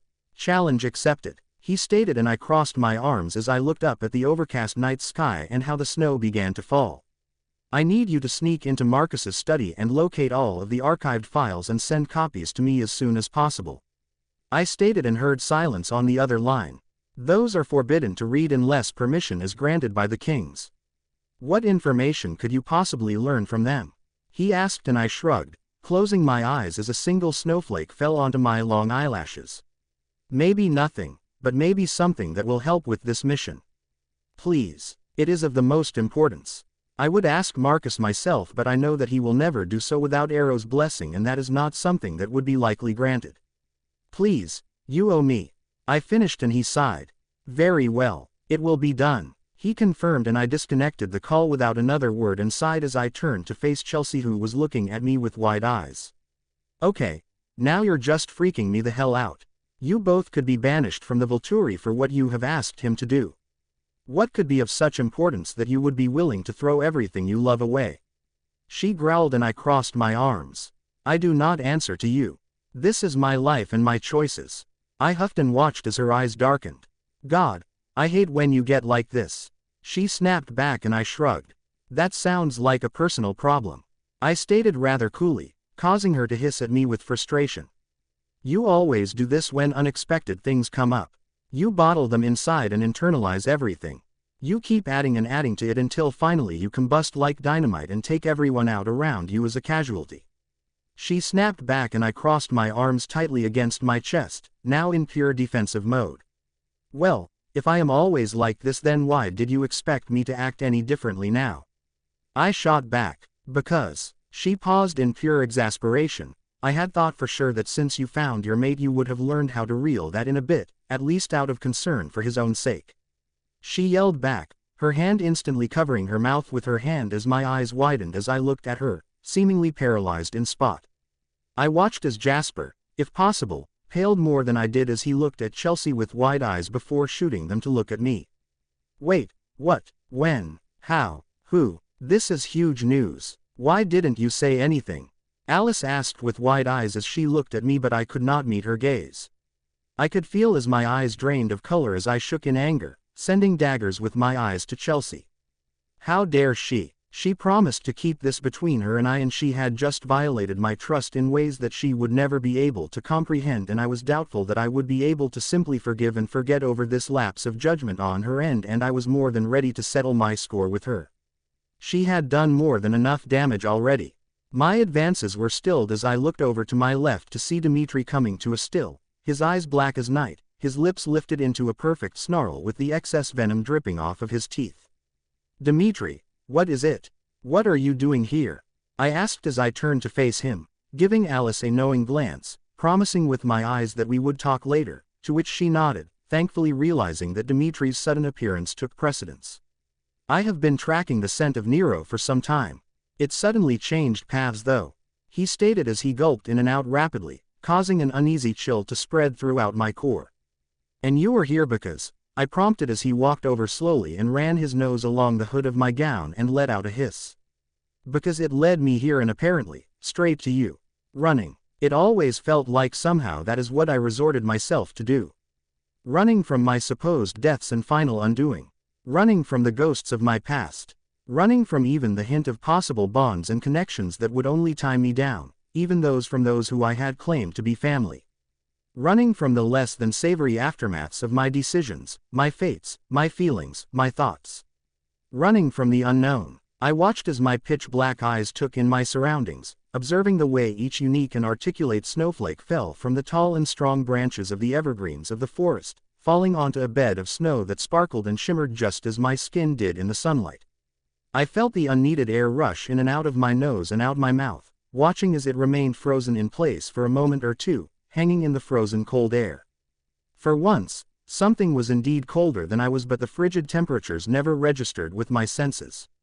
Vampires couldn't feel the cold, not technically speaking, but I could feel something similar to ice coursing and raging through my veins as I moved my feet faster, forever grateful that my gracefulness was enough to keep what I had once considered to be black-heeled death traps secured to my feet.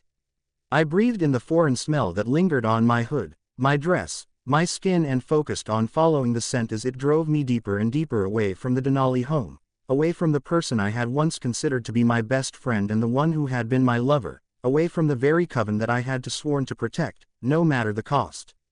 The very coven I had just failed.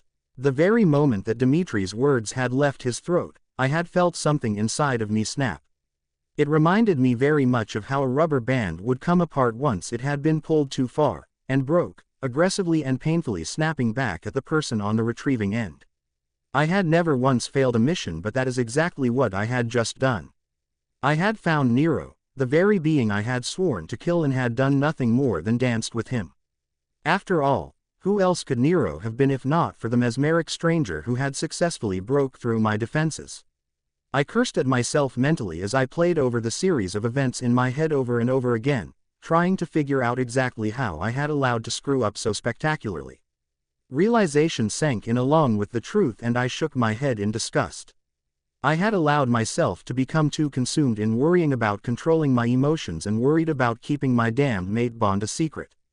Additionally, I had been too focused on the secondary mission to be the ambassador for the Volturi to be able to focus, and it had cost me my mission, my everything. I had not felt any ill intentions or emotions from him as he had held me close, just inches away. I had carried on with him, blissfully unaware that I was fraternizing with the enemy. The being responsible for the slaying of human children. The being responsible for countless other human deaths. The being behind the reason why Emmett and Rosalie had vanished without a trace, effectively destroying whatever sense of happiness Alice had clung onto during their absence from me. I had sworn, at least internally, to bring justice, if nothing more than to avenge both Emmett and Rosalie. Emmett had been the person I had believed would have become my chaotic twin once I had been turned. I missed his inappropriate and untastefully timed jokes and jabs, the way he would wrap his bear-like arms around me and spin me until my face turned a shade of green. I missed Rosalie, and the level-headedness that she could bring to any situation. I knew that she and I were not close, not while I was a human anyway, but I had been robbed of the chance to build that bond, and it had cost the Cullens more than I would ever know or begin to comprehend. I came to an abrupt stop as my feet met the cool and wet sand, my eyes locked onto the vast and open Arctic Sea. The scent ended here, seemingly vanishing into the salty maritime air. I began to pace up and down the shoreline, my hands running up into my hair and pulling my hood down with the motion, tugging at my now wine-strewn locks as I felt the inner beast roar in distaste. I had lost my mark, and whatever shred of control I had, left with it. I felt the tide roll over the top of my feet, as I paced along the shoreline. My eyes darted back to where the Cullens were along with Chelsea and Dimitri. I had known better. I knew that this party was a bad idea. Everyone had thought it would be such a good way to bring about a new perspective that would allow us all to see things in a new light, perhaps just the very thing needed to shed illumination on the very convoluted matters at hand. But they had been wrong. The entire thing had served as nothing but a distraction, just like trying to handle my emotions and keep matters a secret between Jasper and I had been. My hands moved to my face as I ripped the physical reminder of the mask I had become and shredded the pieces before discarding them in the tide. How could I have performed to such a poor extent? I, the captain of the guard, second to only the kings themselves. I could hardly stand it. This was not who I was, this was not the person I had fought tooth and nail to become. How on earth did I allow myself to reduce to such a weak and pitiful being? I might as well have been human again, a thought that left a very poor taste in my mouth indeed. I tilted my head back and scrunched my eyes shut, clenching my fists so tightly together that my nails cut through the palm of my hands, sending small hairline fractures out from the impact zone. I felt the rage bubble up in my chest and powerless to do anything but, I screamed. I screamed as loud as I could, my cries of anger and anguish echoing off of the rolling tidal waves, becoming lost in its depths. I took in another deep breath and screamed again, feeling a build-up of venom as it reached my eyes, and for the first time since being changed, it pooled enough to trickle down the sides of my face, off my trembling chin, and becoming lost in the sand. I screamed and screamed until my throat actually began to feel slightly raw, my venom pooling up to instantly heal the damage that I was inflicting upon myself. I welcomed the pain, the way the venom coated the back of my throat, only stopping as my screams turned into nothing more than a gurgling mess, causing me to cough and to fall on my knees as my fingers raked through the snow-laden sand. I bowed my head down onto my hands as the venom still continued to flow down my face, unable to reel it in. Vampires did not cry, and this was the first time, at least of my knowledge, that this had happened to a vampire. I had never heard or experienced excess venom from flowing out from anywhere besides from the mouth. Thinking back to my crystal-clear human memories, I had always cried when I was pissed as a human, a trait that annoyed me to no end. Why I thought this would be any different now as a vampire, I did not know. I began to take in shaky breaths as I raised myself up, still on my knees as I stared unblinkingly across the vast sea. He was out there. He knew I would be at the party with the Denali's. He knew of my mission directives. Someone, somehow betrayed me. Betrayed the Cullens. Betrayed the Denali's. My mind began to reel, trying to figure out why he had not moved to kill me. Instead, he had chosen to reveal an important piece of information on who he was in a puzzle piece to help me solve the conundrum as to who he truly was. I hissed as I realized he was playing a game, a terrible mental game of cat and mouse, and I had taken the bait. But he severely underestimated me. Any game anyone played against me, I could play better once I knew the rules and how to break them. There was reason behind his motives, I just didn't know what they were. The only thing I was positive about was that the information kept secret and hidden behind in the castle walls of my home was exactly what I needed, and I could not trust any of the Volturi to retrieve the information I was seeking. I could not risk not receiving all the information I required. I pulled my phone out as this realization cut through the fog of my thoughts and danced my fingertips against the keyboard as I texted Felix, informing him to disregard my request and that I was sorry that I had even suggested to put him in such a dangerous predicament. He responded quickly, thanking me for changing my mind. I made up my mind then. There was no other option. I had to return to Volterra myself and retrieve what I was requiring, and there was only one way I could go about it while still protecting the Cullens and not completely throwing in the towel, one that would require me to play the essential role to perfection. Acting to achieve optimal results was not new to me, but this was the first time I was going to use my talents against my family. The only way I could go back without raising too many suspicions on my motives was if my current emotional stability compromised the mission and put it in jeopardy, something that I knew the family, especially Arrow and Sulpicia, had been anticipating happening from the very beginning. I knew of just the way that I could pretend to make that a reality. Thankfully, with how pissed I was with the whole situation and with myself, it wouldn't take much pretending. It just meant I had to give in to the beast, more than I had ever done. I only hoped that I would not completely lose myself in the process. Like clockwork, I sensed as the Cullens along with Dimitri and Chelsea skidded to a stop behind me. I felt their gaze cut through my back like a knife.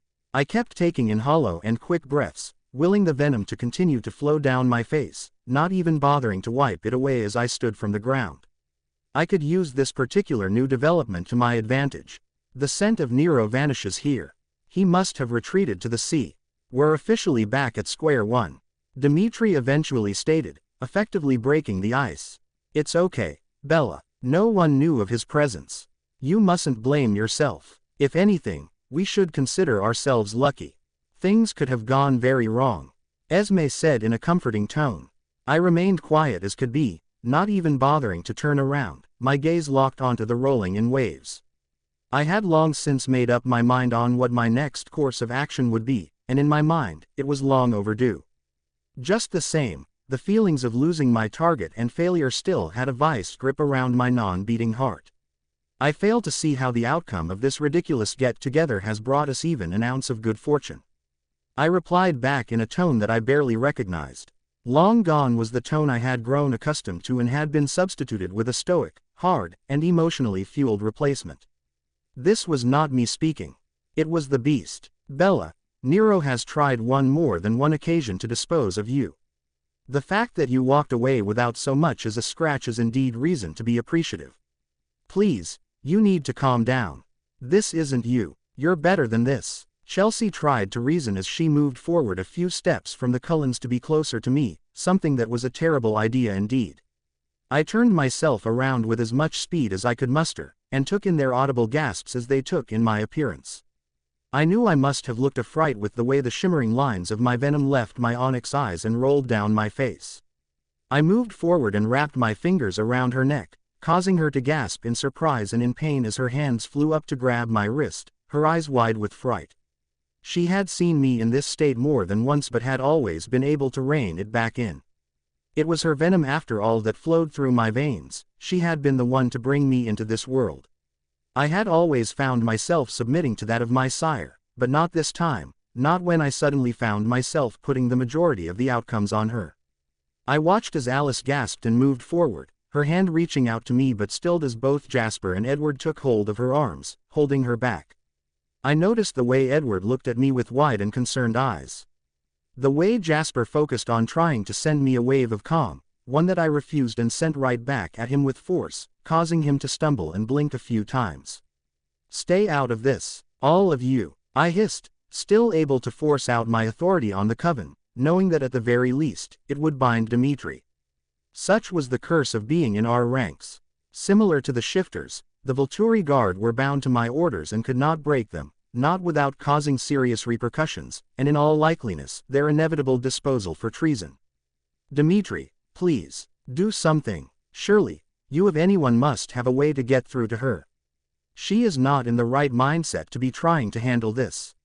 Esme pleaded as Carlyle wrapped his arms tightly around her waist, preventing her from moving forward, obviously in an attempt to cut through my rage-filled fog on her end. Her protective motherly instincts clearly had kicked in and she wanted nothing more than to help relinquish some of my pain. I can't do what you have requested of me. It wouldn't be my place. Dimitri sighed as he shook his head, quite visibly forcing himself to not move from his spot. For all intents and purposes, Chelsea did something that broke the trust Bella had in her. This is her battle to fight, not mine, and if I try and intervene, if any of us do, it will only fuel her anger and lead to greater damage caused. You must trust my judgment on this. This altercation must run its course, no matter the cost unless she changes her orders. She's still in charge over the mission and we are bound to her commands. He finished as his eyes darkened.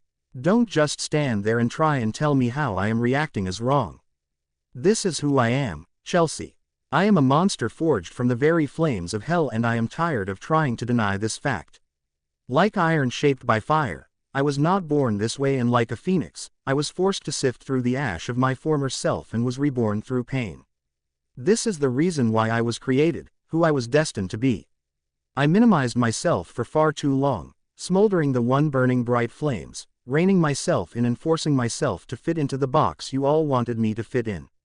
Well, no more. I am tired of trying to be something I am not. The time has come to allow that same fire that has died to nothing more than a feeble ember, to grow once more. I snarled as I gripped her throat tighter, watching the way the cracks began to spread. No, you are wrong. We've all got both light and dark inside us. What matters is the part we choose to act on. That is what makes us into who we really are. You have chosen not to be like this. Don't give in, not now. Not when you've come so far. I am begging you, don't be like this. She forced out as her left eye closed in pain. How dare you stand there in your current state and make demands of me? All of this is your fault. Having to go to this ludicrous and ill-timed event, forcing me to spread myself too thin by adding in a secondary mission, breaking bonds and forcing me to deal with the untimely ramifications, for being too caught up worrying about how I had to act to be able to focus on the mission effectively, just, everything. I'm telling you, it's all your fault. I hissed out as she squirmed in my hold before I tossed her aside as if she was trash. She skidded a few times from the force of my throw before getting back up to her feet, her hand going to her injured throat as the spider-like webbing cracks spread out across her throat where my fingers had been just moments ago. She breathed in and out a few times, her eyes shimmering with tears that I knew she could never shed as she looked at me with complete and utter distress. Bella, I know what I did back outside of the Denali's home was ill-advised and very poorly timed she began but I hissed, cutting her off as she looked at me with pleading eyes. There are no buts, Chelsea. There is no reasoning you could ever provide that will force me to see any ounce of justification for what you have done. I told you that going to this event was a setup and a terrible idea, but did you heed my warnings? No, of course not. I told you that I had too much on my plate with everything I was trying to manage and that by forcing me to be an ambassador between the Volturi and the other covens was adding a whole new level of stress. And then you revealed something so sacred, so personal, without any thought. I trusted you with that knowledge and you betrayed me, completely, and I don't think I can overlook or forgive you. Not for this. I have been far too forgiving for everything else you have done so far. I yelled back, feeling the way my excess venom stopped flowing from my eyes, but now from the corners of my mouth. If you would only listen, I can explain myself. She cried back in exasperation and I stiffened, glaring at her with pure disdain. You knew that I needed to be the one to break the news in a secure and appropriate manner. You, more than anyone else, knew the possible damage that could have been caused to my other bonds if you did not let me handle matters the way I saw fit. And yet, you risked that. And for what? Are you so desperate and vain that you wanted those bonds to be broken or at least damaged so you would not need to worry about losing me? I snapped, knowing full well that I was hitting a little beneath the belt by playing her hidden emotions against her but couldn't find it in me to care. It's not that, you have it all wrong. She argued as she shook her head frantically side to side. Bella, you almost died not that long ago. There is nothing that says it won't happen again during this mission and perhaps the next time, you won't be granted a second chance. I know you take these missions seriously, but there are so many other things that you need to be able to appreciate. You are potentially on borrowed time as it is. I know it's hard to understand. I myself don't know what compelled me to act in such a manner. I guess I have grown so used to it being you and I, that I forgot that I could not interact with you now like I have for almost a century. But you aren't just a pawn used to complete missions on behalf of our family. You're your own person and you need to be able to experience all the good that you can. If you don't, you'll only find yourself lost in a sea of regrets, the same place you were in when you almost drowned. I don't wish that for you. I never want you to have experienced those feelings again. She finished and I paused for a moment as her words cut through me. I don't understand, I finally said in a strangled tone as I effectively laid down the bait, still giving in to the beast regardless of what she was trying to do in vain. It would be so easy, you know, to let your fate just carry you away, following this same predetermined path set up by Arrow and the rest of the kings your whole existence through. But if you should meet death, and your life flashes before your eyes, I just want to make sure that whatever you are seeing is worth watching and you are only hurting yourself by not giving into what you should, what you need to. Please, try and understand. I may have forced things, and compelled you to accept what you were not willing to on your own. Call it meddling if you will, but I only did so because I love you, Bella. More than sonnets could ever convey, and if the only way I could force you to see reason was by doing things this way, then so be it. She finished and I successfully faked surprise, stumbling back a couple of steps, shaking my head. I can't do this, I finally admitted, shaking my head harder, the very words feeling like acid on my tongue, but desperate times called for desperate measures. I knew what I had to do and this was the final act needed to secure my plan. Can't do what? Edward asked in a comforting tone. There has just been too much of an emotional toll taken on me. Too much has happened and I am no longer in the right mindset to do what I must. I said and watched from the corner of my eye as Dimitri's eyes widened.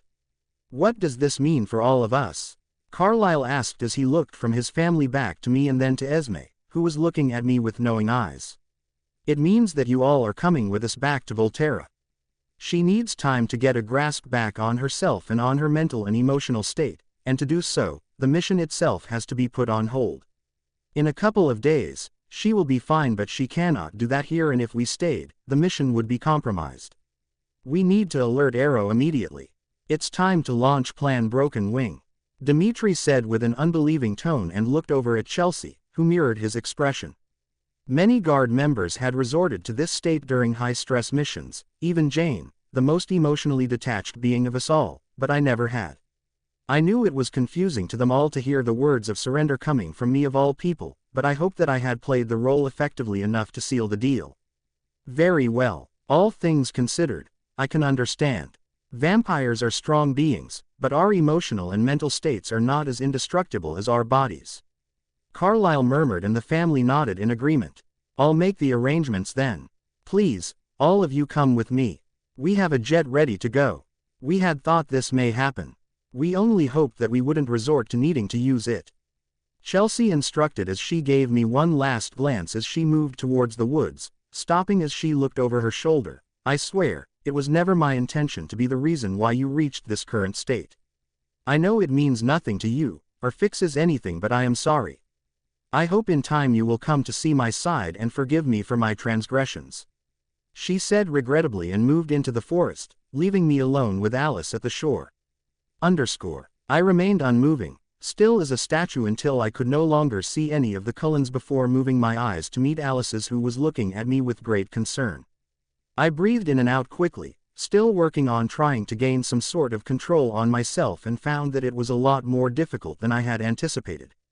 The anxiousness seeped in, knowing that this was the moment I had mentally been preparing myself for since learning of Jasper's and my connection. It was time to inform Alice of my mate bond. Bella, I know you're hurting.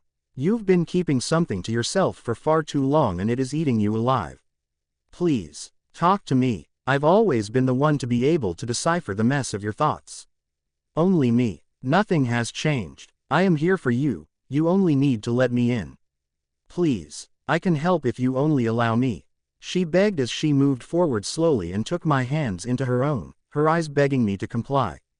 Alice, I have endured more than any vampire I know. I have seen and done things that you will never understand, and they have left marks on me that will never go away. But, the thing is, all of those occurrences combined could not ever begin to hold a candle or compare to the pain I felt when I lost you. I began and watched the way her eyes softened. Bella, she asked as she moved one hand from my own to cup the side of my face, her eyes willing me to continue. Losing Edward was one thing. It hurt. It destroyed me. But when he left, he took my family away from me too, and you, my best friend. I emailed you, Alice, every single day, even though I knew I would always be met with the same undeliverable notification. I couldn't help it. As a human, I always felt out of step, literally stumbling through my life. I never felt normal, like I belonged to the life I had been born in. And then, I met you, and for the first time, I was accepted for being nothing but myself. I had never expected such a friendship, one filled with so much understanding and acceptance, especially from someone as seemingly perfect as you. I sighed as her eyes began to shimmer as her hand squeezed mine tighter. I can do so much, Alice. I can be whatever is requested of me and act the ways that I am told to. I can play whatever role that is needed to fulfill missions, reducing myself to nothing more than a good robotic machine. I can turn my emotions off like turning off a light. I can hold the weight of worlds if that is what is needed of me. I can stomach the pain and loss, and weight of it all. But, Alice, I paused as I leaned into her touch, I would be lying if I told you that losing you again was something that I could handle. Having you back now, finally understanding the bonds that tie us together that explain the reason for the pain of the initial separation, has forced me to realize that I am truly nothing without you, and I am terrified that once I tell you what I have to, that is exactly what will happen. I finished and watched the way she shook her head slightly. You silly girl, nothing, and I mean nothing, can damage the bond that we share. This connection we share is beautiful. It's a once-in-a-lifetime thing. And absolutely nothing can ever damage or sever it. I too was forced to realize that I need you, Bella. You mean the world to me, and no matter what the world throws at us, no matter what we are up against, I will always be on your side, no matter what. You can tell me, she urged, and I sighed, looking at the sky in thought before wetting my lips with the tip of my tongue. Please, I can only help if I know what is wrong, and without my visions to guide me, I am left more helpless than ever. She said softly, and I finally nodded. Alice, I know you will have questions. So many questions. And I promise that I will answer them. Please know that I had no control over this, and I tried to fight it, I really did. It was not my intention. I never wanted to hurt you. And if you are truly not okay with it, then, I will have Chelsea break the connection. Your approval and blessing of it is of the utmost concern. I replied back and watched the way her eyebrows furrowed. Chelsea, this has to do with a bond. She paused before her eyes widened and realization danced across her face. Wait. Are you referring to this mate bond that she mentioned? You deserve more than anyone else I know to be happy. Why on earth would I want you to be separated from the one you're supposed to be with? She asked, and I shrugged lightly. We'll see how you feel after I say what I have to. You see, the thing is, I paused as I summoned whatever strength I had left in me and held my gaze with her own. I found my mate with Jasper. Silence. Complete and utter silence was the only reaction I received as Alice stood still as a figurine, her white and now ruby eyes peering at me with an unknown expression. I would have rather had just seen about any other type of reaction from her once she learned the truth. At least I would have known where she stood on matters. But as it stood, she remained a mystery to me. Even with her skin in contact with my own, her emotions varied and kept shifting like sand in an hourglass. She never lingered on one long enough for me to get a read. I felt absolutely nothing. My eyes searched her own as we remained standing in the same position, her hand still on the side of my face and the other holding my hand tightly. I searched for something, some sort of flicker of light, one of anger, one of betrayal, one of heartbreak, maybe even one of happiness, but found nothing of the sort. They remained blank. I knew that when a vampire experienced shock, it was a natural reaction for us to freeze. It was very similar to how an animal would react when put into the same situation. Vampires by nature had very sharp minds and senses, and especially given her ability, surprising one of us was almost an impossible task. I just hoped that once she had recovered, she would at least give me a chance to make things right, no matter the cost. I felt as she gripped my hand tighter, and for the first time, I saw the light flicker back to her orbs as she looked deep into my own and prepared myself. I watched as her hand that had been cupping my face fall to her side, and she tilted her emotionless face to the side. I strengthened my stance, ready to accept her slap, or her razor-sharp words that I know I deserved. I watched as she moved forward, and I braced myself, my body tensing to an extreme. But then, I felt her arms wrapping around me tightly, as she held me close to her, one hand resting against the small of my back and the other moving to behind my head as she urged my head down to rest on her shoulder as she nuzzled into my chest, holding me tight in a vice grip.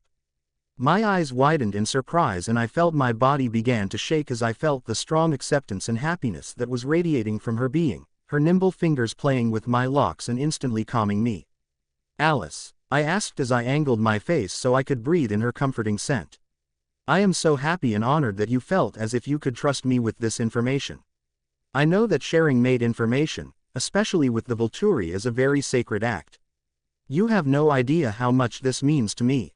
She sighed back in bliss before pulling back, our hands wrapped around each other's forearms tightly. I don't understand your reaction at all, Alice. I thought for sure you would be upset given everything. He was your mate, Alice. I murmured and watched as she shook her head. Bella, at one time, Jasper was my world. I freely gave every fiber of my being to him for almost a century. At one time, I was exactly what he needed, as he was for me. However, I have long since accepted that he and I have grown apart and have headed down different roads. What he needs from a mate and what I need from one of my own simply cannot be exchanged between him and I. I wouldn't have asked Chelsea to separate the bonds if I had felt as if he and I could get back on track. She sighed and I shook my head. But Alice, none of this would have happened if I had not come into your life. If I had stayed away from Edward and been smarter about my choices, the incident at my birthday party wouldn't have taken place. I can't help but feel as if regardless of everything, I have caused you nothing but pain, and that isn't fair to you, not after everything you have done so selflessly for me. I murmured as she rubbed gentle circles against my forearms with her thumbs. Bella, you coming into my life has been one of the best things that has ever happened to me. I understand how you felt as a human because I too felt it even as a vampire. You know how your classmates talked about me behind my back, thinking I couldn't hear their harsh words and judging whispers. I don't have memories of my human life, but I believe I was an outcast and misunderstood just as I am now. No matter the happiness that being with Jasper brought me, or even being accepted into a family with the Cullens, I still always felt like something was missing. She paused and I instinctively softened my gaze in attempt to comfort her, earning a soft smile. But, then you finally showed up, the person who had been plaguing my visions for weeks. And with you, I was finally accepted. Gaining entrance into your heart and earning your trust was a difficult thing, but I saw you coming way before I ever met you. I knew we were going to be great friends long before I told you so the first time Edward allowed us to officially meet all those years ago when he brought you into our home for the first time. Being your friend has of course come with its own unique set of complications, but it's all been worth it, and I wouldn't change a single thing about all that has happened, knowing that the path we went down led me back to you in this very moment. She smiled gently and I furrowed my eyebrows.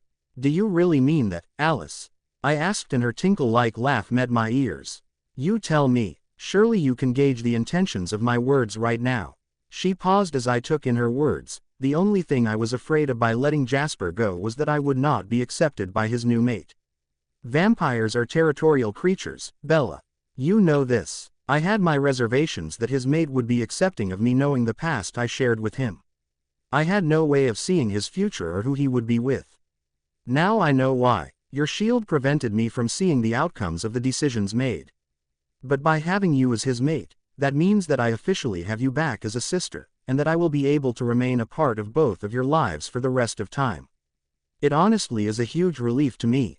I promise you, I do not begrudge you on this by any means, and in no way, shape or form do I want you to break the bond with him. You have my complete blessing on this. She finished, and for the first time since returning, I granted her a full grin, causing her to smile back at me. Thank you, Alice, you have no idea how much of a relief this is.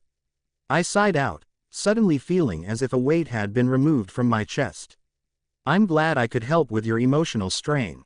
Do the others know? She asked with a raised eyebrow. No, I think Esme may suspect, but I have never confirmed or denied, and she has never openly asked the question. Chelsea knows, but that is only because she sensed my bond with him once I had awoken after the incident with Dante. Dimitri may have figured it out as well, given how my body rejected his advances. Jake, I believe suspects as well, but I did not confirm it with him. I wanted you of your family to be the first to know, apart from Jasper. I felt like I owed that much to you, and the only reason why Jasper found out first was because I wanted him to have a choice and say in the matter. I replied as she wrapped her fingers through my own with one hand and began to lead me to where the others had gone. And here you are going on about how you are a monster. She sighed as she shook her head. You may have had to face terrible things, and I still want to know about them all just so I can understand the person you are now, but there could never be a more thoughtful and selfless vampire in existence. The good in you far outweighs the bad. I hope in time you will see that for yourself as well. Time will tell, Alice. Time will tell. I sighed and gripped her hand tighter, pulling her closer to me as we continued on. We reached the jet in a nearby empty meadow, and I watched as the Cullens waited patiently. I noticed the way their eyes looked at me, and the pity in them made my stomach sick. Such was a price to pay for the game I was playing, but it was not an expression I was used to receiving, and I can't say that I cared for it very much. All of you, there is something that I need to say. I have been trying so hard to keep this to myself, worried about how it would impact the mission, but I simply cannot hold it back any longer. I was going to wait until I was in a more stable emotional state to try and do this, but time is now of the essence. By continuing to try and hide this information, I am only adding an unnecessary level of stress to myself, and it is causing the mission to be put in jeopardy. I hope you all will understand, this was something that came out of the blue, something that I had to work out and test on my own first. I finally said, Alice, giving my hand one last reassuring squeeze before she moved to stand with the family and jumping up on a nearby boulder. You can tell us anything, Bella. We are all here for you. None of us have realized the amount of stress you have been contending with. You are so strong and make it seem easy as pie to shoulder these burdens, but I don't think any of us realize the true implications of such. For all intents and purposes, we are a family right now, one unit, working together for a common goal, and we are prepared to equally take on the weight of everything, especially with so much at stake. Edward confirmed, and my eyes moved to meet his own. Truthfully, I had not given it any thought on how he in particular would react to the news. It was true that what had once existed between us was no more and had long since died. Just the same, I thought back to how he reacted before we trained the shifters how to fight and the brief interaction we shared when he stopped me from attacking Jake. His actions and emotions still confused me. I had not been able to figure out what had caused the sudden change in his behavior. Edward was not known for being fluid. He remained rather frigid, almost stuck permanently in the state of his mind, never changing. That being said, there was no logical reasoning behind his sudden change in behavior, and I only hoped that it was not fueled with a desire to try and win back my affections.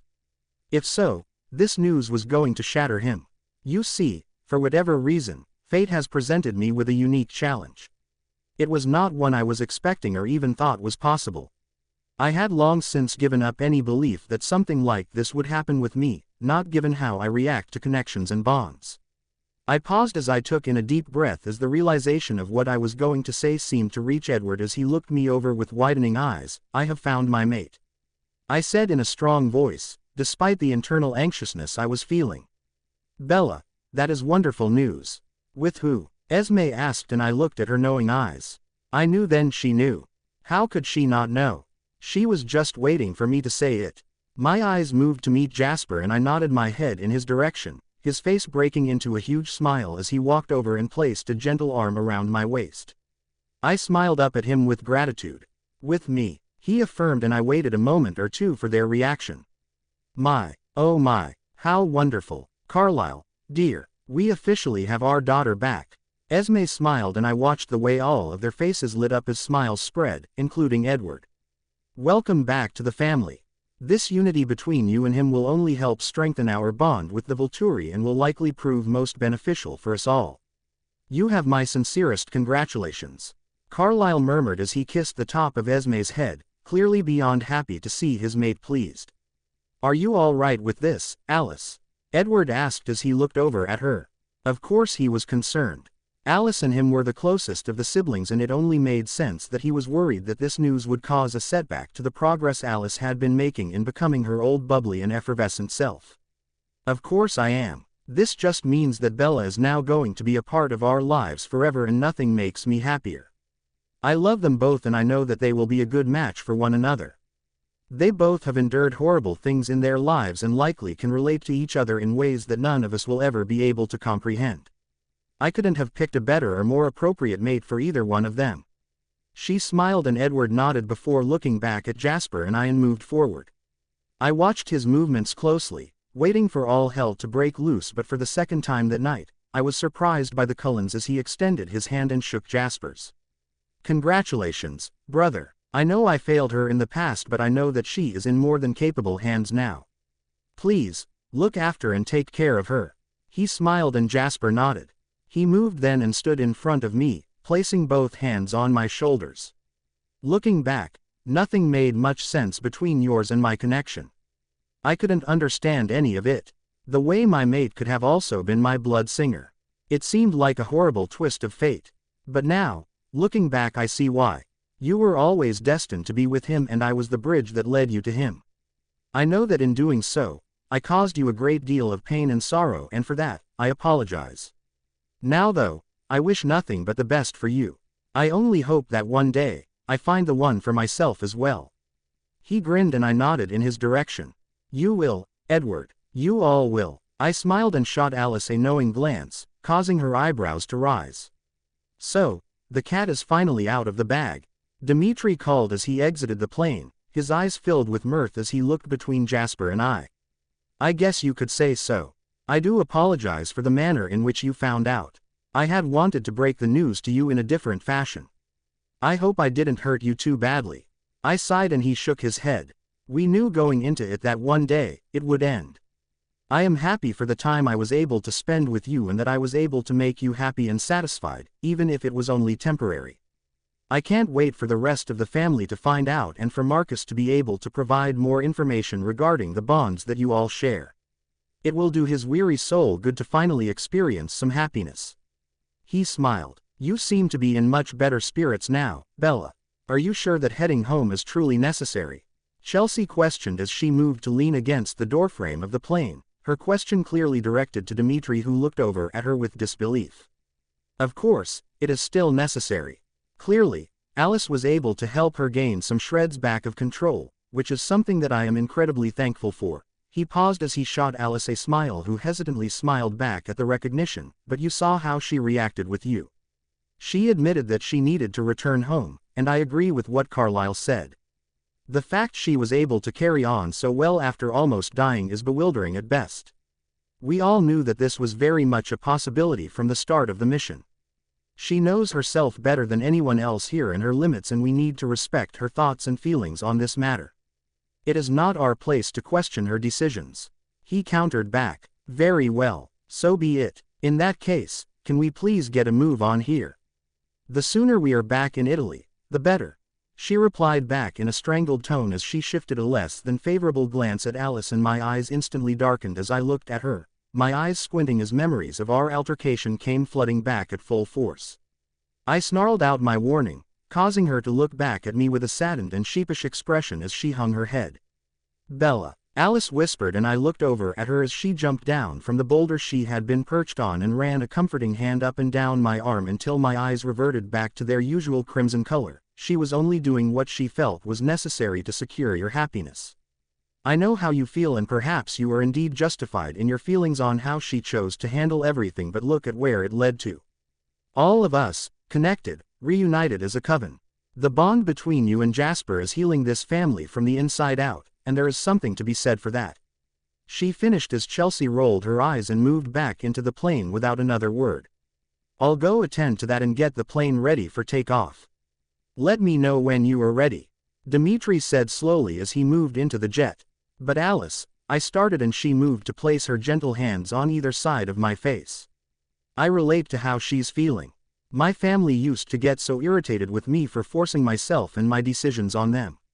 I had seen things work out long before they experienced it, and therefore, so often, I found myself interfering in their affairs because even though it would mean that they would not be happy with me at first, in the end, they would be happy and better off for it, and that was a price I was willing to pay. I believe that Chelsea's actions mirror my own, Bella. I'm not saying you need to forgive her right away or that you are unjustified for how you are feeling, but I am asking that you try and look at this with a different perspective. She tried to reason, but I knew that she was wrong, but it was not a topic I wished to discuss, not with Chelsea standing just a few steps away. Alice had said so herself, vampires were territorial creatures. Chelsea was threatened by the bonds I had with the Cullens. I had sensed it when my hands were around her neck. She was scared I was going to leave the Volturi and her behind and reunite with the family that had left me so broken, something that had become apparently very much evident to her as well once the initial happiness of discovering my mate bond wore off. While I could fundamentally see how their actions mirrored one another's, I still felt as if there was something far darker about Chelsea's actions. I couldn't help but feel as if Chelsea's actions were somehow inherently selfish while Alice's truly were selfless by nature.